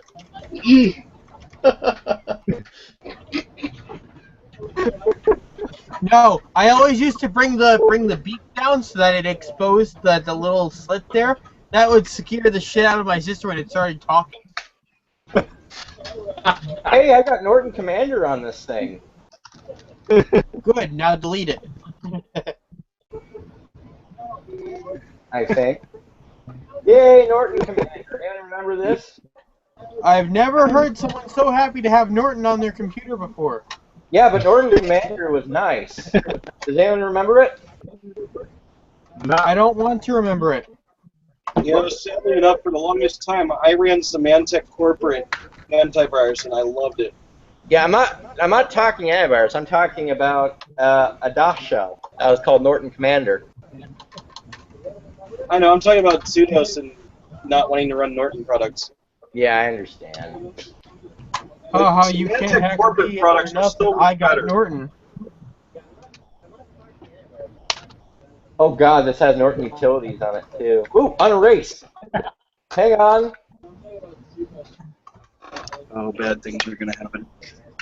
I'm gonna You create can't a have loop Speaker here Nelson. I got Norton. for a moment. You're gonna go right there. Why? Why Okay. what? Hey The rubber guys! dome. Rubber dome is what makes these buttons happen. They're all held in by gorilla snot. All the rubber dome is on the bottom of the plastic thing. Nice. High quality. Remember, from the 90s, you had to take Gorilla Snot with your vitamin every day. Pretty much. That's the classic era of electronics. They're all fitting together. Gorilla Snot's like duct tape. It holds the universe together.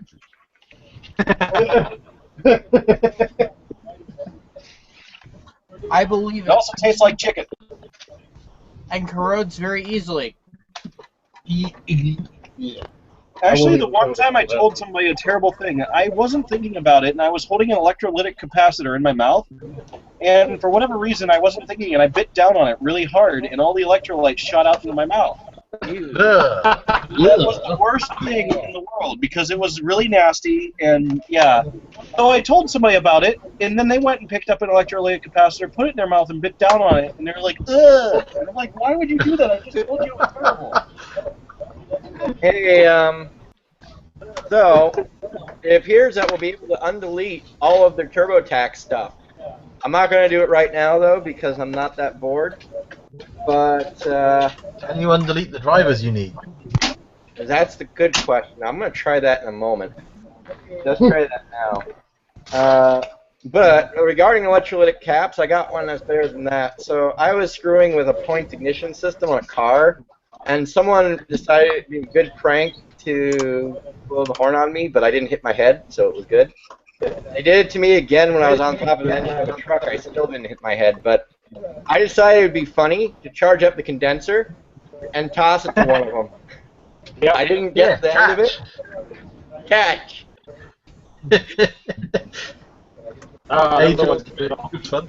They didn't screw with me after that, though. American Megatrons. Okay, let's see what happens. Is this thing gonna blow up in my face? Hopefully not. I'm surprised I got this thing going. I'm happy. I haven't done this computer since at least the Mac Portable days.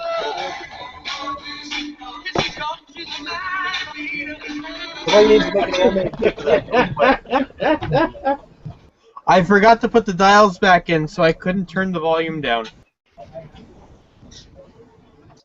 Well, she's a man-eater, but oh well. I won't go there on that one. We gotta make a pseudo dance GIF now. No, Josh, pretty much, I played that in front of my ex-girlfriend, in badly. Where the hell is the other dial? It's somewhere. Good luck finding it. It's in the junk pile. I need to go get a Mac adapter. I think we should get with some Macs now. A Mac adapter. A classic Mac adapter. I have tons of those in my parts bin. What, a Mac adapter? Yeah. Adapt Mactor? Everybody needs a Mac adapter in their life. If you don't have a Mac adapter, you ain't living. I had never opened it. So if it's open now... Oh, I found it.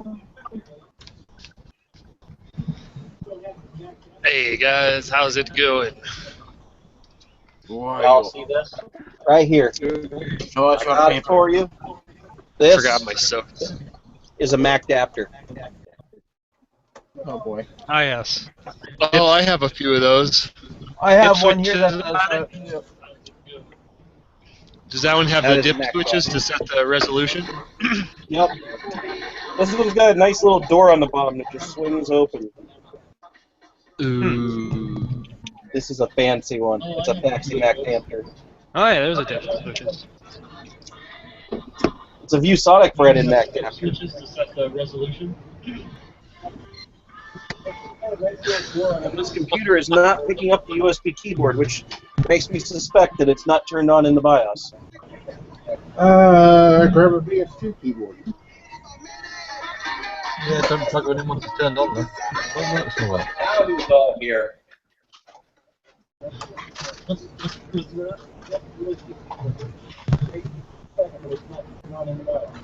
Oh, I think Ed's searching for his Mac adapter. Check out that room. I got the exact wrong one. Right now, I think C-Pro stands for Ceiling Pro. This is close, but no cigar. This is the opposite of what I need. This is not that thing you were looking for. These are not the droids I was looking These for. are not the things you are looking for.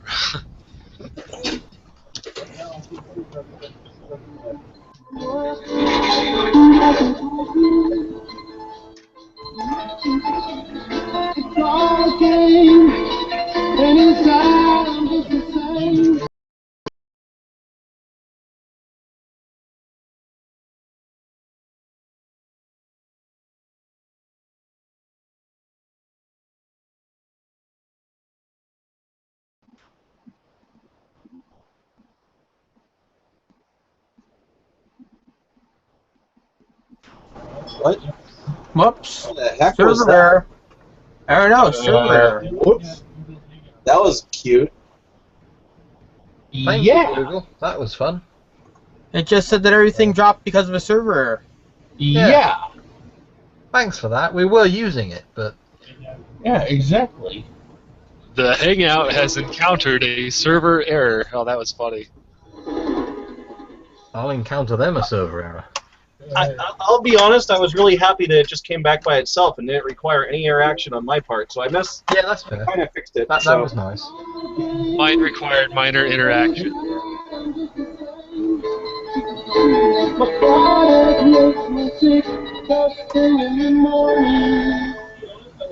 You know what album that is? You win a cookie.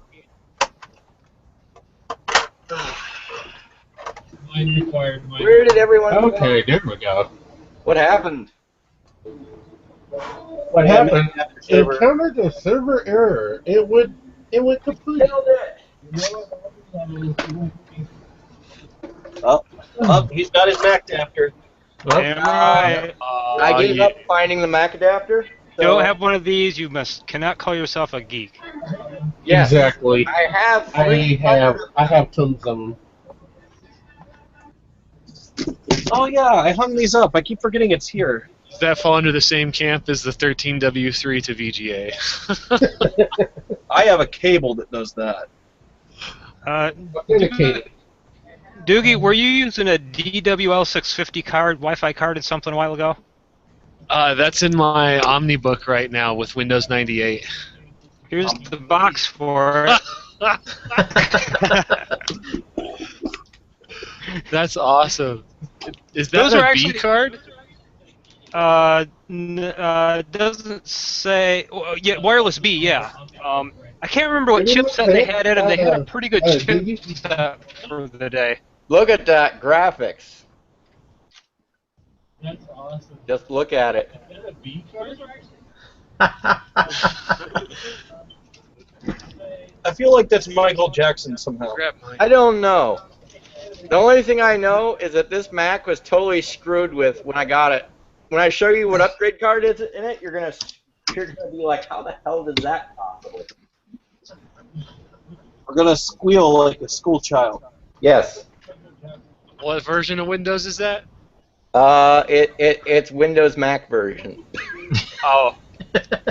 I'm sorry, I'm looking at the wrong. That's XP. That's what I get for changing cameras and looking at something else at the same time.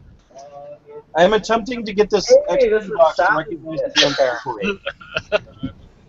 Actually, I'm gonna have to dig out my Mac Pluses and boot them because one of them belonged to a teacher and it had a lock program in it that was to prevent the students from getting on and changing their grades in the lock program, and I figured out how to defeat it in 5 minutes with mashing the keyboard. Because I found out it was a key combination. So after I figured out it unlocked when I mashed the keyboard, then I mashed the keyboard systematically in certain areas, and I found out it was like the control key and something else, and that's what unlocked it.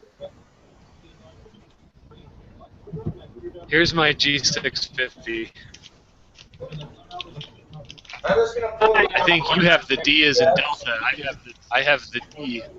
Oh, Jesus okay, slightly different. You know, I have a. You have the original gangster version. And here is a Dell branded Orinoco Gold card. It's actually an Orinoco Gold, but it's Dell branded. Somewhere. I tried using it in my netbook 386. Okay, We could totally come up with a hacker version of. Are you ready for this? Now, the Using- cool, This is a Mac the cool thing SE, about okay? these cards is they have the external antenna connector on them. Yeah. Oh, fuck. There goes my chair again. Check out how much RAM is in You know, I still have the hard boost card. So you can hook that card up to your directional antenna. What? 2.4 gigahertz Yagi. Did you build that or buy it? Oh no, this is a purchased high quality Yagi. No homemade crap. That has 15 dB of gain, I think. You should see my homemade crap. It's in a Fuck, I world need of originals. Oh, are you okay? I'm fine. The chair is fucked.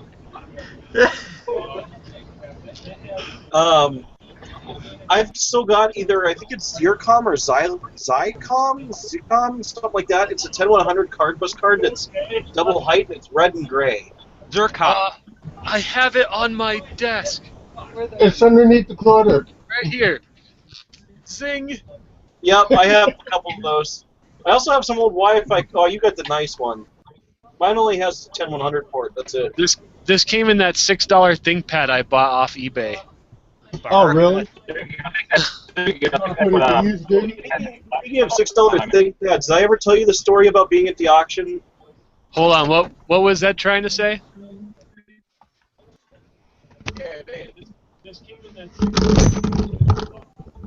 If that's a little Zircom unit, that's what Julian has in his laptop at the moment. The 2.8 series. Yeah, these are fantastic. I love these. It goes well in my Omnibook. But yeah, did I tell you the story about the ThinkPad at the Virginia Tech auction? It ended with someone talking about buying a brick. Wait, what? Oh, vaguely. Yeah, I was at Virginia Tech for a computer auction, and they started getting into like computers and laptops. This is where someone paid $380 for a Pentium 3 machine when the Pentium 4 machines were selling for $200. Yeah, basically we were there at the auction, and they got into the laptops, and this guy held up a laptop, and he's like, "Who will start bidding on this?" And this little old man, like, suddenly just yelled at the top of his lungs, "I'll give you $150 for it." And the auctioneer just had the weirdest look on his face, and he looked over at the guy, and he says, "Sir, have you looked at this laptop? Have you inspected the item? There are things missing, look." And the guy that was holding up the laptop spun it around, and like there are covers missing from the bottom and stuff. And the auctioneer looked at the rest of the audience that was standing there, was bidding on things. And he's like, "Who will give me a real price for this?" And my buddy standing next to me put his hand in the air and said, "I'll give you $1.50. And the auctioneer looked at me and said, "Sold to the guy who knows he's getting a paperweight." They didn't even let anybody bid on it. He just sold it. He's like, "No, this guy's getting it. I'm not selling it to you." It's not worth it. What's funny is I still have the laptop sitting in my closet. We never did try to turn it on. I also have a bunch of Zenith laptops somewhere too. They're like Pentium I 1. interrupt you for just a second. I finally found the application I was looking for on this Mac. Look at that.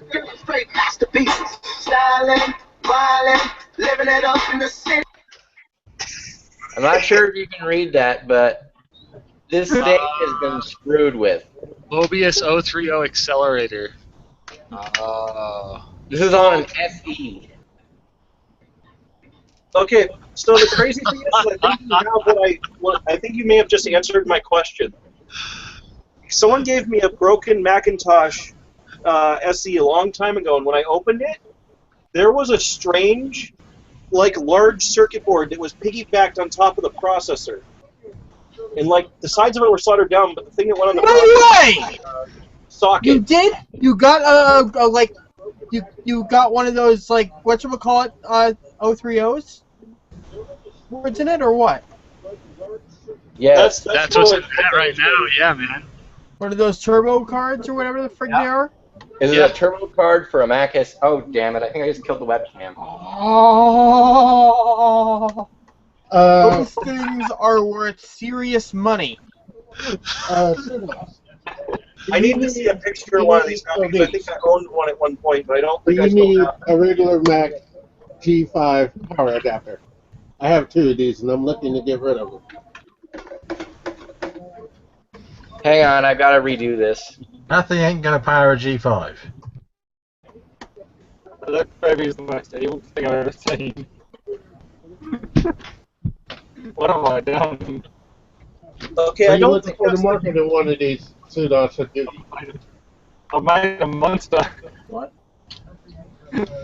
Dear God, Ed. Dear God. Now, I will have to turn in my geek card right now because I do not own a Mac Cracker. God. Really? You have one of those? I need to flip this around. Does it have the dongle? Ooh. The dongle, of course. I think Julian's in love. Oh, damn! Where's the dongle? Dongle. Who's got the dongle? Who's got the dongle? I'll give you a remote. Oh, that motherfucker's in Alright, here. get the remote, we'll get the It's buried, Doogie. Okay, so I found a picture of the thing I used to have. I was given a Mac SE that had something in it that looked like this. Dongles. What have you done? Is that the remote? The dongle's in my Does laptop. it have a port on the back for a monitor? Hey, Pseudos? Yeah. Is this that accelerator? Because I had a Mac XE that had this board in it. Yeah. I don't know if I still have that board, but I remember it was soldered down with like these little springs. Go up. Let me see. What does that say? We got radius accelerator. It's right there. What the hell it is? Yes. Radius. Oh. I may still have that somewhere in all my stuff. I have to find it. That is worth serious money. It may have gotten scrapped though a long time ago because it was not worth anything when I had it. Accelerator cards for the compact Macs are like serious money. Are you kidding? People will actually pay money for these pieces of garbage. Oh yes. Oh yes. For museum pieces and stuff. For museum pieces and stuff, you want those to be the best. That's like Oh God, not the Audigy. Keep it away from me. Audigy. Oh, I am so jealous. Right now, I am jealous. I used to want one of those, then I found out about Creative and their drivers, and now I want nothing to do with them. No, thank you. No? No. Not possibly useful, really, for anything No, anymore? not at all. U.S. robotics modem.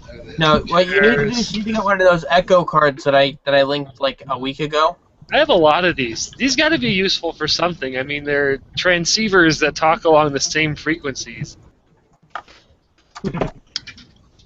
That can't be useful for any... Well, I guess if I use one of those software-defined radios and made my own base station. So here we go. Yeah. It's not bad. It's not bad.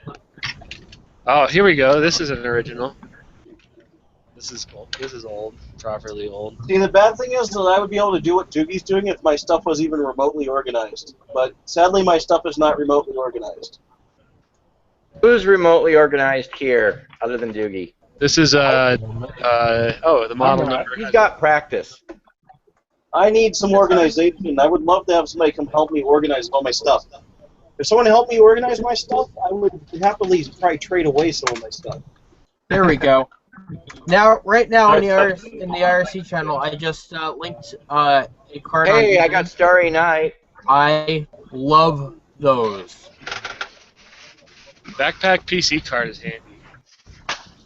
Doogie, You know, I got a real backpack. quick, check the IRC channel. I just linked an eBay link.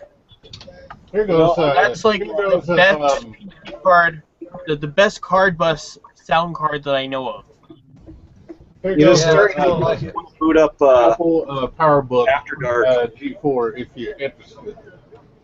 Oh God. It's an IRC, but it's a hell of a long link.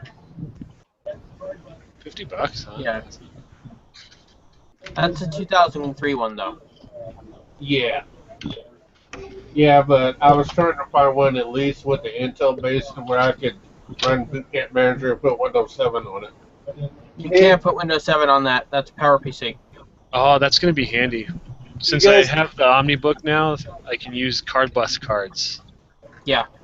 You know, I'm not talking about the PowerBook G4. I'm talking about the close to. In fact, if you put Linux on your OmniBook, you can use the Audigy with the kernel driver for that. Does that interest anybody or not? What? The Epson thing? I have What, a you got something? bus adapter. Oh god, zip drive. It fits in a card. It fits in a drive bay slot. You can put your card bus cards in your Oh, drive a white bay. zip drive. Yep. 100 meg Epson branded. That's neat. Is there anything you don't keep the box for, Kevin? This is the parallel. I also this is parallel. I also have the SCSI version. I have both. The SCSI version is in worth box. money right now. Oh, I'm man. not sure why. But you can sell a zip SCSI drive for like $50. I've got a zip SCSI drive. I'm still using Internal, I mean, one of not those. internal I and just- The external. most Yeah, reliable just SCSI drive I've ever had. I'm looking for one of those. You know. Crunchy's in a new My case now? SCSI zip drive never ate a disc. Julian, why'd you do Julian, that? Crunchy's in the new case. I like Crunchy in the old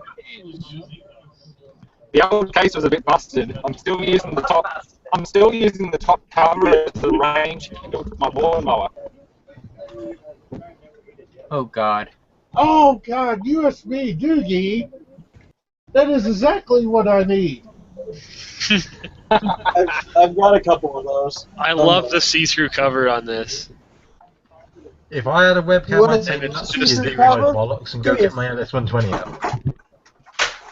Alright, I'm gonna get another Mac out.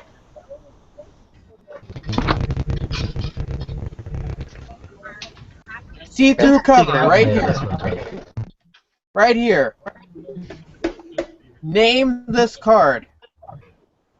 I can't focus. It's a Nintendo. Is that a Game Shark? No. The Game Genie. I'll give you a hint. No. One color. What? What was that? I'll give you a hint. It's for the Sega Genesis. Sega Genesis 30 feet. Your autofocus is just too hard. I can't deal with it. Sega Genesis. I can't remember. Multi-spin 6XI, new, unused, in box. Okay. This is going on eBay soon. Oh man! I Wait, think just well, I used to have one that had the retail sticker on it. These sold for $9.99 when they were brand new. I bet you could get that. I'll give you a hint. I'll give you a hint. Do you see that?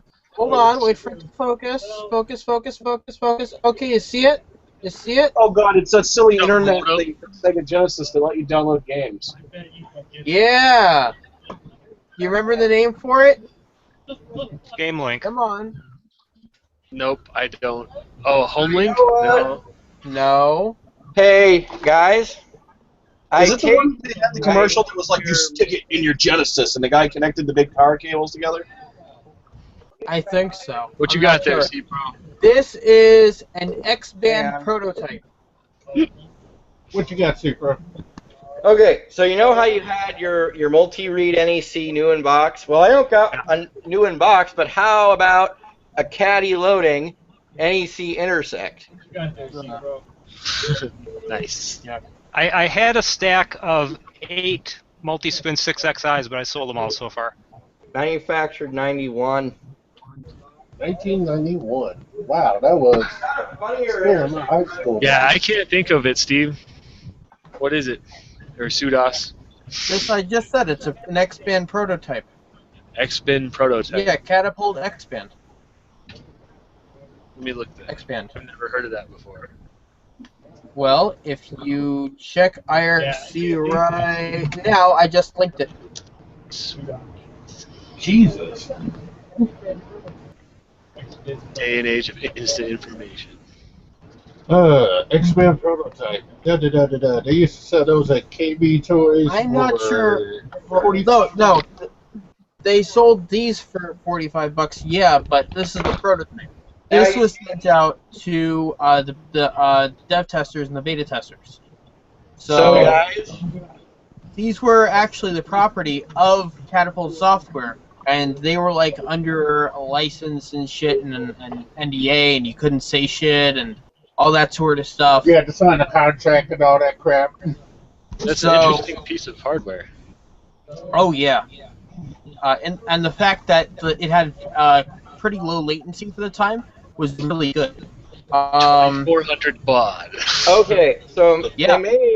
they made a portable version of the Intersect. Okay, and it used a battery that was the same size as the drive. This is the portable one. Okay. I'll be back. I've used one of those before. That's awesome. Oh wow.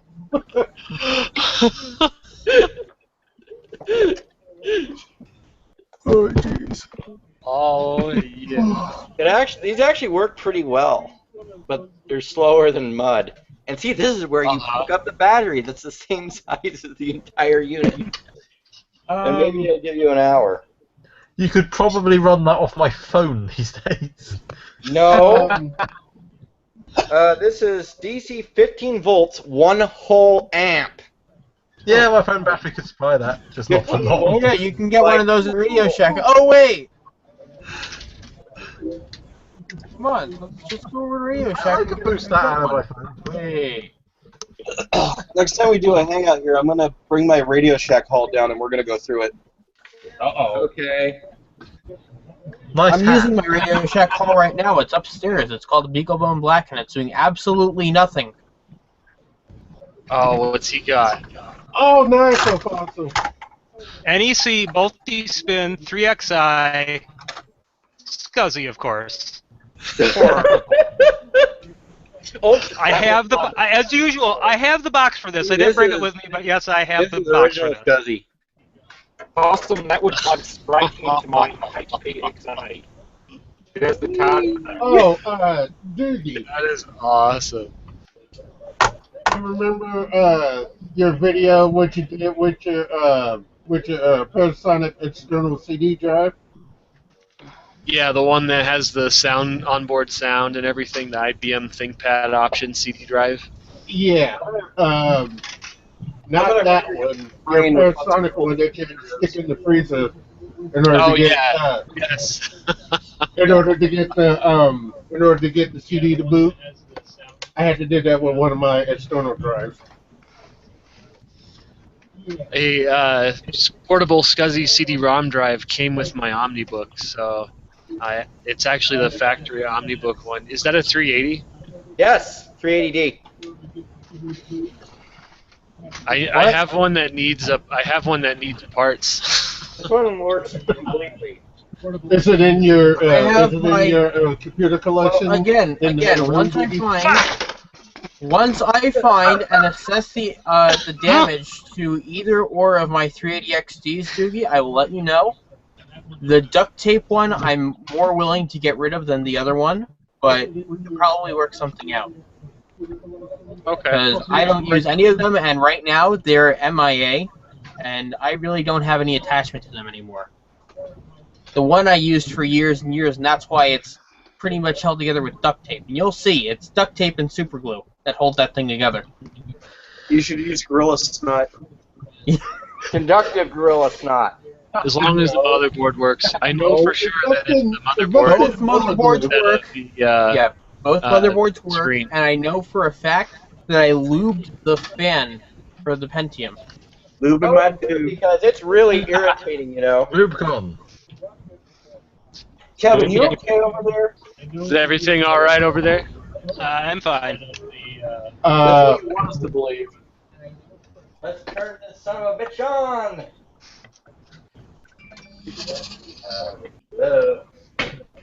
Well, let me rephrase that. Oh my goodness, you're downloading the NVIDIA driver? Yeah, I want to show you guys how terrible this computer is before I start doing the backup, and then when I format it tomorrow. Because it's running pretty good right now, but if I open Firefox and try to like navigate to a page, bad things start to happen. And your picture is awesome. There we go. Whose picture? The picture that Ed just posted to Google Plus. Oh. Hey. Oh, I know what that is. Mutant Furby. That's awesome. You should put that on eBay, Ed. It's got a completely flat. Ah, fuck! Oh, God. Somebody just got attacked by a spider. Damn it. Somebody just got attacked by a mouse. Furby. The camera crashing has just Awesome. been amusing me the last 10 minutes. Hey guys, let's go to Newegg and let's find some computer parts. How's that? Oh. Okay. Actually, I need to price out a system for my buddy. I got sent a message. My phone, I can read it. You guys will notice I can't click on anything right now. Up there it goes. Alright, let's try this. Windows driver update on Not Firefox. working. Actually, I need to price out a system for my buddy. I got. Let's look through some memory. We don't care what date. Fine, we do care what date. There we go. So my buddy needs a computer built that's mostly going to be an entertainment center. He wants to watch DVDs on his TV. I wonder if we should try and find like a Blu-ray player combo. I don't know how expensive those are still. Make your PC faster. He's got $300 to $600 to spend, and he figures he would want like a light gaming machine. I wonder if we should try and find. You can get a Core i5 for $400. Well, no, You if said you're gonna like go for a light gaming machine, just get an AMD series. AMD APUs. Yeah, if you just get an AMD APU, that's it. You don't need much power anymore. Oh God, it has Novell on it. You know how you bypass Novell? Fire. Oh. That is awesome. Let's see, the range of the board. What kind of range of a board are you trying to look for? Do you like S-Rock? What operating system is it running inside? Oh. I didn't see it. Boop. 98. 98. It's also got the software to run. I used to love Novell because you could revert the operating system every time someone logged off. I've been wanting to mess with Novell server just for fun. I've got a Novell server if you want. It's a Wang 100 meg hard drive. Network version 3.13, I think. Wait, that's not what you want, is it? Are you okay there? Are you okay? Are you going to survive?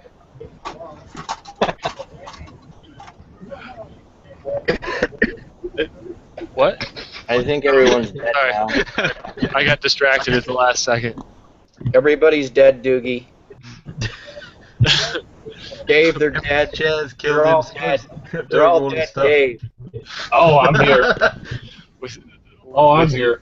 Wang Novell server. The room is just silent afterwards.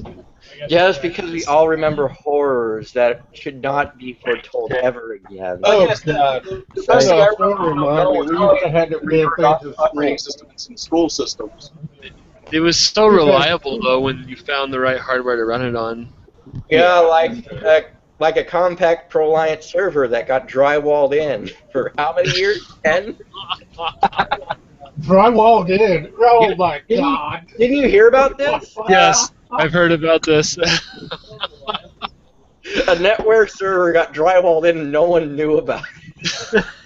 That one server got drywalled in, but okay, when they go knocking the wall down, oh look, there's the server. Yes, I've heard about this. The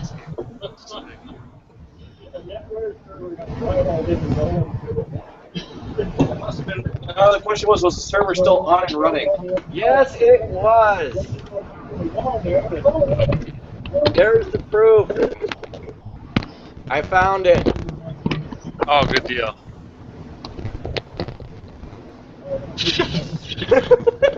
That's one reliable power supply.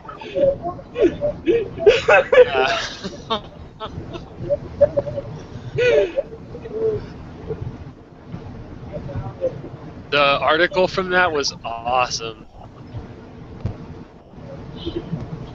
Yeah, it was like 16 years uptime, and it was lost for at least 10 of them before It had like big quantum SCSI hard drives in it, if I recall correctly. And the spindle motors sounded like boxes of rocks. It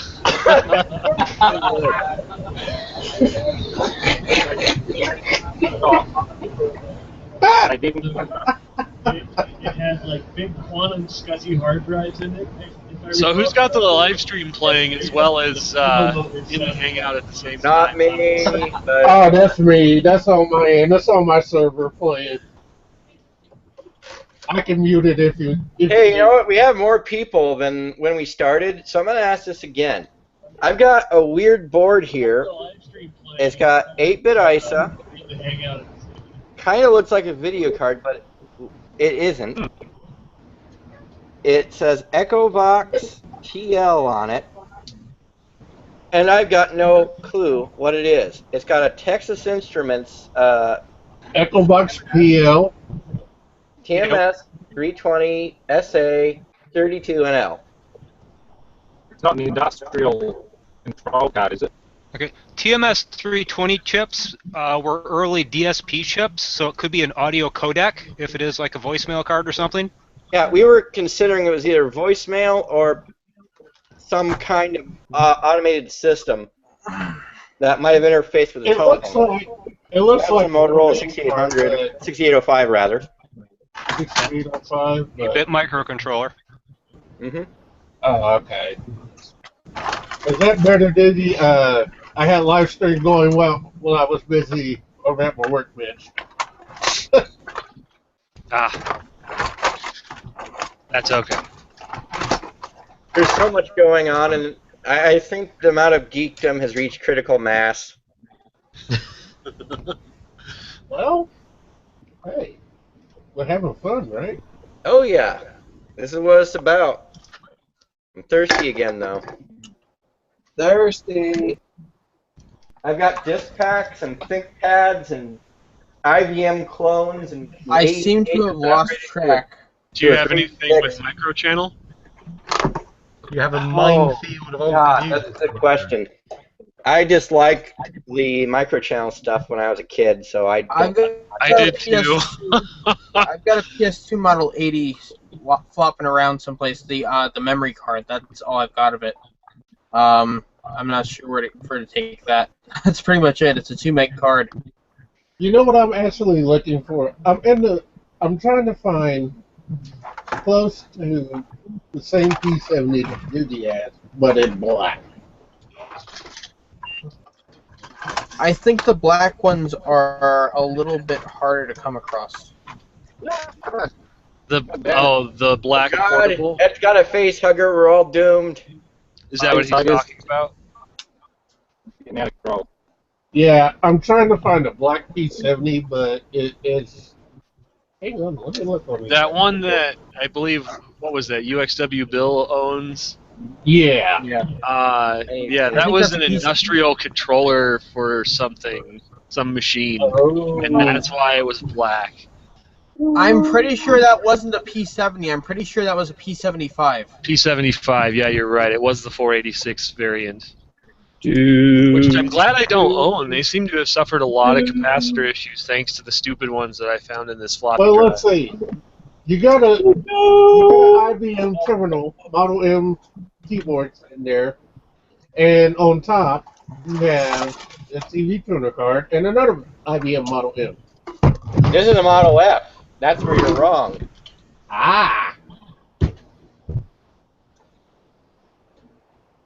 The difference is the Model F has a steel backplate. I'm attempting to tease Doogie right now. Ooh, I love it. Do I have to bring out SCSI card? No, I don't want SCSI card. Future domain SCSI?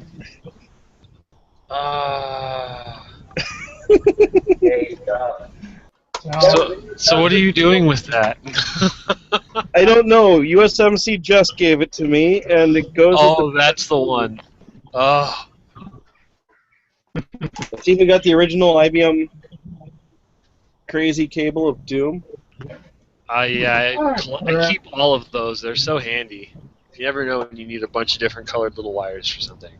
Well, this sucks. We have a great source node over here. We call them One of my SCSI. best CSRT cards. The damn and things. two camps just This fell is the off. good one too. That'll boot the SCSI CD-ROMs, I believe. Future domain. Is anybody in the market for an old XP Asus video card? Nope. Still in the anti-static tag. Best card ever. Here we go.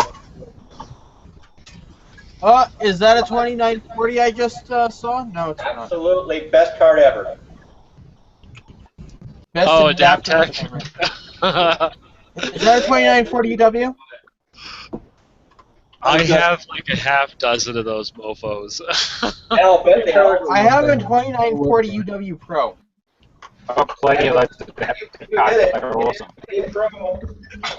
I like the U2, the UVW, just the UW. That one's the pro though. Yeah, I've got a Pro. I got it out of a. Actually, I still have it. It's a DEC branded Pentium 2 box. I never started it up, except for when I originally got it. It has 2 dead hard drives in it, and it's pretty badass, but it's a Pentium 2. So I haven't really like touched it past that. Here's my current IRC box. Oh yeah, check this out. Is that a 600? 680. 680. 600E, I think. Yeah. Oh, Okay. Oh, 680. Okay. I've got a nerd AV question for you guys. An AV nerd question, maybe, or a computer video nerd question. Analog tuner, the best kind of tuner. But, anyways, this is a HD TV that's native resolution is 1920 by 1080. But for some reason, when you set the video card to 1920 by 1080, not only does the picture look weird, but it doesn't. Overscan, underscan. You need to set your overscan and underscan settings. It's in the video drivers somewhere. Good luck. Yeah, but sometimes the color's weird, and I've tried that too, and it's really. Is it at 60 hertz? The color issue, but the overscan you can fix. The color issue, I don't know. Hold on. What brand 6-inch TV is it? was that far overscanned. You couldn't actually get full image on it until you actually went into the Sharp's actual. Or 1920 1080 by 60p. And you went through the menus in the monitor to try and switch it? Or does it come out wrong on video? Actually, Well, it's not a monitor, it's a TV, that's the thing. Yeah, what brand is the TV? Yeah, you can still switch it though. It's a Samsung TV, which works pretty well with everything, but if I set this down to 16... No, you don't want to do that. You need to go into your actual display driver, not Windows settings. I know, I'm saying if I set it down to 1680 by 1050, the picture looks beautiful and it looks right and the brightness is right. Yeah. And everything fits. Yes, because it pretends to be a monitor. But when you've I got can't it hear what 3D Ed's trying to 1080p, say. it acts like a TV. I got nothing. I had the What exact were you trying same to- problem with my new Shark Boss, and again I had to go into the video driver, not the TV itself, just the video driver, and adjust my understand. That's it. Yeah, I changed understand, I changed frequency and everything. I set it up to 200 hertz HD. Set everything right, and it worked like a charm. It works better than a PC monitor. Neato. Oh, that looks worse now. A somewhat rare Western Digital SCSI card. Oh God. It's still not set up right. You need to tweak with the underscan more. You need to get it to fit. Might have problems with the older panels. If it's not a full 1080p HD panel, you might have issues. You can give us the model number. I'm not gonna try to take it off the wall right now. You could probably find it in the menu settings. Maybe. You might even find it from the PC. Depends how it exposes it. Yeah. I have to use this on my Might iPad. be, maybe. Who knows? Worth a look. It's just showing up as plug and play monitor right now, so let's see if I can find it here. I need one of those now. Is that for 10 base T? Yes. I have a million of those. I need one right now to hook my data analyzer up to my Ethernet. These things are hard to find now. I've got It's about for a a million reasonable of them. They're price. still hard to find. They're all in my house, but they're hard to find.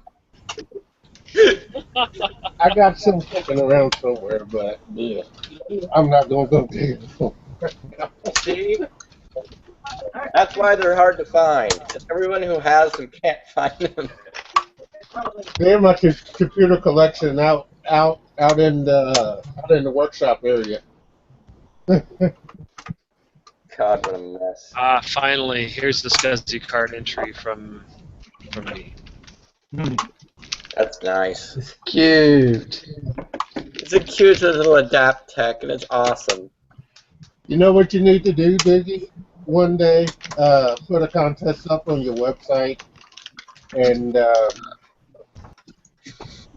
put all. I think this is pretty fun. Put all the vintage computer stuff that you have on there. If anybody gets it, they win a fully loaded Sunray system. Whoa. There's your model code number. You know, I totally didn't. Oh, God damn it! I totally didn't realize, Steve, the lamp iMac in the back. Steve. I think that. Oh, yeah. That's great. 6,000. Yeah, You that's my top end. That's a top end iMac. 1.25 FX 5200 Go. I mean, 1440 by 900 panel. I mean, it can't get any better.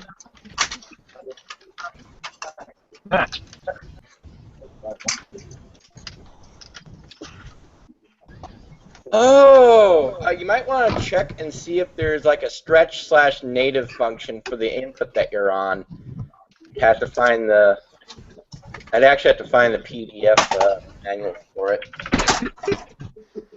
Oh, I need to send you that RAM on Monday. Yeah.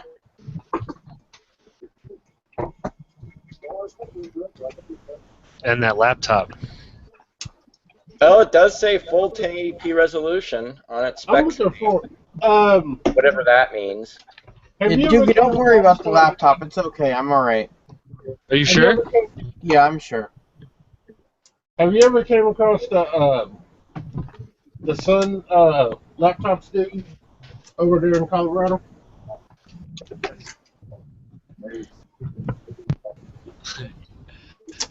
Ely says you look cold.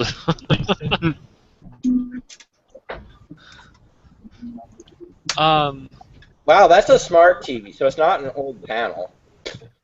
No, that's quite recent, relatively. 2011. Yeah. Don't want energy guide label environment. Why can't you just give me the... There we go. PDF download. Yeah, slowest download I've ever seen. You know what's pretty quick? I'm not even halfway through yet. I'm almost all the way through. Man. Let's see, what do I want? Wall mount won't help me here. Ah, what am I doing? Why are you asleep? No.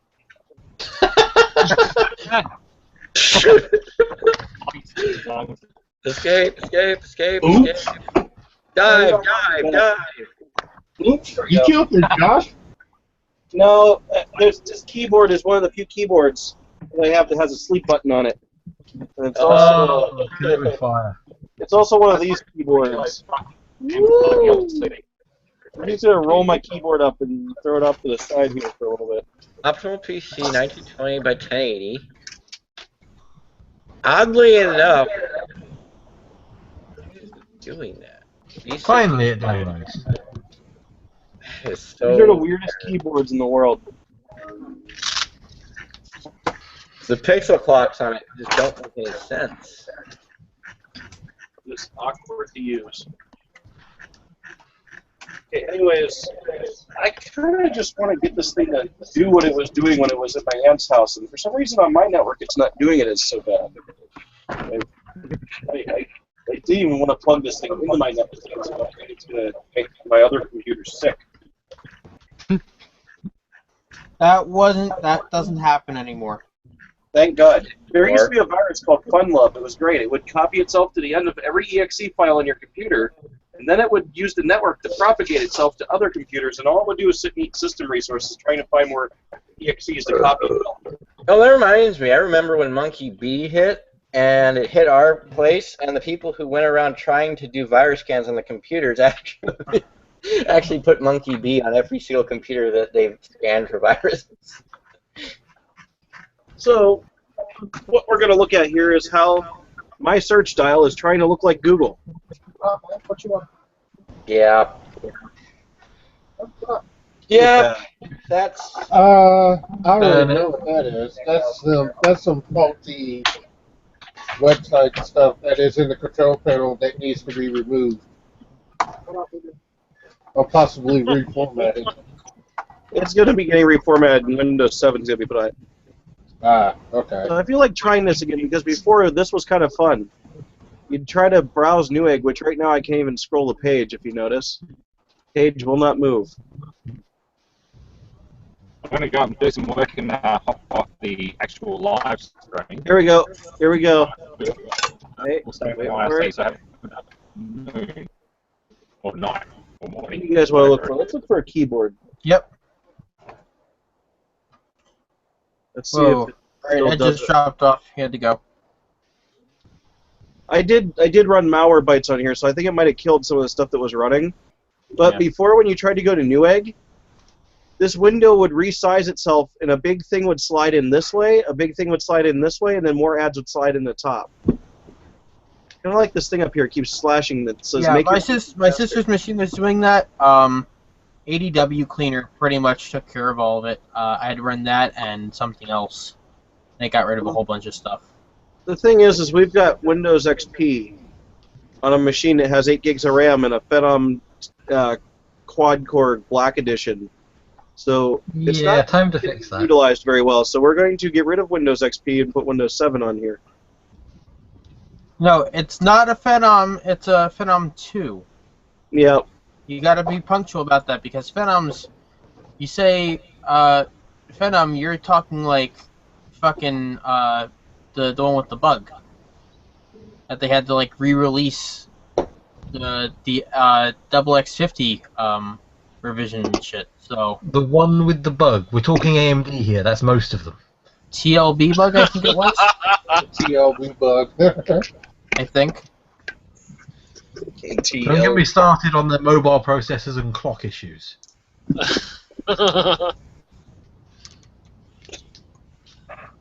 Oh man. Yeah. By the way, this is a Zombie Max shirt, which I think is slightly collectible. It might be. Z-Max, because I think they stopped making the Z-Max rounds. Right, now, that said, I have to get off here and I have to finish up what I was doing. Before when I was like coming home, I was supposed to like start moving shit over from my Dell over to the Pogo plug, and I kind of got all wrapped up in this, and I didn't really get to do that. So I got to do that before I go to bed. So I'm going to get off here, and I'm going to let you guys continue on and keep having fun into the night. All right? Okay, yeah, thank you for joining us. And yep, no sharing problem. a little bit of your In fact, stuff this was great because this allowed me to test my eyesight camera, which right now is not the default camera. Here it is, by the way. Oh, It's got I'm the so jealous. magnetic bottom. This still works. Cakes. That's awesome. Family But food. magnetic bottom. Ooh. Yeah, that's a magnet for you. There you go. So, in fact, that's actually a pretty good thing for it to. Have you guys seen that video on YouTube, by the way, of the guy sticking a really neodymium magnet against the computer to see what it would take to make a computer fail? Yeah. Yeah. Quite a lot. And it got to like him using a really gigantic magnet that he didn't want to put against the case because he was afraid of the consequences. I have not But seen. it got the computer to a group of girls. How much was that camera? This, I paid $20. I didn't pay $20. I kind of owe $20 now. Let's not go into that. But it was $20. And yeah, $20, if you don't give them the $20, then it becomes $20 and an arm. yeah. Oh god. $20 for something like this, not bad. It's actually a pretty nice camera. It works great on Windows if you use, I forget what the name of the package was. I got it from, the package is called UV Core. UV Core. UV Core. Let me get the history from my history. I have recently closed tabs. Blah, blah, blah, blah, blah. Where is it? Like it's Studios show 8-bit history. edition. Today, not today, yesterday. Here we go. Unibrain.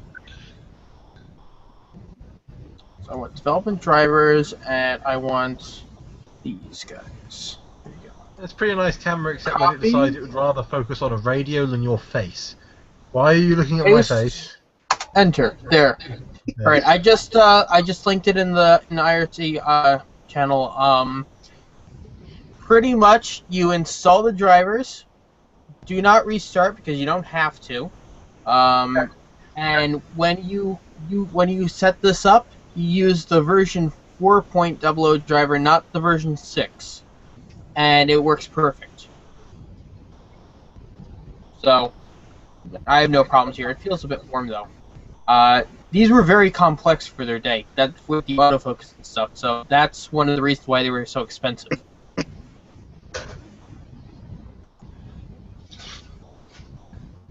Yeah, at least this one was. It's cool looking. You can tell by looking at it, like some engineering went into it. Oh yeah, there's a board that goes straight down the middle of it. I had one of these apart before, and I never really got it back together. So keep that in mind. Never take one apart. But they're just pretty awesome. By the way, this is what happens when you give somebody who's not computer savvy a 500 gig hard drive. Yep. Nothing happens. Hey, don't Oh, laugh. goodness. 465 gigabytes left. Maybe they're just efficient. No, that hard drive's been in that computer. That's been in there for like 5 years now, and that's all they've used of it. Yep. Time for Using a hard drive? That's almost unheard of now. And mind you, they have 2 of those hard drives because I put them in RAID 1 so that they wouldn't lose their stuff anymore. What stuff? Pop quiz, what's this for? Pop quiz, what's this for? Ooh, it's a RAM card for a laptop. It's a ThinkPad memory card, isn't it? Bingo! No, she made those two. Yeah, Mike. I was going to say old Kodak one. camera. But it's actual RAM, so it's volatile. You know, I am quite curious. I keep looking at Kevin's camera of how much stuff that he actually has there. Oh, it's a mess. It's such an amazing mess, though. A mess that needs to be cleaned up desperately. You know what? I agree. This is just my office. I mean, there's an entire house full of crap. Yep. I'm not talking about the quantity of the mess, though. It's the quality of the mess. Yeah, that's Yeah, like that is amazing quality. We're talking quality here. I just reach over here and pull out a look a Sony D5. You know. Hey!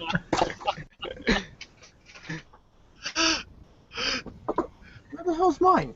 Oh man, that is just awesome. Maybe we should start showing off. That's old crap. Here's something actually new for once. 850 Pro. Nice. Excellent. I got a few of those boxes laying around here somewhere. Oh, here it is. Sony D5. Hello. Nice. Oh, you have the battery pack. Mine has a dent because I was stupid and didn't keep it in its box. At least it's still there, though. Many have been smashed to bits because they actually used them as portable CD players. I used this for portable CD player. Look at how scratched up it is. I bought one when they were brand new, and they just came on the market, and I think was probably '84. And at that time, the first battery pack they came with was a case that went entirely around the player. That's true. Mine had that clip, and I lost it. I got mine back in '09 for $20 at a yard sale, and there was one identically similar to this one, but it did not have the battery pack, and I still wanted $20. So I went for this one. It was the battery pack.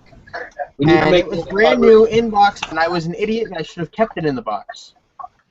I really want a D88. Those were really cool. Actually, I need to get new C batteries. The foam is disintegrating finally. It took 5 years of being out of the box for it to finally start disintegrating. No, that foam would have disintegrated no matter what you did. No, it was fine before when I took it out of the box. I know that's what you think, but trust me. You'd have opened it up one day and then the next day it'd have been poof gone. That foam just is awful. It turns back into a petroleum product. You should have seen what the foam looked like on the AS400 I took apart once. I don't want to know. That foam got so nasty over the years. I don't know why I want an AS400. It's like a useless. I've got an AS400 What's that? We're teasing Doogie? Are we teasing Doogie? Is that what we're doing? Is that what we're doing? Is that what we're doing? Is that what we're doing? Oh, no. You know what's not fair? You know what's not fair? The Bobby Guy doesn't work.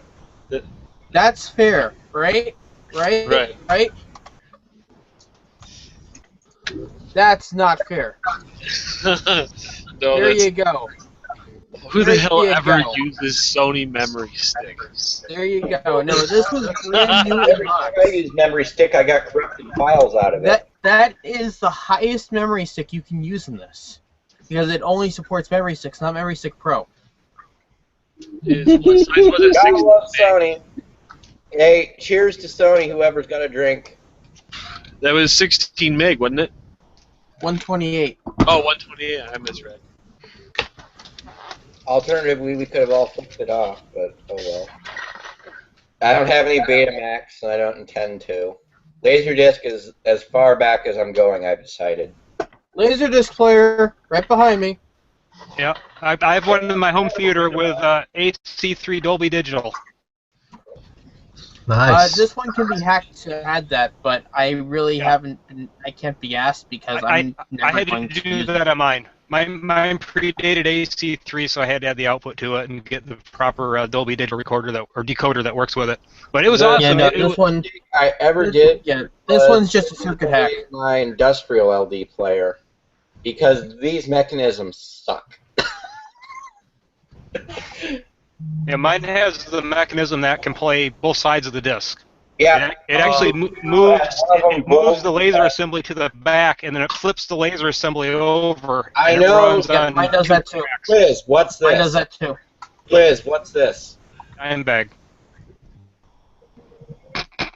Now, This is the mechanism that flips the laser on the other side of the disc, and it's broken. oh. Oh. Now, what Laserdisc movies do you have? Ton. Oh, I can grab some. I have. Oh no! Hold on. Young Frankenstein. Hold on. I'm going to hold on. God. Scanners. I remember that movie. Mel Brooks. Mel Brooks Life Stories. This is awful, by the way. Flyers. Don't buy IMAX ones. Or it was actually okay. The Dream dream is is alive. That's just what I had right here. I'm not gonna go into my collection right now. You know what you want? You know the Kevin's old gone one that you digging. need now? You know the old one that you need now? Is a Gallagher. Is what? Okay. Gallagher. Immediate biggest stick in the room for Laserdisc movies. You all lose. You all lose. Except for Oh. No. Here we go. There's a problem with that. The Star Wars trilogy. There's a problem with that edition. Where the What the hell? The Blues Brothers Wrong. Disco Edition. Disco Vision was what Laserdisc was originally called. This is the original issue, which is on what's known as CAV, constant angular velocity. Later discs were constant linear velocity. So this is a 3-disc set just for this one movie. Holy shit. I think this was the first thing I got that had Dolby Digital. Tom Cruise, Mission Impossible. Oh, yeah. Vegas Vacation. Yeah, not a good movie. Not a good movie. Yeah, agreed. Not a good movie. This is by far the most useful Laserdisc called Video Check that out. Essentials. This is used to calibrate your television. It has a whole bunch of test patterns on it. So Nice. once you do a proper calibration with this, everything should look just the way it should. And they also make this for DVD and Blu-ray, and they also have it for 4K televisions on a flash drive. It's been around a long time. Very useful calibration system.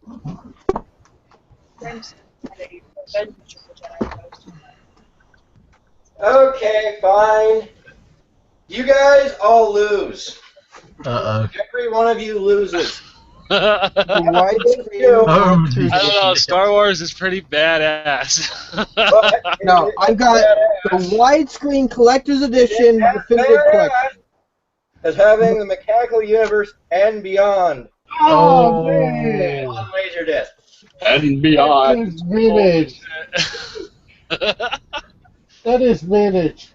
Back in, I don't know when that came out, but jeez, that would be something that I would want to look at over and over and over again until I bleed my eyes out. Disco Vision. The number 6 there means that is side number 6. These are 3 discs, double-sided. So to watch this movie, you had to flip 3 different discs over if you had an old player. That's nothing. Well, doesn't that kind of ruin the experience a bit? Yeah, but this was so much better quality than VHS or Beta. Oh yeah, I can understand. And that's why with this, CD. okay, inside this box is 9 discs, 3 for each movie. They're all standard play because that's how you get quality and shit. But supposedly earlier I guess collections of this had bit rot problems, but yeah. I think they fixed it. This one does not have bit rot. Have you played them? Sorry, just right? I have only played. I played the first one of each to make sure that they worked. I have visually inspected the discs, And what I was told when I bought them from a guy that had no idea what the deal was, he bought these back in the 90s. He bought this back in the 90s, and it pretty much sat on his shelf the entire Okay, double-sided LEDs, right? 1, oh god, 2, 3, 4. This is Aliens in CAV. Okay. What am I? However, that's Natural Born Killers. Natural Born Killers. Director's cut. Director's cut. I don't even know how they managed to just. Oh, it's horrible. Vintage. I've never You played. should have Lost Boys in there somewhere. Oh, that's kind of cool. But anyway, whatever. Mechanical Universe and Beyond. That's probably the one that I've got my geek card on. I'm sticking with that. But supposedly this is it. You're supposed to have this, the definitive collection, not the digitally remastered crap. And this is what you're supposed to have if you are like the most diehard Star Wars fan from the original 3-episode trilogy that was originally released. Version. I got something to say about that part. This is something. That's why I have invested in a computer that just serves for DVDs as a media server, where I can display the movies. But this is meant to actually be enjoyed on a Laserdisc player, and you're supposed to be able to like pop this in, and this is supposed to have like better quality than a VHS or a DVD player. Not a DVD player, but VHS player at the time. It was really sucky because I think it was on the 2004 Laserdisc, not Laserdisc, the 2004 DVD release. They included copies of the Laserdisc. They ripped the Laserdiscs, but they were really like small, and they were letterboxed. So people were really angry. Kevin, I won't be able to get that hook out of my head now. Just seeing that. This is a 5-inch Laserdisc. They called them CD video, but what it actually is a 5-inch Laserdisc. I also have some 8-inch Laserdiscs, but I can't get to them right now. I will not be able to get that hook out of my head, thanks to you. It was doing by Bon Jovi, 5-inch Laserdisc. You Give Love a Bad Name, Bon Jovi. Yep. Is it just a single, like a video single, isn't it?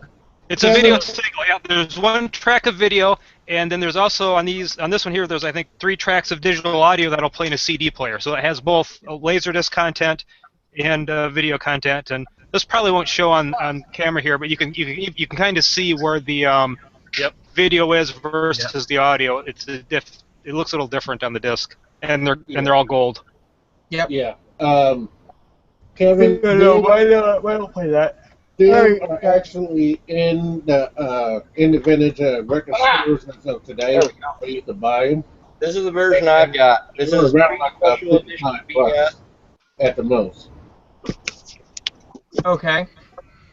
And is that only a Is that 1 disc or 2 discs or 3 discs or what? This one's only 2 discs. I've got this has interviews with George Lucas and all that BS on the back of it. What? I've got all 3 series on that.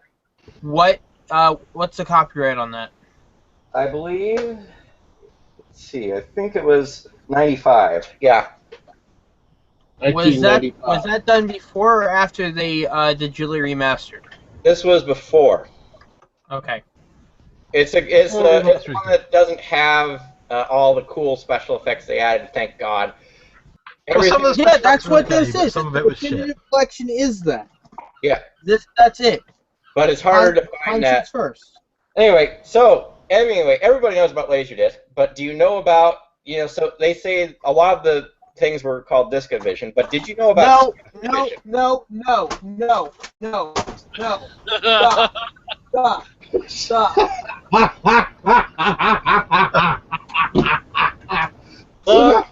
Hey. Where the fuck is it? No. Where the fuck is it? Oh, that's cool. Mission reports STS 560. This is really awesome. I can play it for you Cool. guys if you want. I just have to get my. Oh, damn it. Damn it. I can't reach it. You do have a Select Division disc.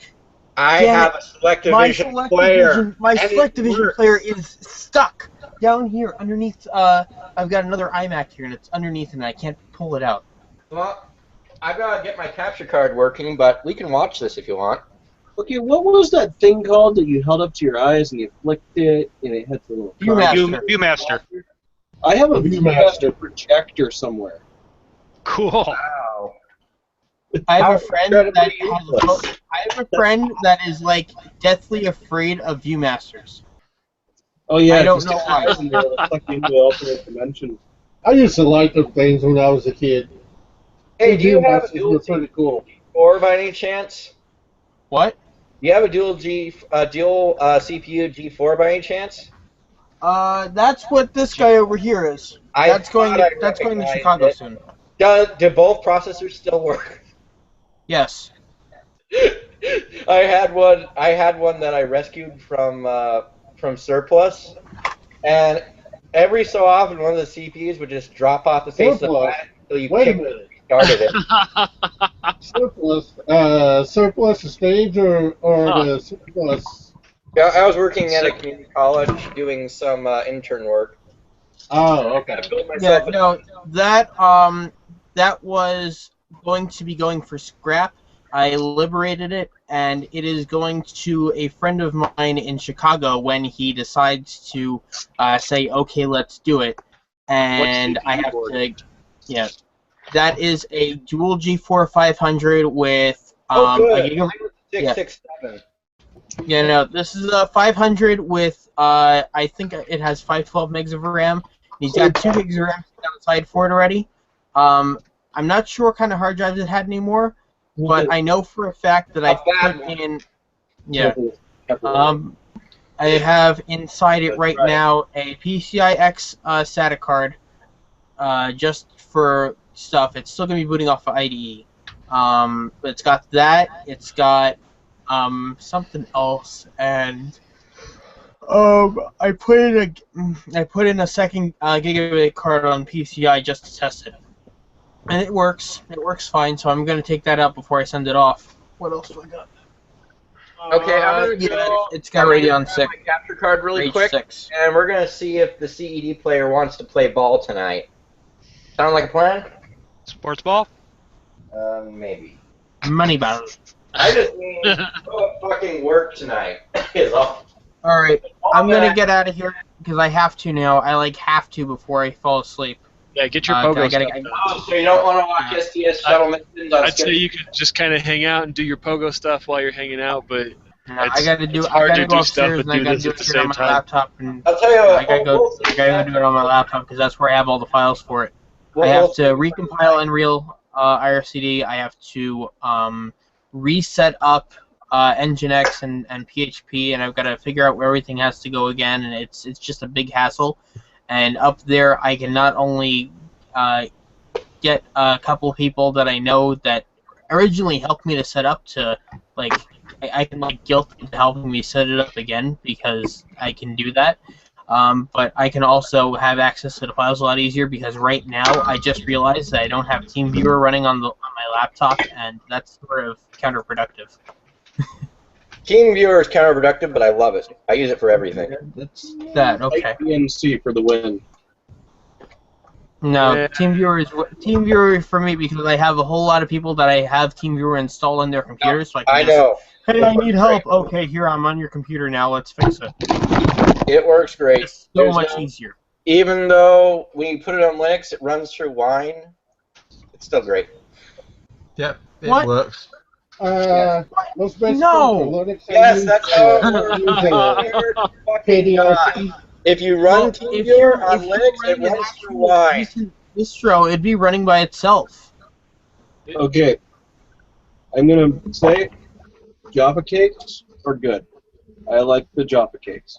Java cakes are awesome. So running in Wine, I can still have control of X Windows. So if I connected to via TeamViewer, I could have control over next Windows environment remotely. Maybe not next. Well, actually, I'm thinking about next step. Why am I thinking about next step? I'm tired. The smashing orangey bit. All right, I'm gonna go. All right, yeah. Have a good night. Thanks Also, again for joining us. I leave you all. I leave you all with this little bit. Braun Swiss Gold coffee filter. Good night.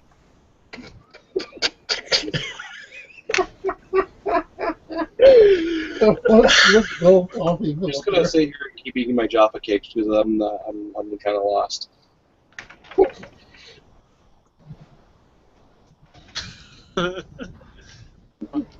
Yep.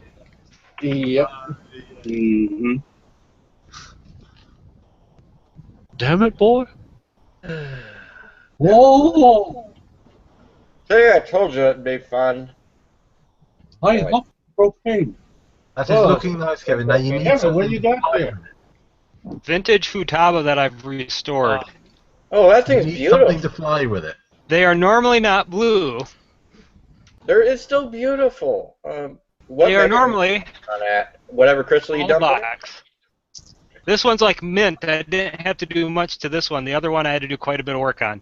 So now I've got two. I like these because they have the radio modules, so I can run 2.4 gigahertz, 433 megahertz, or any of the old bands like 27 megahertz, 49 megahertz, 72 megahertz. There's all kinds of radios you can plug into here. Anything that pisses off the SCC. Anything that you put a lot of work into, you should customize slightly, unless the customer denies it.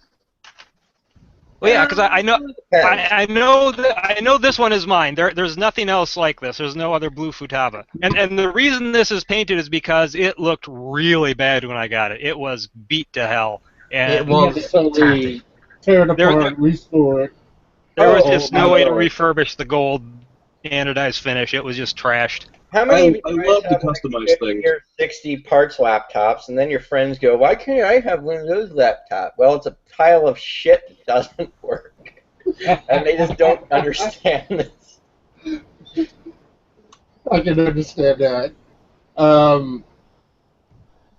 would you like a dead battery? Get smacked in the face portal style with the Dell logo. Yeah. Cool. Oh wow. I love that. Or else you can just pull out the big old can of spray paint and just make an old Dell logo out of something and just stick it on there and just say, here you go. So how many of you because I people don't have care about them, computers but I've always that wanted to you could actually take and give to somebody and be like, this is a computer? Like your main computer that you use every day. You wouldn't dare that on anybody, would you? No, but see, Yeah. people have tried to use my computer here at my house before, and my computer is totally a total different OS from Windows. Even So though does- I've got Windows, it doesn't matter. They have no chance. Does anyone here actually have the case on their primary computer? No. Yes. Yes. Yes. Really? Although Yes. It's missing some pieces and it looks kind of there's a few things missing from both my main machines, mind you. They're in their cases, but there are many bits and Or the pieces IO of the case shield. missing. There you go. They're both missing slot covers. One of them won't have an IO shield soon, and none of them have all their drive bay covers. That's right. Yeah, my new SSD is just dangling by the cables. I didn't have any bracket or anything. It's just sitting there dangling. You know, I whenever I go to LAN parties, that's when I dress my case up, and it comes so nice looking and awesome, and then it just goes straight to hell when I come home. And now I just don't do LAN parties. Hey, what's that mouse you got there? Kevin. Oh, Is that a bus when I mouse? go out, I just take this guy out with me. The one you dented. To the left of your multimeter, if you just continue left, is that a mouse there or something else, or a remote? The white thing. with the 2 buttons. This? Yeah. Yep. This is a universal garage door opener. Okay. It's stuck to a notebook hard drive. Well, actually, it's harder to a mouse. It's cleaning that hard drive. Does it because magnetically? It totally looks like one of those old Logitech bus mice. I swear to It God. does. It looks like a mouse sitting back Oh, there. geez, do I have to drag up my vintage mouse collection? I probably have one of those. You know what? We're gonna save that. We gotta save something for another night. But Yeah. Can't shoot a wad in one night. This is one of my new toys here. This is a DE5000 LCR meter. If you repair stuff with bad caps, this is a really handy tool to have. You gotta have It'll do all of the relevant measurements, and they're really cheap for what they are. I used to have. They even measure pretty okay in circuit for the most part. Yeah, they can. I also have this Agilent, which is a piece of crap. It doesn't seem to work properly. I'm considering maybe donating it to the Geek Group so they can make out-of-tune Tesla coils. You know, what I don't like is the fact that really good equipment that you need to test things, to fix things, is really expensive. It not as bad as it used to be. I mean, the prices for a lot of stuff today is just dirt cheap compared to what it used to be. Well, I hate to know what building that would cost today. What do you think? Billions of dollars. Yeah. Yes. Yes. $1 million. Although Why the hell do we have 2 doogies? What the fuck? That's serial number 10 or something. Oh my what God. a pile of shit. Oh, Don't perfect buy mode. two, Doogie's have on his phone. Oh, I guess that's not bad. Don't ever buy a B&K multi or B&K. But Yeah. B&K Precision. I love how they throw precision in there. Yeah, but, because it's obviously. like I said, people have actually came to my house, and my Linux system is totally. You log on, and the terminal window pops up.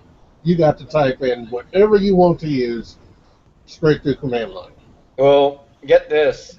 I forced myself to use Gentoo for about 6 months and decided that was masochism, so I gave it up. 6 months? I've been using it for 10 years. What you have to do is be like my friend when he did his work computer. He pulled all the keys off his keyboard and put them in alphabetical order so no way he could use his desktop computer. Or you could just switch your key layout to Dvorak, but I don't know why would you do that. I mean, he did switch his key layout to Dvorak one time. Huh? My keyboard system, my keyboard on my Debian right now is actually set for Sun Solaris. So I need to get my Spark system up and running one of these years. So, I forget when they look at my computer, and they're like, "That's a computer," and they're like looking at this thing, and they cringe and go hide away in a corner because they don't want to even try to deal with 3 monitors, let alone 2 more to the side of you. I got my server and my main computer, but my main computer is like just straight Unix. Once when you go into it, a blinking cursor just pops up. And you got to just type in whatever you want. I think I'm going to be purchasing in order it for it to work. Oh, is that the button?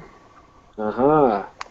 Uh-oh, Jugi's going over to his pile of stuff. Jugi's pressing the button. Uh-oh. Doogie's in his collection. Oh god, if I could ever get Wi-Fi out at my storage unit, you guys would poop yourselves. What, OC192 or something? Ooh. I have 2 storage units that are packed to the doors with stuff. Oh, I thought you meant like you had awesome internet at your storage unit. No, I'd like to. Those are the G5 case panels, like the dividers that go inside. Oh, cool. They look great. I cannot wait to see that built. That's going to be amazing. That paint is looking sexy. Well, case is all taken apart right now. Yeah, I'm going to switch this keyboard to AT because I want to see what the hell's on this 286 that I left out to pasture. But, yeah, My keyboard's actually set out for a Sun Solaris, but somebody actually sat at my computer before and they said, "What operating system is this? How do I use it?" I said, Well, the way I see it, anybody who sits at my terminal deserves whatever horrors are coming to them. That is a computer meeting. I've been running Gentoo for all 10 around years. my How many house. horrors I do you think you can pick inflict mine. upon me? well, but see, the thing is, when somebody needs to download something, it goes straight to my terminal in Unix mode for the filing system, and they don't know how to retrieve the download. Of course they don't. They wouldn't know how to do it in Windows normally.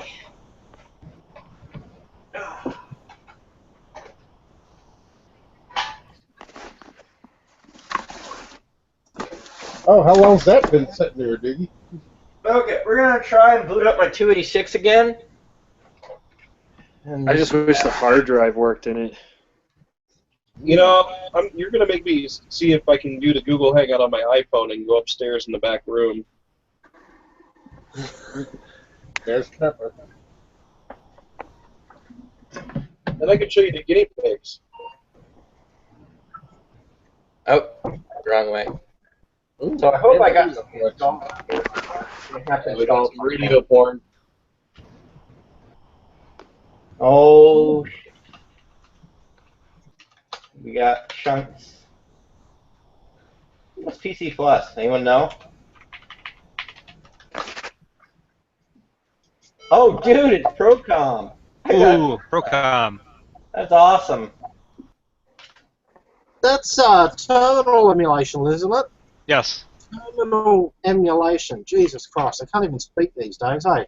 Well, what? Well, you are Australian. The invalid parameter. It was What? probably one of the most pirated programs a day. No wonder why AG doesn't work.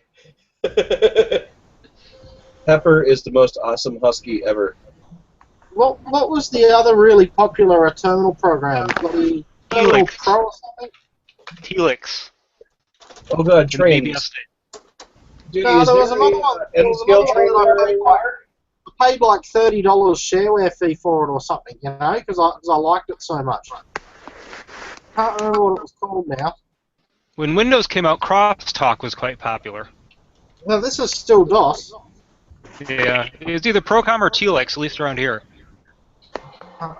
Maybe it was Procom. Lotus 1, 2, 3, guys. Remember. Telix was free, Procom was not.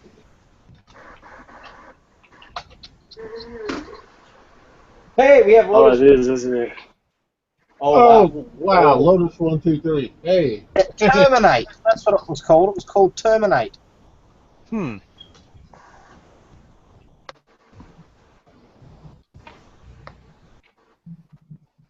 I don't know. Does this work the same way Excel does? Oh, that's not Exterminate.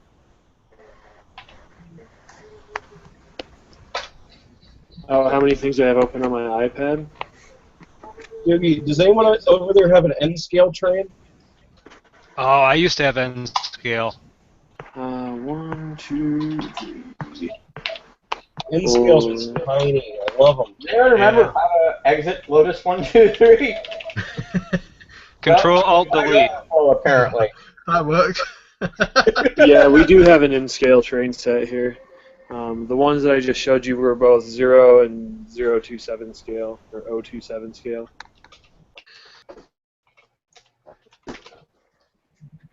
Uh-oh. We've got corruption. Oh, Doogie, you know what I need to get out? My old, gigantic, from like the late 80s, early 90s slot car track. What did you do to it? Those are awesome. The 286, what can't you do to these things? They're awful machines. Your 286 makes me laugh. What, your Windows boots up in, what, a day and a half? Windows boots up? You lie. I used to play Wolfenstein 3D on a 286 or a 386. It was Well, terrible. do you remember when Wolfenstein came out and everyone was like, "Holy crap! Look at the graphics on this!" And like, when you think back to it, you think how awesome it was at the time. And then you actually, you can play it in a web browser these days. I think there's a site where it actually boots up a Java version of it or something, an emulated version or something. And then you look at the graphics and you go, holy crap, I remember this being so much better. Yeah, kind of like when Sonic 2 came out on the Sega Genesis. The graphics were so amazing. Wow, check this out, guys. We've got something called Sidekick. It's got a calculator. Yeah, Sidekick was one of those terminate and stay resident, what you call, like Lotus and all that, wasn't it? It was a TSR. It was very popular. It was from Borland. Yeah, well, I remember that.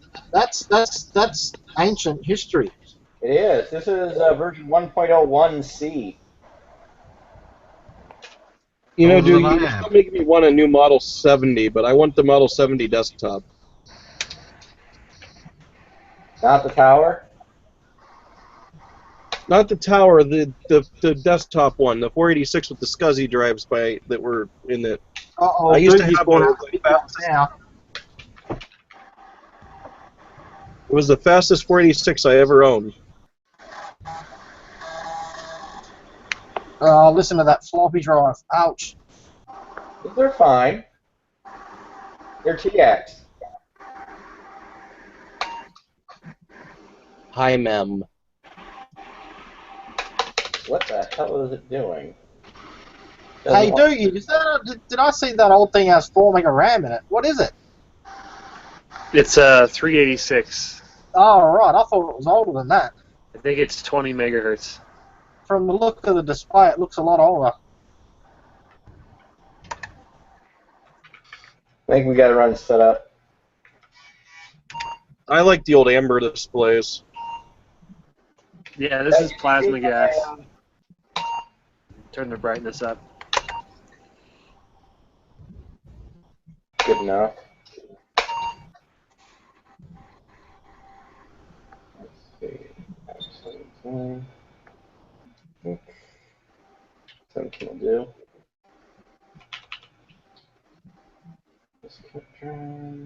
So much Oh orange. my god, is that Windows? Oh, no, that's not It good. is bloody Windows, isn't it? Oh my god. I should change this to the plasma color scheme. I don't have a mouse hooked up to it. So I got a test analyzer, protocol analyzer. It's got an ELD on it, not a plasma, not an LCD, an ELD. Those are really rare. You want to see it? And they suffer burn-in very badly, too. Yep, they do. They're cool, though, and they're really bright. Oh, they start out really bright, and then they, 5 years later, are really, really dim. If they're on a piece of test equipment that never gets used, though. Well, the problem was they were somewhat popular in industrial controls where they ran 24/7, Yeah, and that's after like 5 years, they just looked like shit. Okay, I'm gonna try it in Google Hangouts on my other computer. So give me a second. Actually, no. What happens when you log into your same Google Plus account and try to go to Hangouts twice? It works because that's how I did it. What you do is you copy and paste the link in the browser and you email it to yourself, and then you open that link on your device and you open it in Hangouts. And Okay, we're gonna try that because I'm not gonna move all that stuff into my room because it's all on the table right now and it's in pieces because I had to get the piece of test equipment working again. And your room's kind of full anyway, by the looks of it. It's getting fuller every time I have to go and bring something else. I always have to do the same one time people mention retro gaming is now I'm playing Wolfenstein on a Core i7 on a HD monitor.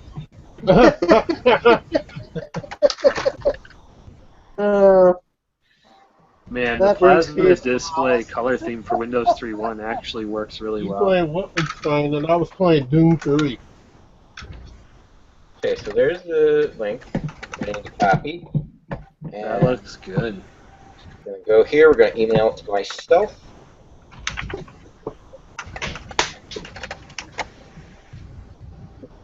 oldest IRC cat in the world. Or maybe I'll just save it as a IRC. draft. Maybe I'll just save it as a draft. What the hell is that? Me. Okay. People dying. People dying. People dying. Runaway can of Pepsi. It happens. Actually, I'm going to be really glad to be out of this room because it's full of shit. The Daystar is up. Not that you can find it behind the clouds, which appear to be 6 miles thick. I have really got to get some sleep. All right. Well, we're gonna show off the ELP machine before I go to bed. Before I go to bed, I'm also gonna have to remove all the shit. Oh, it's horrible. But I got a hammer. I will catch you guys in IRC later. Alright. That's what you want us to believe.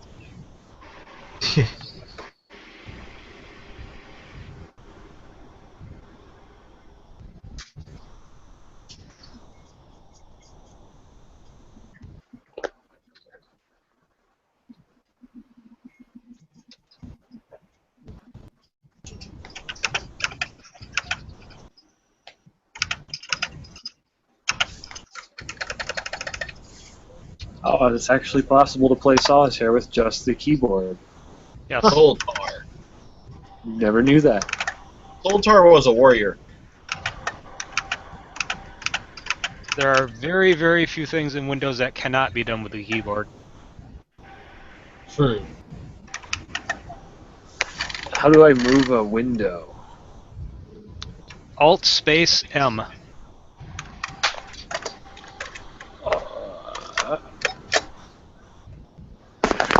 Alt space. I think. Yeah, that's how right? And then I had to do it with the left. Yeah, Oh, Alt that's space M and then awesome. use the arrow keys.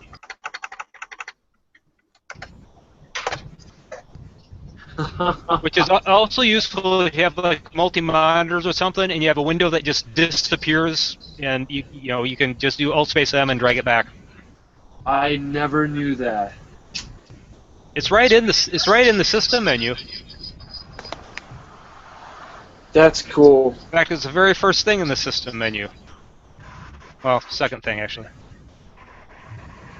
But actually, on my keyboard, I can actually hit Alt F5 and then change my workspace to like workspace 1, workspace 2, 3, 4. However many you got up. Oh god. That's a lot better than my solution. I just would right-click on the taskbar and click Cascade Windows, and then I'd have to reorganize all my windows. The shortcut key for that is Alt F4. Try it. I used to like when we'd troll people on certain games, we'd tell them that the keyboard shortcut they were looking for was Alt F4. And then suddenly you'd see them leave the game. It closes out the window. Yeah, especially on Half-Life, that worked very well. No, we used F10 for Half-Life. It was much simpler. That's right. We used to do, when I ran a Half-Life server, we used to do what was called slow hack. If you joined our server and we found out you were hacking, we would slow hack you. And basically it would go into your Half-Life files, your config files and stuff, and completely wreck the config files for your game. But until you restarted the game or loaded the next map, none of it would take effect. So we'd slow hack you, screw up your Half-Life so bad that unless you knew what you were doing, you'd have to reinstall Half-Life. And then we'd kick you from the server. Or you'd issue the exit command on your... A lot of servers just did Well, that. but Josh, Anyway. It was Josh, irritating. here's one thing. What if you're running anonymous Linux and you're playing Half-Life on Linux? And you know how to reconfigure your files and get back in the server. Then we just ban your IP. You're on a modem. You're going to get another IP. And we ban the next one. Actually, no, we ban your Valve, your Steam address, in which case you can't... Remember, we were using WAN back then. Not Oh Steam. yeah, well, you'd ban your WAN ID then, and you'd have to go get another CD for Half-Life. Yeah, but there's a formula you could use just to generate new WAN IDs. No, your WAN ID was tied to your CD key. Yes, you could generate your own CD keys. To an extent. I don't know how well you guys are going to see this, but this is that cap that decided to go up last night. Oh, nice. Oh yeah, I've seen that video. I did take crispy. It smells lovely. Oh. Yeah. As far as I know, 10-talum is not what you want to use there. Portable battery, dead for many years. I did one time take a copy of Counter-Strike or something back to the store because the CD key was already in use. And I'm like, how's this in use? CompUSA was always the worst place to take software back to. Sorry, that's completely unrelated. I have so much CompUSA stuff sitting upstairs in a bin because I dumpster dived their dumpster when they closed. I have brand new 56K modems in box. Who wants them? That's awesome.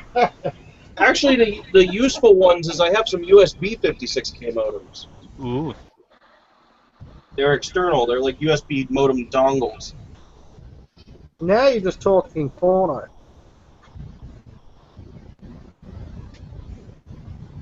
I also have a bunch of stick-on aluminum face plates for CD-ROM drives to make them look like they're aluminum. And data cables. All kinds of data cables, especially printer cables and serial cables. Tons of those.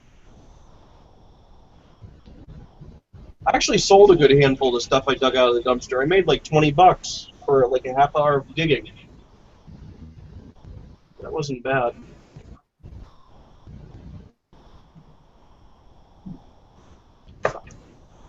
I'm gonna have to get off here soon. I need to format these hard drives. I'll tell you what, this little SanDisk external SATA array that holds 4 drives, one of the best little investments I've come across.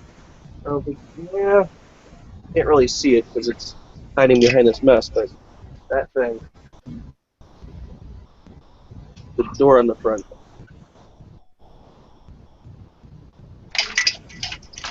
I love it because all I have to do is slide drives in there when I want to work on them and turn it on, and it shows up right on my computer.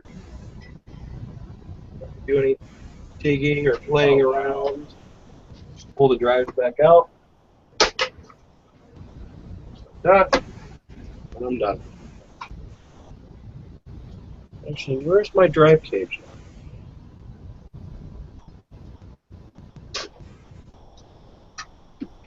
Yeah, at some point, I think when I repurpose these LubeCon boxes, I think the LubeCon tag is going to get shipped up to the lab. Because there should be jokes about that.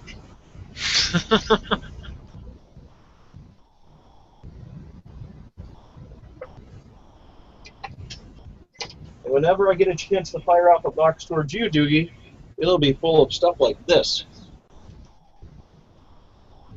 Oh, I use those things all the time. Well, you'll enjoy it because I'm going to send you some weird ones that you're going to have to figure out. I should send you this one. This actually came from DigiKey, and I don't know what it is, but it was in a display assortment. But it's like the replacement panel for something. Or not DigiKey, Jameco. But there's a controller. I don't know what this is, but this was in the display assortment. I bought one of their LED display assortments. And that came shipped with it. I'm like, this is an LCD, not an LED. I hate when people get that wrong.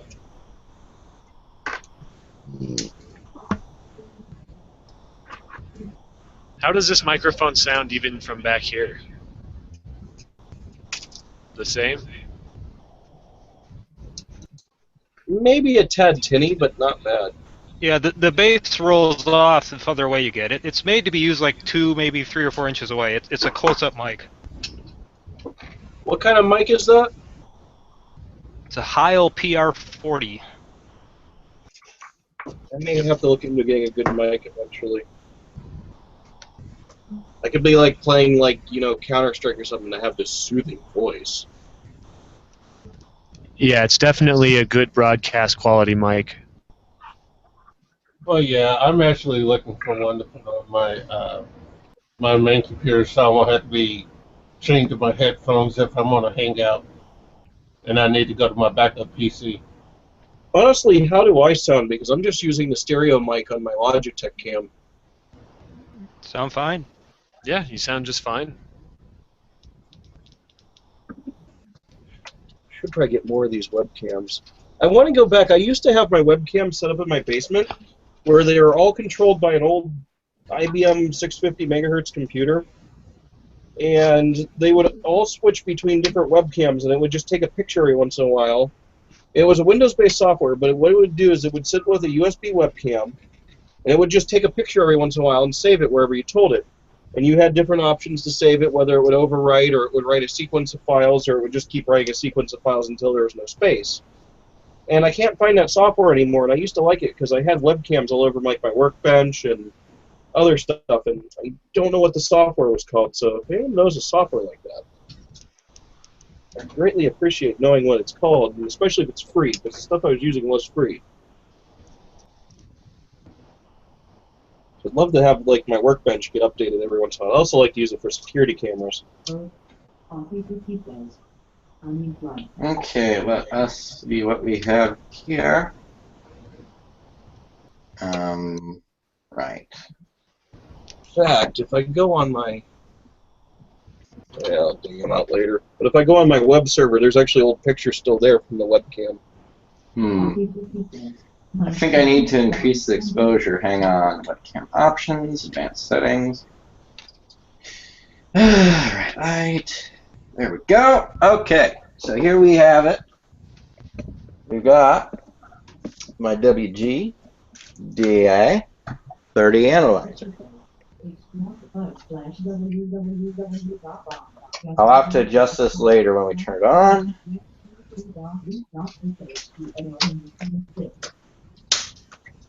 Well, you can't plan for everything, folks.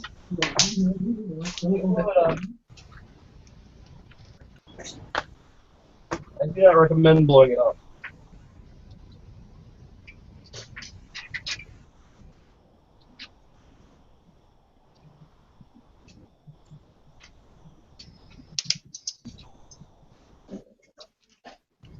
So what does this toy do? And it extrapolates a persistence of vision for everybody who's watching in between. Let's see, I need to grab a power strip from here. Power strips are nice, and we like them. Toy pleasures everyone but yourself. Okay. So, moving back into here. Wait, did you say a protocol analyzer? Yeah, protocol analyzer, DA30. I've always been curious as to what those actually do. This, like, it'll capture packets, it'll simulate traffic, it'll do one of 100 different things to screw up a network. That's what it's there for, whether it be token ring, B32. These are what's supposed to fix things, or at least tell you what's wrong with them. Anyway, hang on, I didn't catch that. Yeah, no, blah, blah, blah. Blah, blah, blah. What a bore. Well, the battery that's in the Dallas unit is dead. Deader than a doornail. And I don't feel like unsoldering it from the board, so... Hey, what is that thing? That looks cool. It is cool. There's no getting around it. Even if I got the wrong date in, but who cares? We need to set it to type 47. And cylinders, 1024. Heads 12. Sectors, 34, I think? Yep. Now, this being an ELD, it has on and off. There are no grayscales. So it has bright and then black. Yes. And I'll illustrate this in a moment, but we're going to actually just boot it up normally for the moment. We're not going to do the self-test. I know everything works. It's a 486 SLC25, so that means it's a 486 in a 386 socket. You can see from the way my webcam's reacting how freaking bright it is. This is CRT bright. And that's all custom software for the protocol analyzer. Yep. Yeah. But that protocol analyzer is built into the hardware. It's just a standard PC backplane, but each of the cards has its own RAM for capturing things like packets. Wow. Yeah. Pretty cool, right? The cool. computer actually lives over here with the hard drive. And you can kind of see behind the display a bit. Where do you find all of these toys, man? Well, this one, this particular one I just got. I picked it up with a load of stuff. There's a company who's local, used to be local, called Hypercom. They made POS terminals, and they got bought up by Verifone in like 2011, and I guess they just left all their hardware. So when the lease went up, well, someone brought all this equipment around, and I picked up this particular one. But see, 802.3, that's Ethernet. This one's FDDI, so then we got V24, V35. There should be token rings somewhere, which is right there, which is 802.5. But that's beside the point. This is all running on DOS. So if we reboot it again, of course, we're not going to care about the date. That was just for show. And 1024, 12, sector, let's forget that one. It's got a nice keyboard, too. Has that got a dead CMOS battery or something, does it? Yeah, but it uses a Dallas RTC. Yeah. CLS. Which is not socketed. I guess I understand. It is going to get jostled around. With the Dallas chips, right? It's soldered in. It's not socketed. No, you just take and grind the top down and find the battery and put a socket on it. Yeah, I know, but this thing is so fragile. Nah, just leave it alone. I'm just gonna set the date and everything. Every time I boot it, it takes 3 seconds. Leave it in a working state. Don't break it for a whim. Although there was something funny that was on this. You ready for this? Someone was having a little bit of fun with the protocol analyzer. Awesome. Oh, Jeff Carter too. Oh my goodness. Now I don't know how they played the damn thing, because remember I told you there's no grayscale? Right. Oh. How did they play it? Exactly. I'm looking at the screen. I'm like, okay. I can't even remember the command to get rid out of it. There we go. So we're going to start it in Windows next time. It's got Windows 3.11 loaded.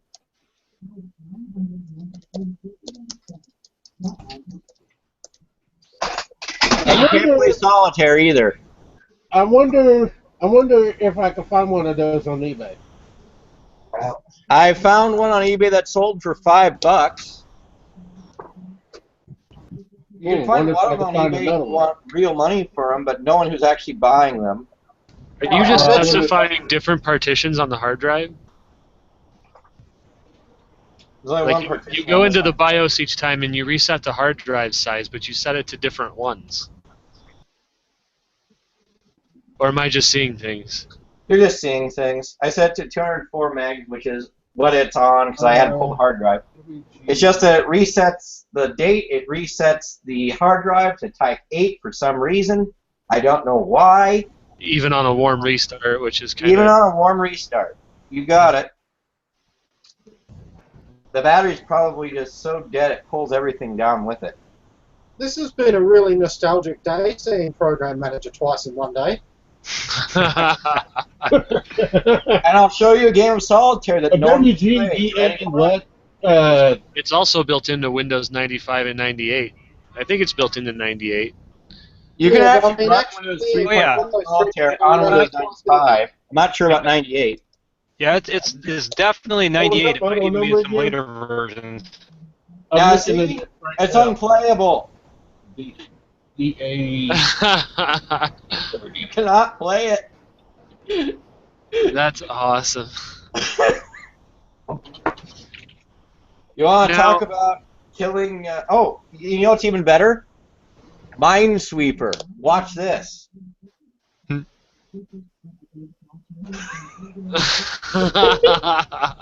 want to talk about your hard-to-play Minesweepers? There you go. Good luck.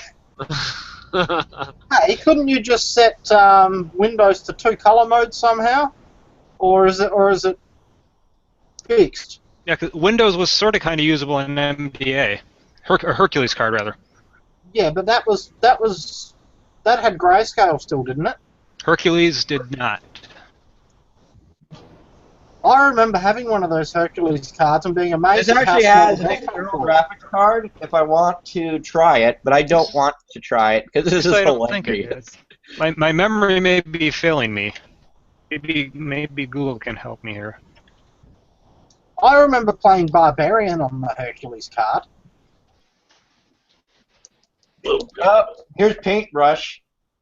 There's your color. Oh, well, that's on, off, so it doesn't count as a color. Wow.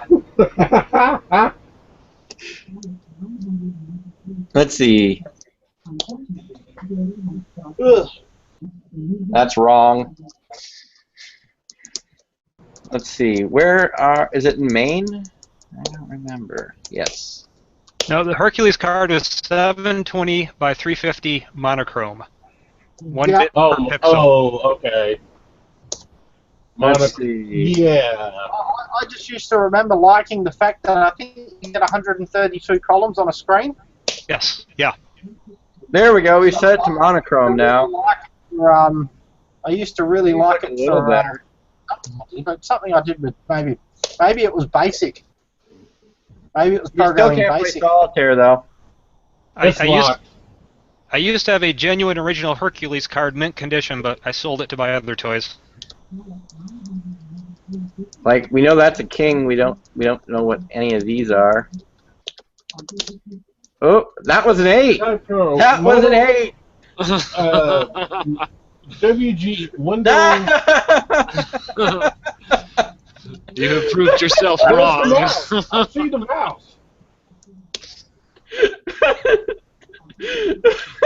Is it black or is it red? I don't know. But who cares? But nope. What's that? What was the cheat code to win at solitaire? Does anyone remember? It was something F10. Yeah, there's a way to have it make the next move for you, or even do all the moves. No, there's a way. Control Alt Shift F10 or something, probably. Something like that. No, that wasn't it. Windows L. No, there's no Windows key. That was a good try. Real keyboards don't have. Oh, god damn it! It's the. I don't win at 3 anyway. No one ever does. Oh man, this camera. It's even worse when you don't know. You don't know what you're looking at. The only thing I know is it's a number. We're playing solitaire on a screen that's not even monochrome. It's completely black and white. And so he doesn't know what half the cards are. They're just blank. But he's actually managing to fucking play it. I cannot believe what I just found. I got another one. That one I'm was posting it in IRC right now. Geek Group. All right, let's read IRC. And it's got a little animation and everything. That's cool. Yes, it does. Check out the price. You won't believe the price on that. Yeah, but it's not Where'd you sold. get that? What is Or did that you build for? that? Yeah. Did you make that? Yeah. Yes, I did. In fact, That could be a badge. this may not be readable on the video, but on the top it says Geek Badge. I don't know if you probably can't read that. And then actually right about here it says thegeekgroup.org. This is one of several projects that probably will never be. If you have any more of those, I would buy one off you. That's kind of cool. I'd like to play with one. It was intended to be a way to learn about programming microcontrollers. There are several along the top here. There's this is to connect to other things, and I have several projects that utilize this board to do various things, like a volt amp watt meter, a frequency counter. I got about 20 projects that utilize this board, and it's going to be a whole course on learning microcontrollers. Oh, that's a shame. Speaking of microcontrollers, I would love to have some help learning some microcontroller stuff. Scratch it's that link. backwards. It's backwards. It's all backwards. Been trying to help me. I'd love it. This is difficult, guys. I'm not gonna lie. I wish There's the no- resolution was better on that. You'd be able to see, but there's IRC running on an Arduino.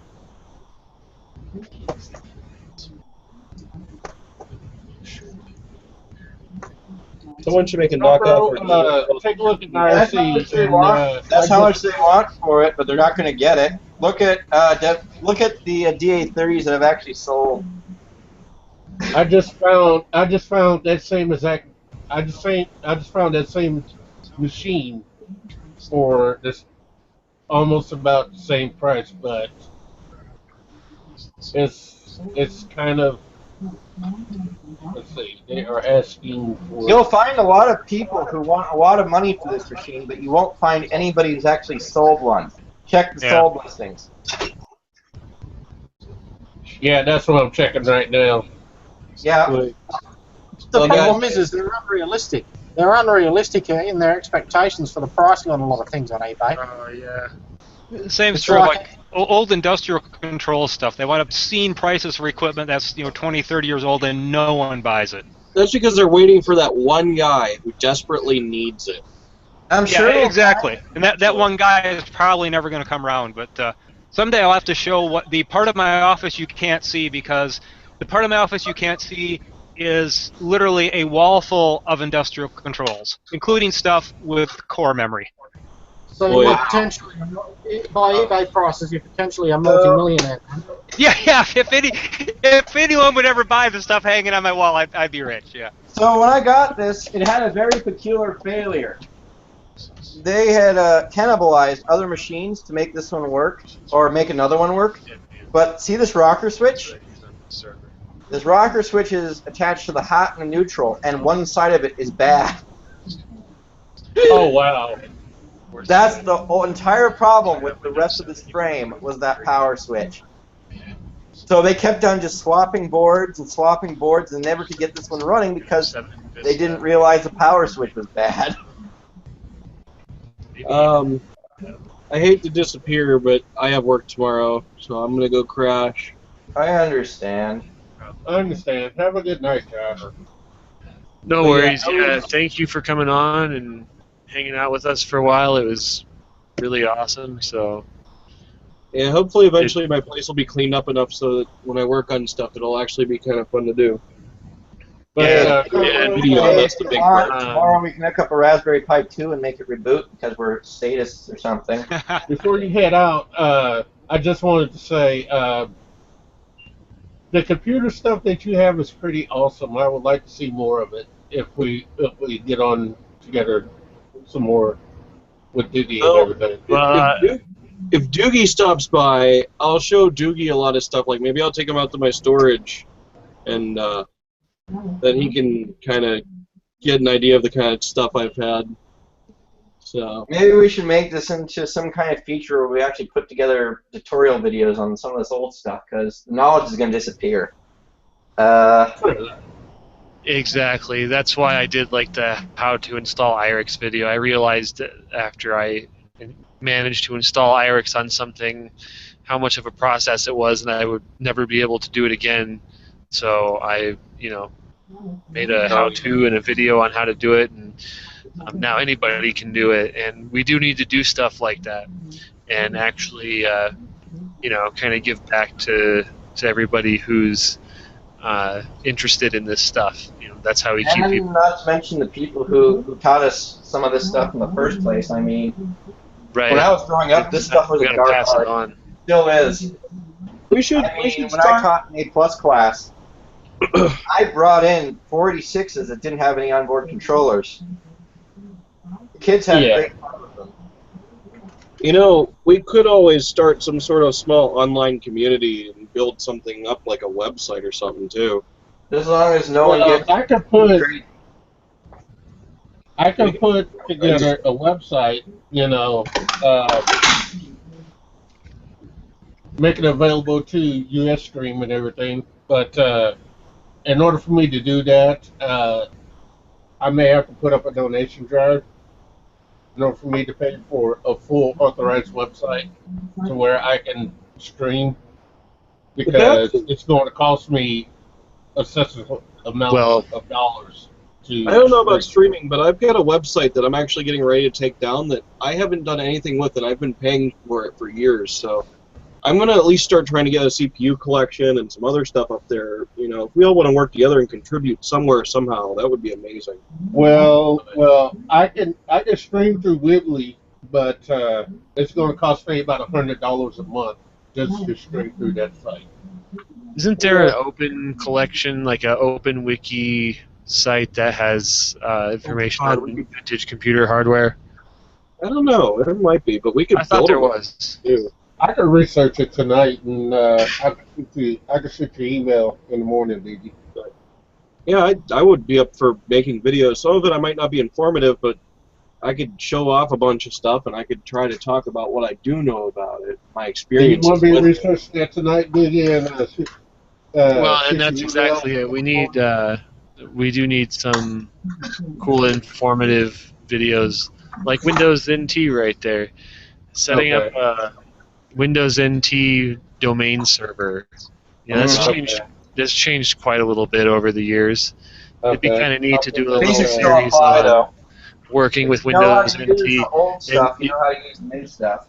It's silly too, because even when I had that big Sun server, I ran Windows NT in a RAM disk kind of sandbox on a Sun PCI card, and I was able to set up a DNS server in like under 15 minutes, enable myself local DNS inside the house, and it just solved a lot of problems, and it worked so well it just ran that way for more than a year before I had to shut it off. The main things is I really want to do like a video or two on formatting, low-level formatting, real low-level formatting of MFM hard drives, how to bring one up, how to map the defects, because, well, I mean, eventually all the MFM drives are going to be done in toast, but until then...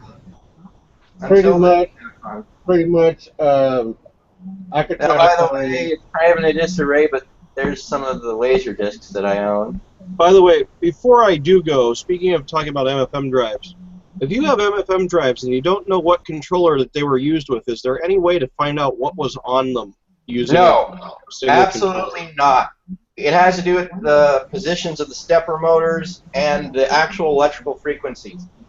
You cannot recover data off of it, because you know how normal hard drives have all their sector information on the controller? Yeah. That's actually attached to the drive.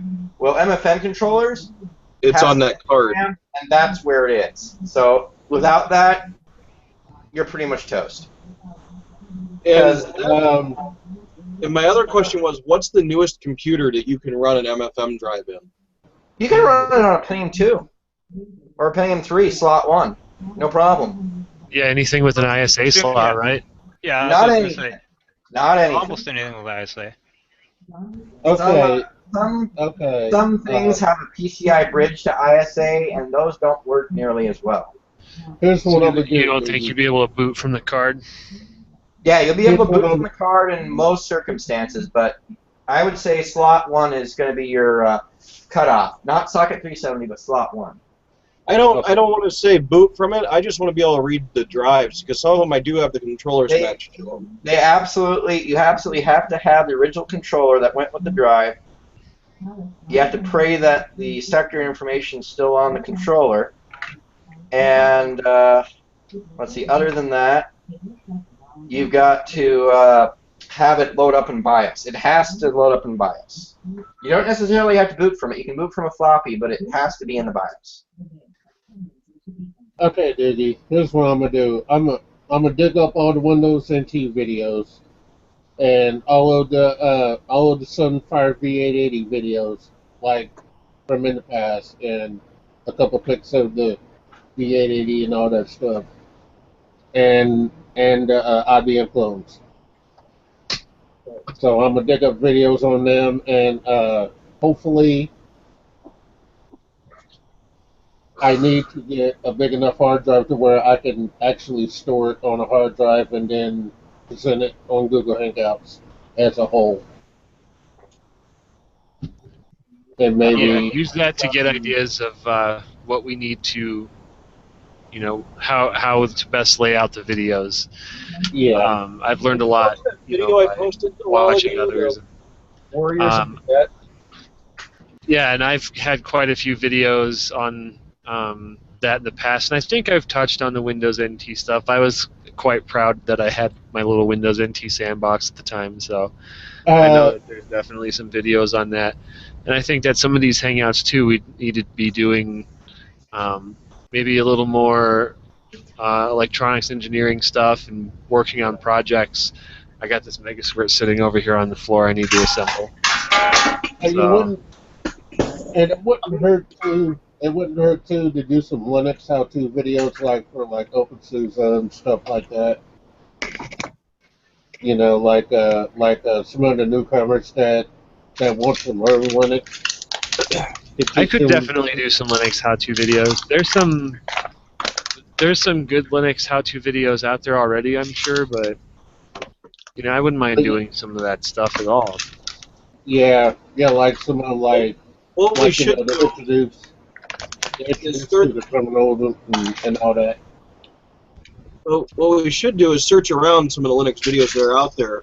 Look for the faults and the holes and the errors and problems with them, or the reasons that they're hard to understand, and then fix them when we make our own. Yeah. Improve upon them. And then the other thing that we can do to expand on that is stuff specific to Solaris or stuff specific to iRace. Exactly. Specific to Solaris and OpenSUSE at the most, the way you can IE Spark. Well, yeah, and a whole section of that could be, the minor differences between distributions because, it is all the same, but it's hard for somebody who's new to really understand, what the differences are. I remember the first time I was quite confused when I tried to type YAST into Red Hat Linux. Yeah. It's like, what the hell's going on here, guys? I don't have the configuration utility. When I first got introduced to Red Hat, I was like, I did not know what to do, and this old guy taught me exactly how to do it his way, and I have did it that way ever since. I remember the first time my first experience in BSD, I was like, what the fuck do you mean I have to write an X org configuration file, or it wasn't that, it was X free86. I have a VPS that runs FreeBSD, and I try to do an NS lookup. It's like, doesn't have NS lookup anymore. It's just not there. True. I remember when I was putting together my first BMS system, because that's what we had to administrate. Just installing the license for the TCP/IP stack was amazing. It was like 24 pages of license. Oh wow! When I had a Ubuntu 6.10, the older version when it used to be GNU Linux, configuring the TDY path to get it to work with wireless was pretty difficult. BSD and wireless.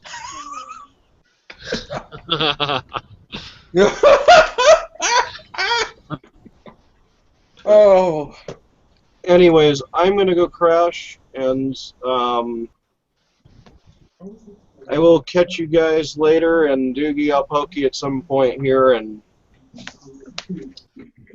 Yeah, I'm talk I'll about. get on them videos and here probably tomorrow and go some code up and see what I can make out of it and see what the errors are and everything. And probably put it in my archives, and next time when we have a hangout, I'll make a decision and everything. I feel like we have send it to live stream. Don't Yeah, I push yourself. definitely want to do this on a weekly basis. This should be a Friday night thing. Well, Saturday night for Saturday night would be for better, anyone. but I wouldn't have to worry about going to bed. Yeah, What? Friday's good for me, but I'll Oh. go ready for it to be Saturday if it would be. But, Well, the reason why Friday night works good here in the U.S. is because it's Saturday night in Australia. Yeah. So that way, because if we do it Saturday here, then it's going to be Sunday night down there, and that's not good because people got to work the next day and stuff. Huh? Right now, here it is 4:45 p.m., mate. So figure it out from there. That or we got to start a little earlier, maybe. And it's 7:45 at Ed's place. And it's Saturday there, right? Yep. Yeah, So it's Saturday morning for you right now, isn't it? that's correct. Yeah, Friday night, Saturday morning. Yeah, it's Saturday morning for me right now. It's 5 in the morning. So yeah, Friday night U.S., Saturday night or Afternoon, evening. Saturday afternoon in Australia. Yes, I think it's going to work the best.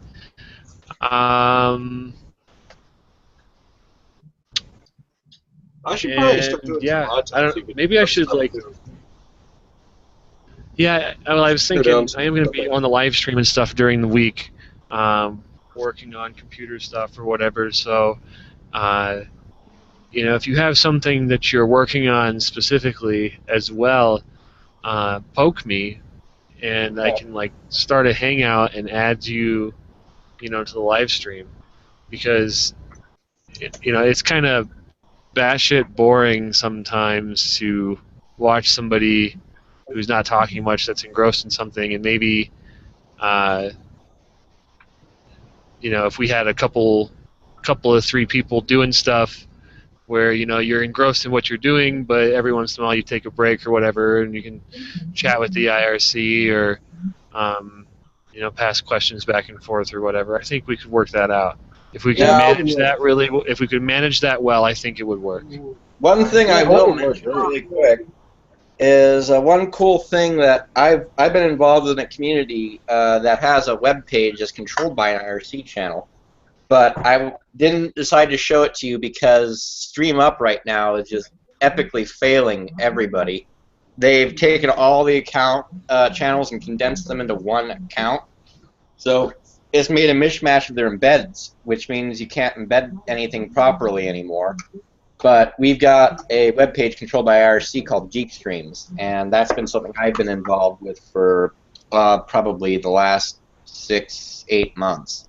And Typo, that's where my stream is for my Linux community, and I cannot even control that now because it's hectic. And what was that project called again? Deep what? Geek Streams was what I was referring to. It's number sign Geek Streams on Freenode. I can't get used to this hashtag stuff. Hashtag bullshit. But yeah, I'm gonna get going. I gotta get some sleep, but I'll definitely catch you guys. And like I said, Doogie, if you do decide to stop by here, Depending how much time you have, I'll take you down to my storage units. They're only like 3 or 4 blocks down the road. The only fun part is you have to climb over everything. One thing that applies to everybody, yeah, we all get wrapped up in tunnel vision on projects and things. Don't bite off more than you can chew. Otherwise, you get drama, and no one likes drama. True. True. I will see you guys later. See ya. Have a good night, Josh. I hate to run off. I would love to stay talking, but every time I look at the clock, it's 3:49. So I get it. Yeah, have a good night. Thanks. So the smartphone I have, I don't even use. Oh shit, my battery's dead. Yep. Good night. Night, Josh. Thanks for having me on, guys. Good night. Good night, Josh. All right. But yeah. Is that a graphical LCD? Just recently, I have redid my network, and now I got a little dongle down here that runs a Wi-Fi extender, and I am able to successfully run off Ethernet for my computer. Well, cool. Without running no wires to the. Your bed is clean. You learned much, Doogie. What? Your bed is clean. You've learned much. My bed is full of shit. Well, that's because she's in bed, so Yeah, I'm about to I have to keep the bed clean. Yeah, I'm about to get ready to Part of the call it rules. night here pretty much because I Yeah. got to get up and get some shit done during the day tomorrow. Yep, exactly. It's getting to be about that time. Because I got to really. have Maybe to next start Friday we'll hook this up to the Sinclair. Okay, cool. It'll But yeah, actually. dude, Is that I a like tape the player? Biggie. Yeah, it's a toy tape player. It's one of the only tape players I could find that works with the Sinclair, but I finally did find a better one.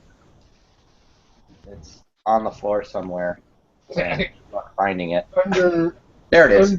Underneath the nest of the mess.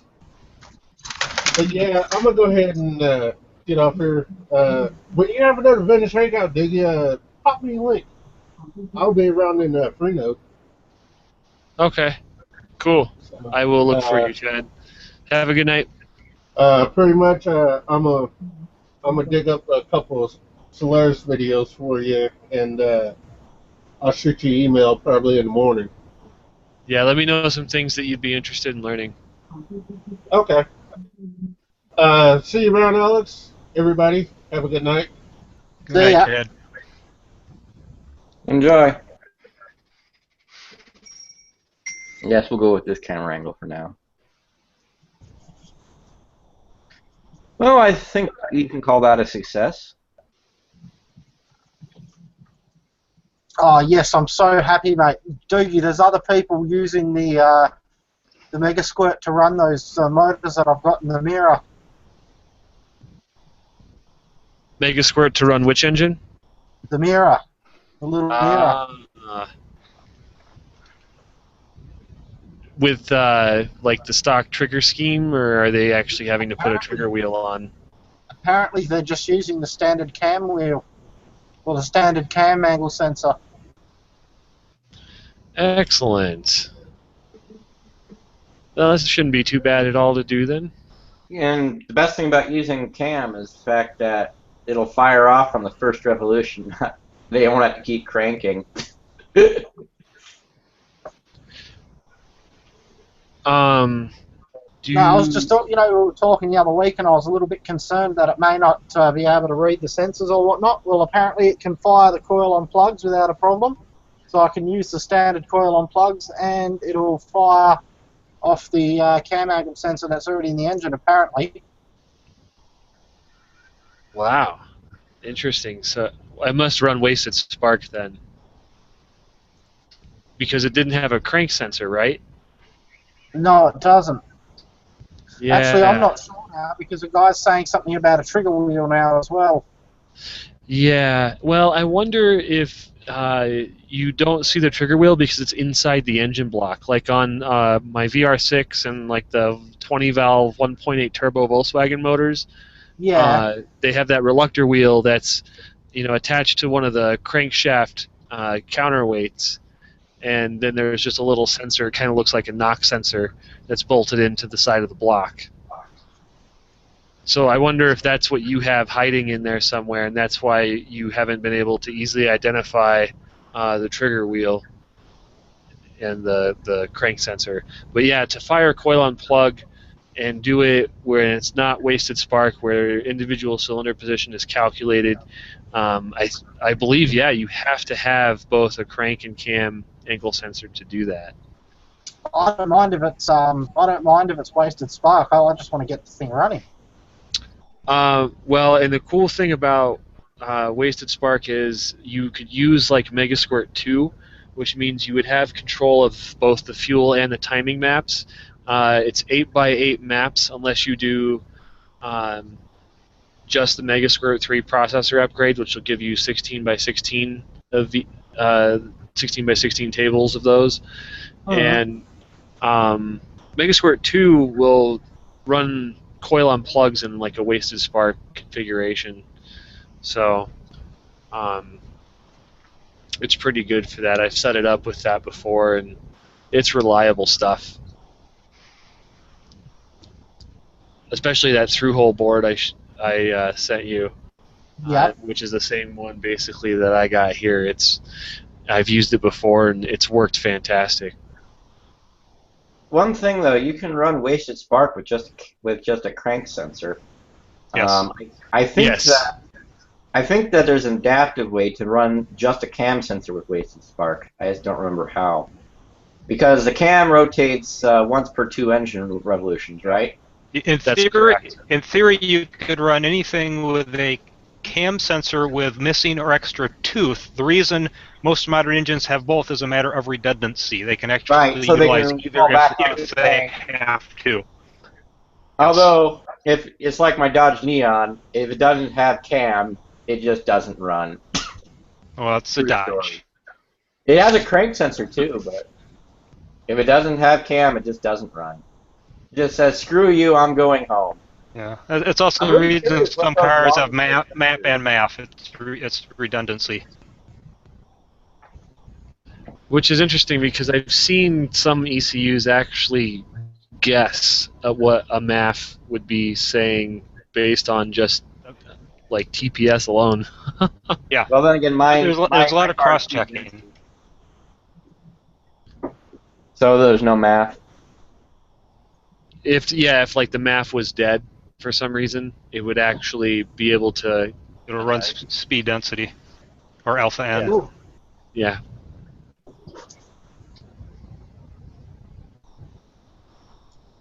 And I did get my. I remember back when I took a 2003 Chevy S10 and plugged it to a 94 S10 computer. It was quite an ordeal getting it all to work because of the ICM differences. We had to go back to a 94 ICM before we could get everything to work right because the ICM can actually do base spark by itself without anything else, which is kind of neat. All you need is a reluctor wheel turning, and you've got spark.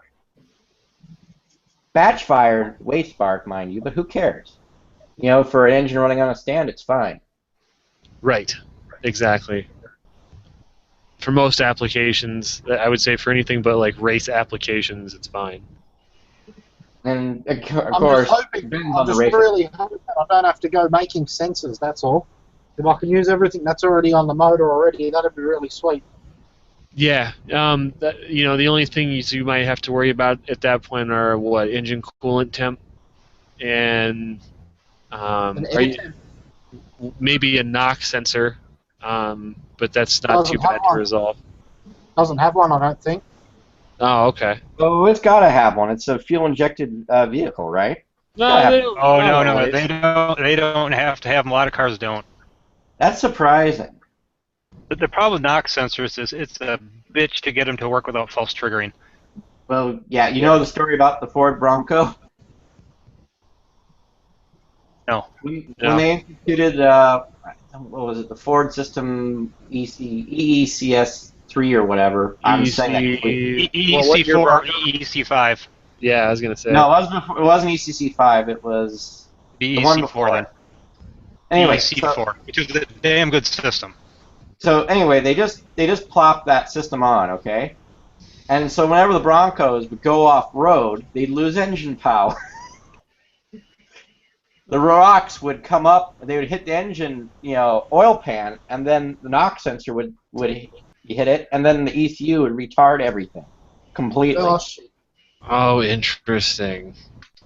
It was I could great, see that happening. and no one could figure out what was going on until a ranch hand apparently took a Ford, service tech out in the field to show him this thing happening, and then he figured out that the rocks were hitting the oil pan, and then he figured out that that was causing the ECU to retard the timing, and it retarded the timing so bad that it completely lost power.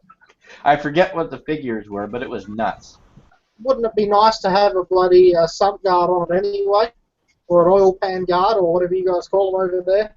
It doesn't matter where the rocks hit. Ultimately, it'll get back to that engine block.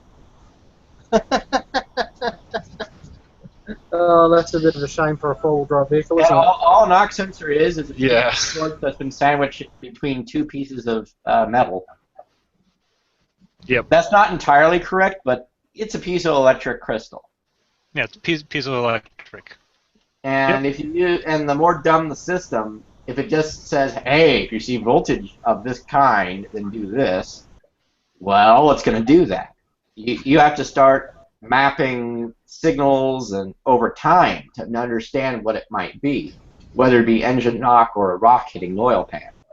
I just figured they would put like a limit in there, a minimum limit and a maximum limit of effect. Maybe they want you to You have to remember the difference between an engineer and an operator. An engineer will say, well, gee, all rock strikes look like this one because that's what I drew.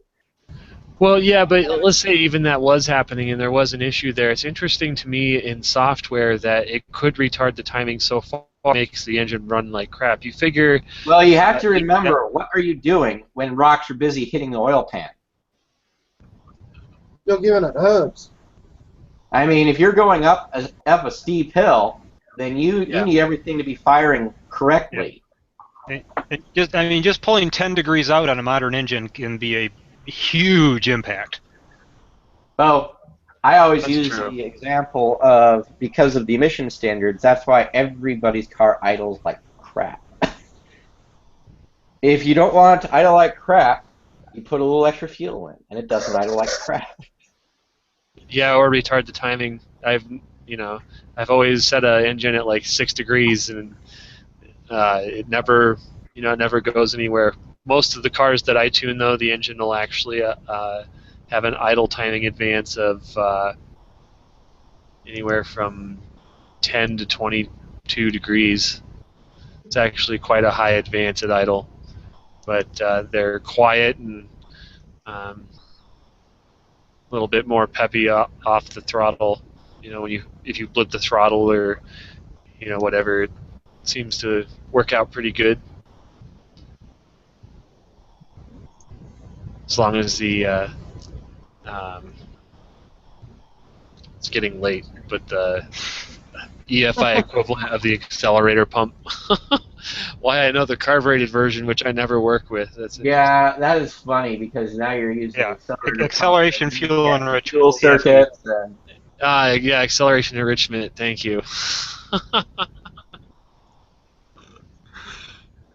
My Porsche, I had a problem with that the first time I got tuned, Very first time they got tuned, they screwed up that acceleration enrichment.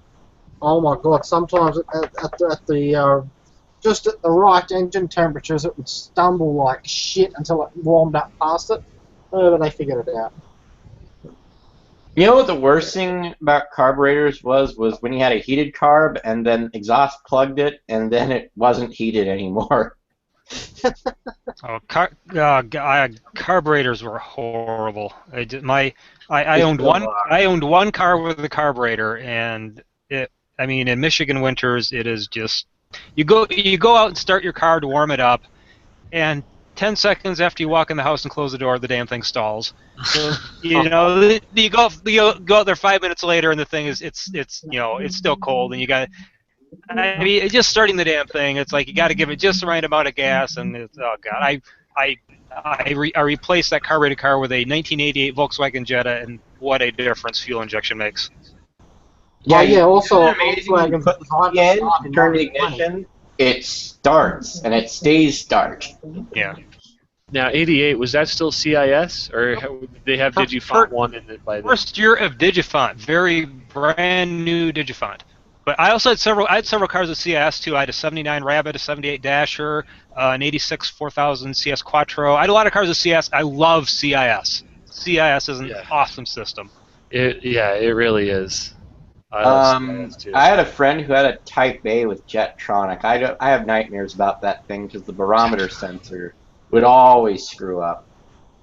He had like 5 or 6 barometers that he swapped out depending on what time of the year it was. Oh God! Good old Jetronic. Now, the Jetta had Digifont 2 actually? Yes. Yeah. The weird thing is, Digifont 2 was put into production before Digifont 1. Digifont 1 was for the most part only used with the G60 and G40. Well, I remember. And then there was the weird, with the exception of California G60s, it had a weird version of Digifont 2 and were sequential rather than batch fire. My Vanagon had Digifont 1 as well. Oh, really? Yeah. Wow, I didn't know they used to have done that. Yeah, we're shooting something cool before we retire for the night. Well, and all of the air-cooled engines had fuel injection there really a long time ago as well, and I don't really know too much about those systems. What card you got there? This is the processor card from the analyzer. And it's kind of low light, I can't see it. I'm working on it. You just have to give me a second to adjust. We're going to turn the gain up. That didn't work. We need more exposure. Oh, there we go. That's good enough. So this is the single board computer. The RAM's here, all 8 megs of it. This is actually a 386 base 486 made by Texas Instruments. Yep. You have your evil Dallas time chip that's been soldered. Wait a minute, where am I? There we go. That's been soldered onto the board. I'm not going to through hole. It is through hole, but look at how small these traces are. This is not something I want to mess with. I mean, this is a multi-layer board. There's gold on it everywhere. It was even made in the United States, if you can believe that. Let's see, where's the camera at? Don't know. Oh, that's strange. They're a European company, I think. Well, we made the best boards in the world when this was made. I actually know, I'm with pretty certainty, which shop it actually came out of. But that's beside the point. There we go. We got it back in. They actually split up the VGA controller and the IDE controller onto a separate board on the backplane now, which was fascinating. And maybe one day I'll put this all back together the way it's supposed to be. But not until I write some stuff down. So does that have any interfaces on it that you could actually utilize? Yeah. We got serial. We got parallel. I mean, for analysis. Like will it do ThinNet, Ethernet, or something? Yeah. ThinNet and 10BASE-T. We can put we can put a transceiver right there. This is Token Ring over here. Wow. This is what is this? So, that one on eBay had like FDDI and some other crap in it. Yeah, I think I've got the FDDI cards. Which would be rather useless. Over here. Let's see. What was FDDI4 again? It was fiber. It's fiber. Oh, that's right. 10 meg fiber. 10 meg fiber, yeah. Fiber digital interface or something. Whatever. It has a really long name. Yeah. Now this actually has nothing to do with anything. I don't know what this is for. But it's cool, and it's got some DAX on it. Anyway, whatever. So we've got... Ooh, cool. This is V24, V28. So this is RS-232. Oh, that'll actually do RS-232 as well? Yep. That's excellent. That makes that a very useful tool. Yes, it does. Oh. Ability to do Ethernet and serial, that's awesome. When analyzing module. FDDI is Fiber Distributed Data Interface. Yeah, I told you it was long. Yeah. You just couldn't leave it at that. Now, the other thing that I got with this, that ThinkPad 380 that you saw? Yeah. Well, it goes with this Domino WAN toolbox. And I have a bunch of these. These are called Domino units. And they have various configurations. These both are Ethernet. This one, I have no clue what it is. Pull it up higher a little bit. I need to make this screen big for myself so I can actually see what I'm showing you. Give me a second. Okay, there we go. I can actually see now. I have no clue what this is. Looks like Twinax almost. But it's small.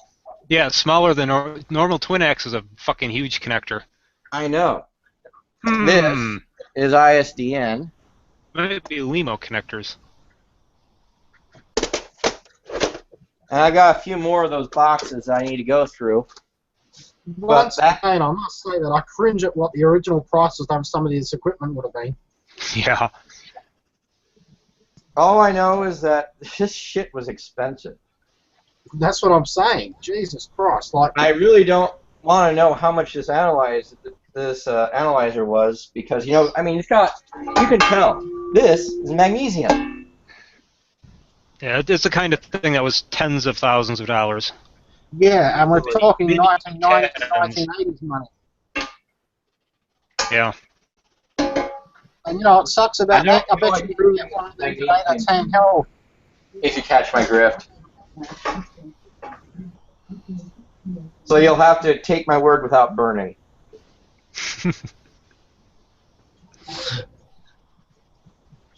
But yeah, it's fully decked out. There's actually, I don't know how it does it, but the extra RAM here, for some reason you can see it in Windows 3.11. Like, this comes up 8 megs in BIOS, yet in Windows 3.11 it's got some funny driver on it, so Windows 3.11 sees 20 megabytes. Interesting. I doubt we'd be able to make Windows see, or Linux see it rather, but if we could, how we I could address it over the system bus. This system bus is unlike anything I've ever seen before. It's not standard. Is the backplane passive? Do you think it's packetized or? It's definitely not passive because each one of these has its own place. Like the CPU board has its own place. This has its own place. I'm not sure how the personality cards stack up, but I could probably find out if I were to remove the backplane. But the backplane is very buried.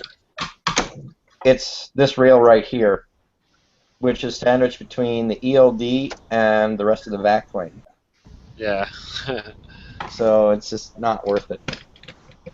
This power supply is 150 watts of power supply. Yeah, that's pretty good for a small machine.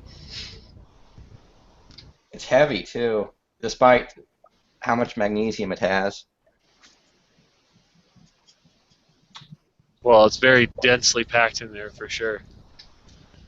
And it actually uses mostly passive cooling, except the power supply has active.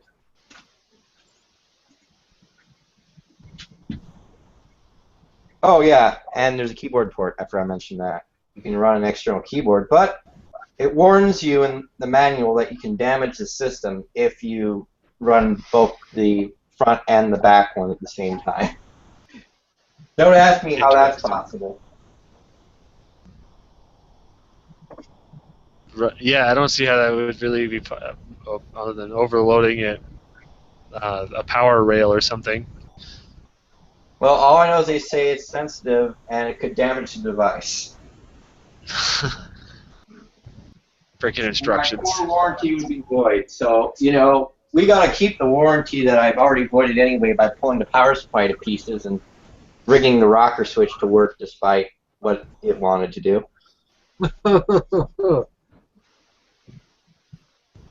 Let's not discuss what horrible things I did to the power switch. That's none of anyone's business except mine. What power switch? Just take it out. Direct short the wires.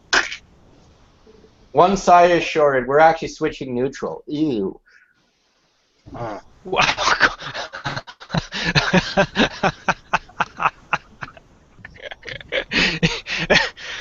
Oh, good thing Monkey isn't on to hear that. We're not going to let him hear that. Because then I'd actually have to buy a rocker switch that actually fits this, and it's a really, really tight fit. It's the kind of thing that annoys him. I know. Although, being he's British, pretty much everything annoys him. Well, we could blow smoke up his ass. I don't know what. The point is, I got something that was condemned working, and I'm proud of that. Hey, that's always good. Oh, yeah. My house is full of condemned things. I wish I had the room and the constitution to keep such nice things around. Every now and then I get really annoyed, and then I go, fuck the lot of you, and I throw it all in the bin. Yeah, I've had to work. I've had to decide. I have to be very careful what I throw out when I do my culls. Yeah, and I've done it time and time again, and I need to do it, but I can't. I buy these all the time when they have good batteries at thrift shops, because when you pay half price and it's like $5 to $2.50, it's worth the amount of C batteries you get. So I just have a whole bunch of these laying around because I wanted to see. Speaking of electricity, you like looked at these fuckers or what? Ooh, Prius batteries. Those are nice. Yeah, have you had the chance to work with those yet? Me personally using them yet? Well, my hobby charger will charge them. It will detect the cut-off, even though everybody online says it won't. They seem to charge up and hold a charge. I put about 5 amp hours of charge into that one, and then I had it left running an LED bulb, a 30 watt, 12 watt LED bulb for a good couple of days without any issues. And I charged it back up again. But I'll tell you what's going to be fun is designing the charger to be able to charge them at 48 volts when they're in the 48 volt packs on the cart. Yeah. That's going to definitely be a little bit of a challenge. So, have any of you ever seen a Rockwell branded calculator before? Rockwell branded? No. I gotta turn the exposure way down. There we go.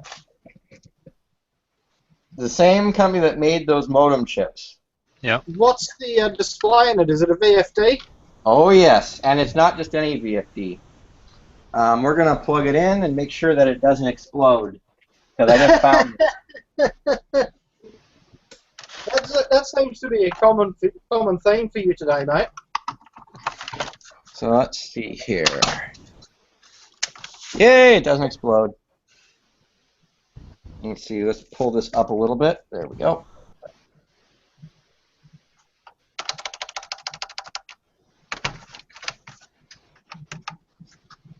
That's probably one of those older units that if you bloody put a high-speed camera on it, you can actually See you the can actually watch multiplexing. the calculations being done.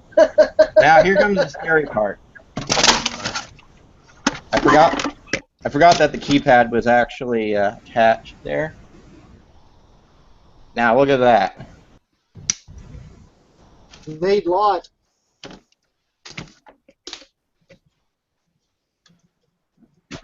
That's the VFD. That's the chip that runs it. Can't see too well, buddy. Not enough Yeah, I light. can't really see it. All right, let me. What That's about now? better. Wow. Oh, it's a dip zigzag package. Yep. And it's got high voltage operators, and it runs off of the main.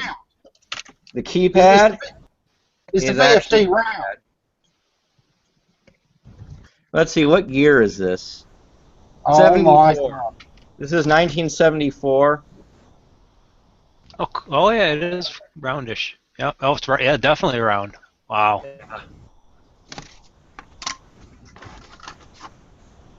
I'm sitting here with my mouth half open. What the hell? They made some good shit back in the day. Once again, Yeah, that thing's still going to be running in 20 years from now as well. Tube was to make. Expensive, you mean? Uh-oh, the old man's back with some description of device. But yeah, that's something I picked up because it's not every day you see Rockwell on a calculator. I mean, that's just weird. It looks very well built. I wonder who made it for them. Let's see. Where was it made? It was made in Japan, so it wasn't made in the U.S. And it was made in Japan when supposedly things weren't very good. Serial number 415145. So they made quite a few of them. But I would have to guess that someone made it for Rockwell, even if they used Rockwell's part. Yeah. It's interesting that TI calculators, for the most part, don't use TI microcontrollers, which is just... TI makes so many good chips they could use in a calculator, but yet they don't eat their own dog food. Very true. That's weird. Well, they used the Z80, didn't they? In like the 83? Yeah, Z80 and 68,000. Zilog and Motorola. When they make... TI has a huge portfolio of microcontrollers that they could use, but they don't. I've been pretty satisfied with this, except for the fact that it eats battery.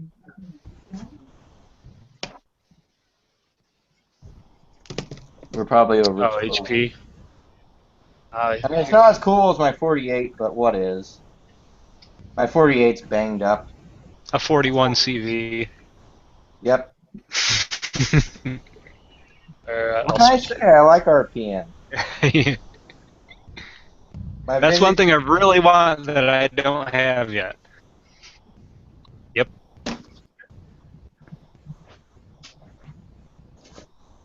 Those came out when I was in high school, and I've wanted one ever since.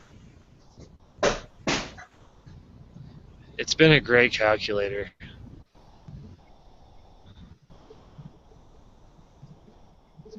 Taking very good care of it. Yeah, that thing was way ahead of its time. And just because you've been so cool. Yes, that one does work, but it's a pain in the butt to power it. Now, which one is that? That's a 67.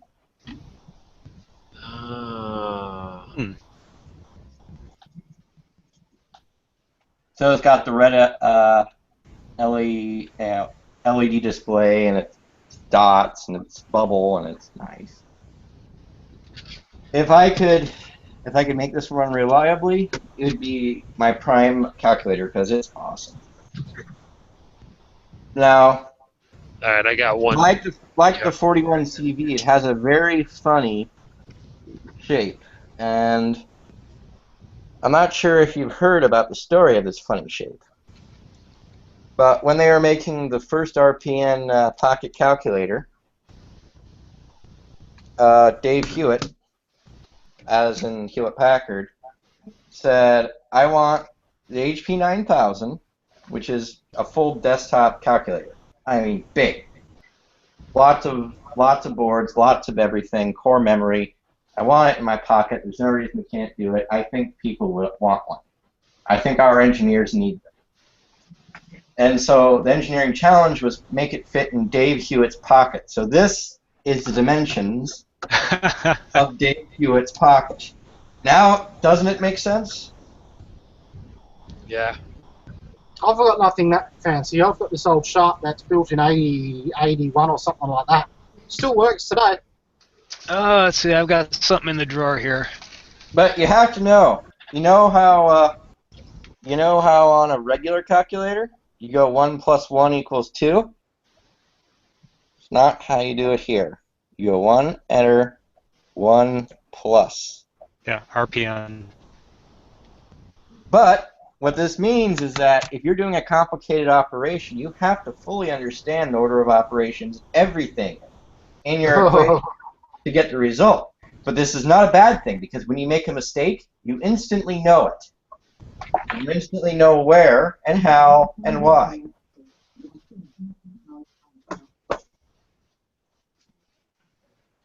So it forces you to understand the equation that you're trying to get and the answer that you're trying to get. I think it's great. Because when you sit there and you type the world into a TI calculator and you get something wrong, like a couple parentheses, you will never find the problem. And you'll never understand why the result is wrong. You know?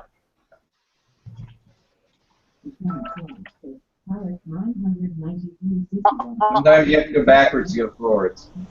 I know it's kind of funny, but you know we've got all these lovely tablets and things these days where you can have like the most advanced scientific calculator on a touchscreen, But there is something about having a calculator that's just literally a calculator. There's something I don't know. They just work. I think it's kind of like having a normal oscilloscope versus a USB oscilloscope. I mean, the thing that has all the dedicated knobs and buttons and is a dedicated instrument, it just seems to work better. It does. Well, and also, digital scopes in general, whether it be USB based or not, they can give you funny results if you don't know what you're looking at. Oh, absolutely. Train anybody on a manual scope, any manual scope, and you'll find that their troubleshooting skills are vastly improved because they know how to see anything they want through any of the erroneous data that they're getting. We're going to see if my last scope that I didn't show you guys wants to cooperate.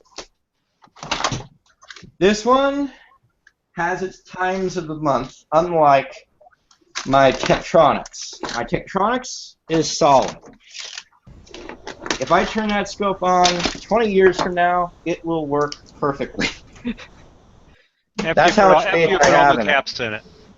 Doesn't matter, it'll still fire up and it'll still work. And it'll still be in calibration. That thing is older than I am. It's from '62. Still has original caps in it. If you want to see an annoying to use oscilloscope, try this little shit. The user interface just sucks. HP, which is also older than I am, but not as old as the Tech. This is a 1741A 100 megahertz oscilloscope. It's an analog storage scope. Yes, I said that. It's an analog storage scope. And the way it works is it's got an electrostatic screen. Yeah, stores. Yeah. So we're gonna see who wants to play ball today. They can be. They're a little finicky to get the controls adjusted right for the storage. I used to have at work I had a Hewlett-Packard the classic 141T spectrum analyzer that also had a storage tube on it. But once you get it dialed in, It works. Right. Yep. Let's hit it ground. There we go. It is actually happy today.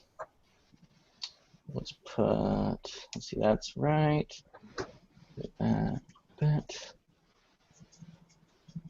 This thing is dead on calibrated too. Let me go grab the probes. It's bad probes, but the probes.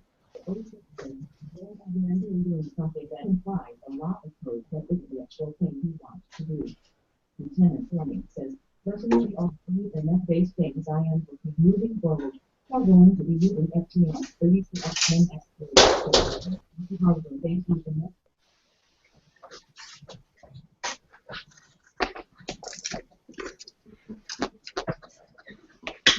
Okay, calibration. What is software-based Ethernet?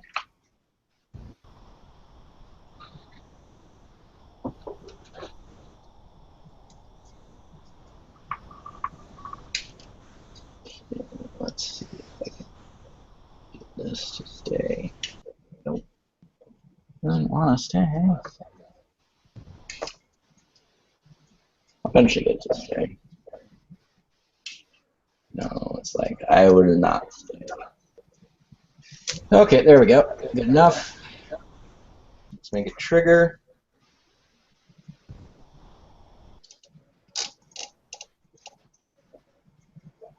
There we go. And this thing, of course, despite being as old as it is dead on. Oh wait, you can't see shit, can you? Nope.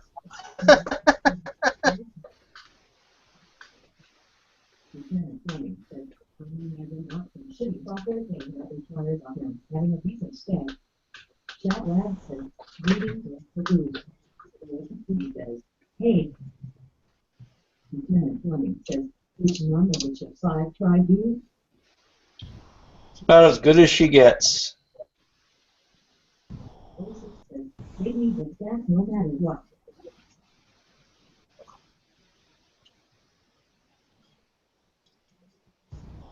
And there's the storage function, of course.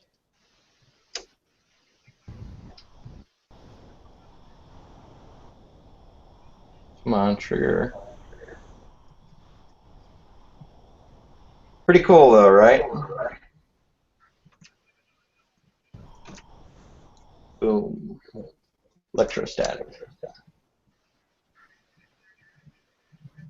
Stable as a cucumber. Good times.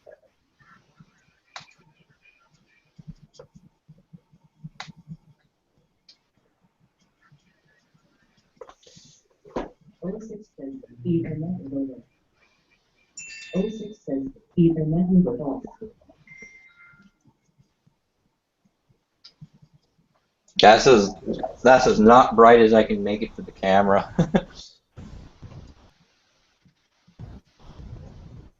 And it's not liking it. I'm not trying to shoehorn it in 32K of flash on an 8-bit HDD. Anyway, so that's the HP 100 megahertz analog. Let's go. ESP 8266. Okay. Power it off.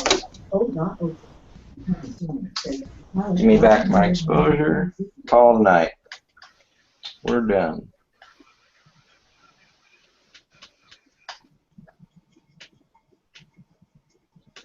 Maybe I'll even find a happy medium here. Maybe not. Good piece of kit. If you find one for cheap, I spent $50 on this one, but I don't feel bad about it.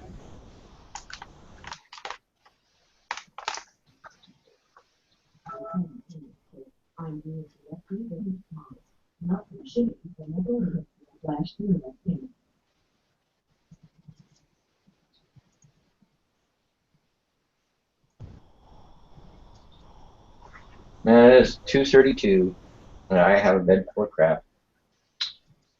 Well, I'm gonna start commencing on Crapifying. You guys take it easy, and I'll be on the other camera. Close tab.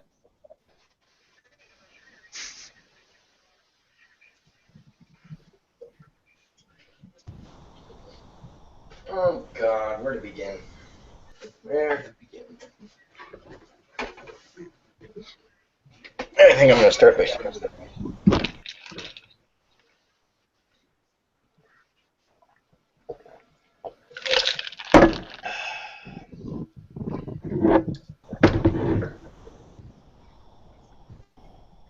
That's a funny shot.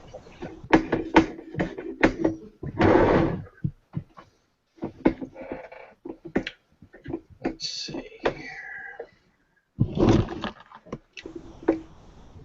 Now, where was the option again to disable the mirroring? Because I didn't ever do it.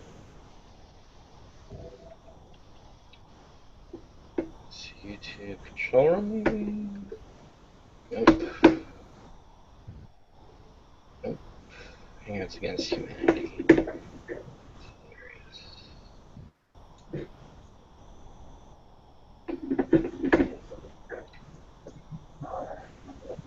Bandwidth usage. Awesome.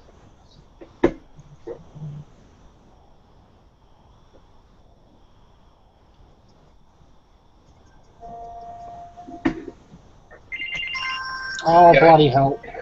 I'd totally like to know how to disable the mirroring mode because I'm not used to seeing it this way. It just bothers the living heck out of me. They keep moving where that is. The standard Google, they have their focus groups. It used to be in the toolbox thing. Yeah, I don't even see where that is. But yeah, that's my HP 100 megahertz scope. It still works somehow. Ah, there's the toolbox. I need a permission in order to start. Okay, I'm giving it permission.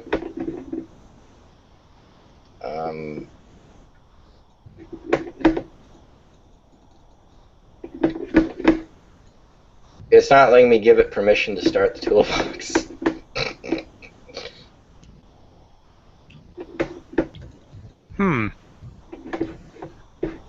Worked fine for me. Yeah, I'm gonna blame it on Firefox. Oh, you're using Firefox? Actually, wait, am I using Yes, I'm using Firefox. Yeah, I'm using Chrome. I've got so many browsers up and so many windows up that whatever. Back before StreamUp decided to screw up its channels, I was streaming from both browsers and just having like an autopsy cam versus the cam on my face, and everything was just great, and then they just started screwing the world up. And now all the innovative features that made it elegant and cool and lag-free are gone. I've whined and complained on Twitter and in the emails, but they've got no instant way of communicating to the developers except for maybe if you catch Kyle on. And he's like, oh, we give heads up to our users that we're removing features from. No, you don't. Heads up is not when you make your update and then you post, oh, by the way, we've removed this, this, this, and then we smashed these things together. That's not heads up. No, that's how it's supposed to work, though, right, guys? Those things that we got rid of were unpopular, is what I got told. Which doesn't make much sense, but that's what I got told. Alright. I think I'm going to go ahead and wrap this up. It is 2:40 in the morning here. This has been incredibly drama-free. There's been no elephants in the room. Calling it good. That's the way it was supposed to be. It was indeed. It did. It went off really well. It was just interesting. I thought there was, going to be not so much support, and there has been give a me lot a of break. support. You know, anybody who's been around there long enough has this happen. Yes. There's a long list. Yeah, I guess I just didn't realize how long that list really was. I mean, I'm sure that you got some feedback from us. I know that a few of us tried to warn Ozzy about it, but there's only so much you can do. Well, we gave it a lot of thought, and it's It is what it is. it is what it is. Yep. If it makes any difference, then we came full circle with it. So. All right, everybody. I thank you all very much for joining us. We had Ed on earlier. We have Alex hanging out, who's on and off the phone. And C Pro, or it's CPasu, right? Yep, or C Pro. Either way, it works fine for me. It's cool to have seen you, or finally get a chance to meet you, and see you come out of the woodwork, because I've heard a lot about you, and like I've heard Rocco talk about you, and I've heard Aaron talk about you, and it was I'm cool. a crazy guy who does crazy things with crazy stuff. I'm sure my legacy still lives on there. Yeah, a little bit. It's kind of weird. I worked on a lot of stuff there, but so many things changed that it's I don't know. It's God help all anyone been who redone. God help anyone who tries to redo the knock. I did the left rack. I redid the left rack. What was I primarily was responsible for the wiring on the right rack. Oh, Maybe it was the right rack. I had that. That was where all left the video feeds were coming in. Left standing from the back. Yeah, it was the right rack if you're facing the front of them. I was always reaching to my left because I was standing behind them. Okay, well, I'm sorry about that. So the network rack is actually still standing. You autographed it, if I remember correctly. Was the more magic switch still on there? Yes. Well, it was when I worked on it. Yes. Oh, it was I cool. really wanted to make that do something before I left, but didn't. Yeah, it's cool. That was one cool thing about working on people's projects. There is you kind of pick up where they left off, and it's fun like that. And a lot of that is diminished. Like master control gets moved and stuff, but I don't know. I guess every time they plug something into one of the studios, they can remember who wired it. Right? Yeah, I tried to leave some documentation on the video system from what I recall. I don't know if it got lost. I mean, on the rack that you wrote documentation? You mean you did it properly? No. No, my friend. I go by one rule. Any documentation is better than no documentation. Yeah. Yeah. I pretty much left the wire codes, how everything was supposed to go in the patch panel, and maybe a few extra tidbits on why I did certain things. I think I explained the wire coding we used as we looked online, we found 5 different standards that weren't standards, and we just made up our own. Because what the hell? Yeah. That's what convention works best for you. Yeah, if we had actually found a real standard that was a real standard, we'd have totally used it.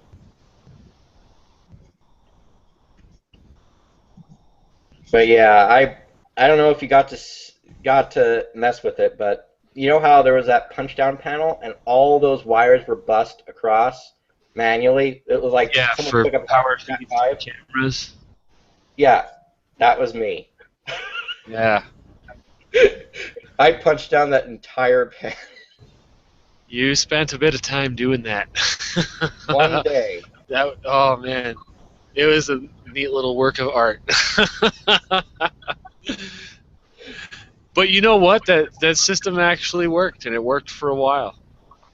And then somebody would come in and not know what the hell was going on with it, and then screw with it a little bit, and then stuff became intermittent, and then I had to go back and fix it all again. Yep, that's how it works. Yeah. What's really bad is when someone looks at, oh, these are pretty. Grab. Oh, God.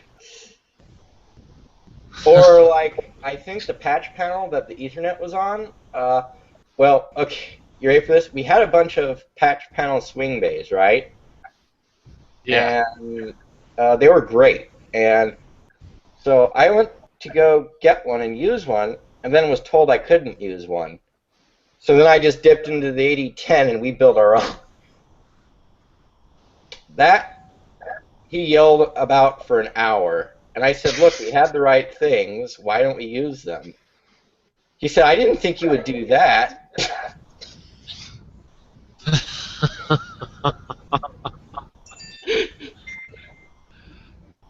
Oh man, 8020. That you couldn't ask for a better quality patch panel at that point. It worked okay. I don't know if it was still there on its little swing out. But it was using 8020 hardware for the swing out on the patch panel. No, I think that got switched out. I didn't That's get to see that. That sucks.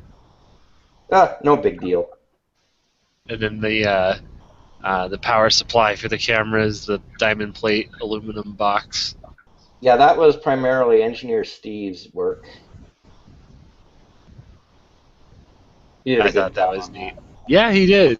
It was all the switches or buttons or whatever had actual knockouts. They used the knockout punch to make the holes, and he made them meters. straight, and his wiring was just impeccable. Yeah.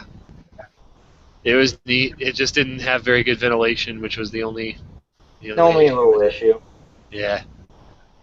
Yeah. I think that the initial box that we actually brought in was not diamond plate. And then he was like, well, we can't do that. And we were like, what? We already have it mocked up and done. No, it's got to be diamond plate. Why? If you knew Chris, you'd understand. Oh, that was a rhetorical, sarcastic comment. I totally understand. Yeah. That's just the way it works. Diamond plate is pretty pimpin' though. It is. But not when you have something all ready to go.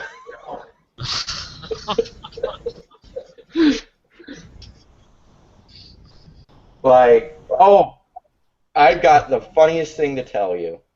You'll love it.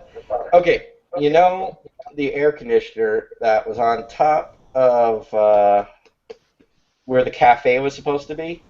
Yeah.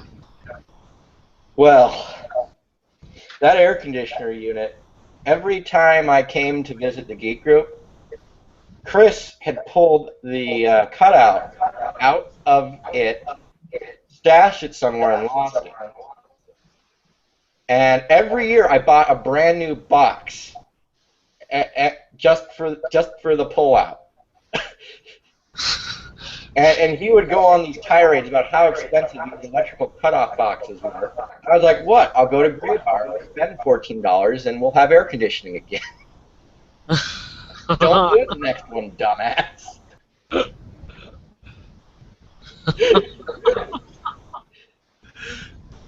He seemed to think that they were made out of gold or something, or that they'd be $150 to $3,000 to buy a stupid 50 amp cutout box for an air conditioner unit. The Well, last then there's the industrial supply place that's right up the road. Industrial Isn't that surplus great? supply. I actually bought a new button for Thumper, right? And I paid all of $30 for it. It's an industrial Reese button. They're nice. They're worth $30. Right? So I bring it down and I find out. He's asked everybody on the internet for a new button, right? He's like, oh, we're putting a new button on now. We had it in stock the whole time. Why? There are people who are putting down hundreds of dollars for your stupid button. Yet, you had it all along? Sounds pretty normal. And then he asked me what I paid for it. I told him 30. He got so pissed off because he thought I got a shitty deal. He said, you don't understand. I have to work with these people. I'm like, this is an industrial button with an industrial explosive-proof housing. This is new old stock. It's worth $30. Yeah, I don't think you got gypped on that at all. I know. And yeah, it's just a case of I don't know how he's screwing people over. But it's got to be amazing. Anyway, so topic for next time we do these, I'm going to stream this in beautiful Skippo vision. CG. It's a really cool disc when it actually plays correctly. But that it does. You need to see. All right. What did you say? All right, I better go. I'm gonna get yelled at if I don't. This plays like a record, by the way. It has a needle. It has a needle. Oh, really? Yep. Oh, all right. Yeah, we're gonna discuss that next week. That'll be a good opening topic. Yeah, and hopefully I'll have all the capture stuff working, and maybe even Google Hangouts will pick up my capture card. We'll find out. Yep, and if you need to test or something, there'll be somebody hanging out in the chat that I'm sure would be happy to help with that. Well, anyway, take it easy. Yep, thank you all again for coming on. It has been a wonderful hangout session. I think we covered a pretty wide diversity of topics, and yeah, have fun. Sleep well and feel good. That's all I can tell you. Yeah. I know staring this straight in the face is frightening, shocking, and just weird, but we've all been through it. It's good. Alrighty, I'll leave you guys to it. You have a good night, eh? Have a good night. You too, Alex. We'll see you later. Thanks again. Nice meeting you. Yeah, same, mate. Good Kevin, time. same to you. I'll catch up with you tomorrow. Thanks again. Yep.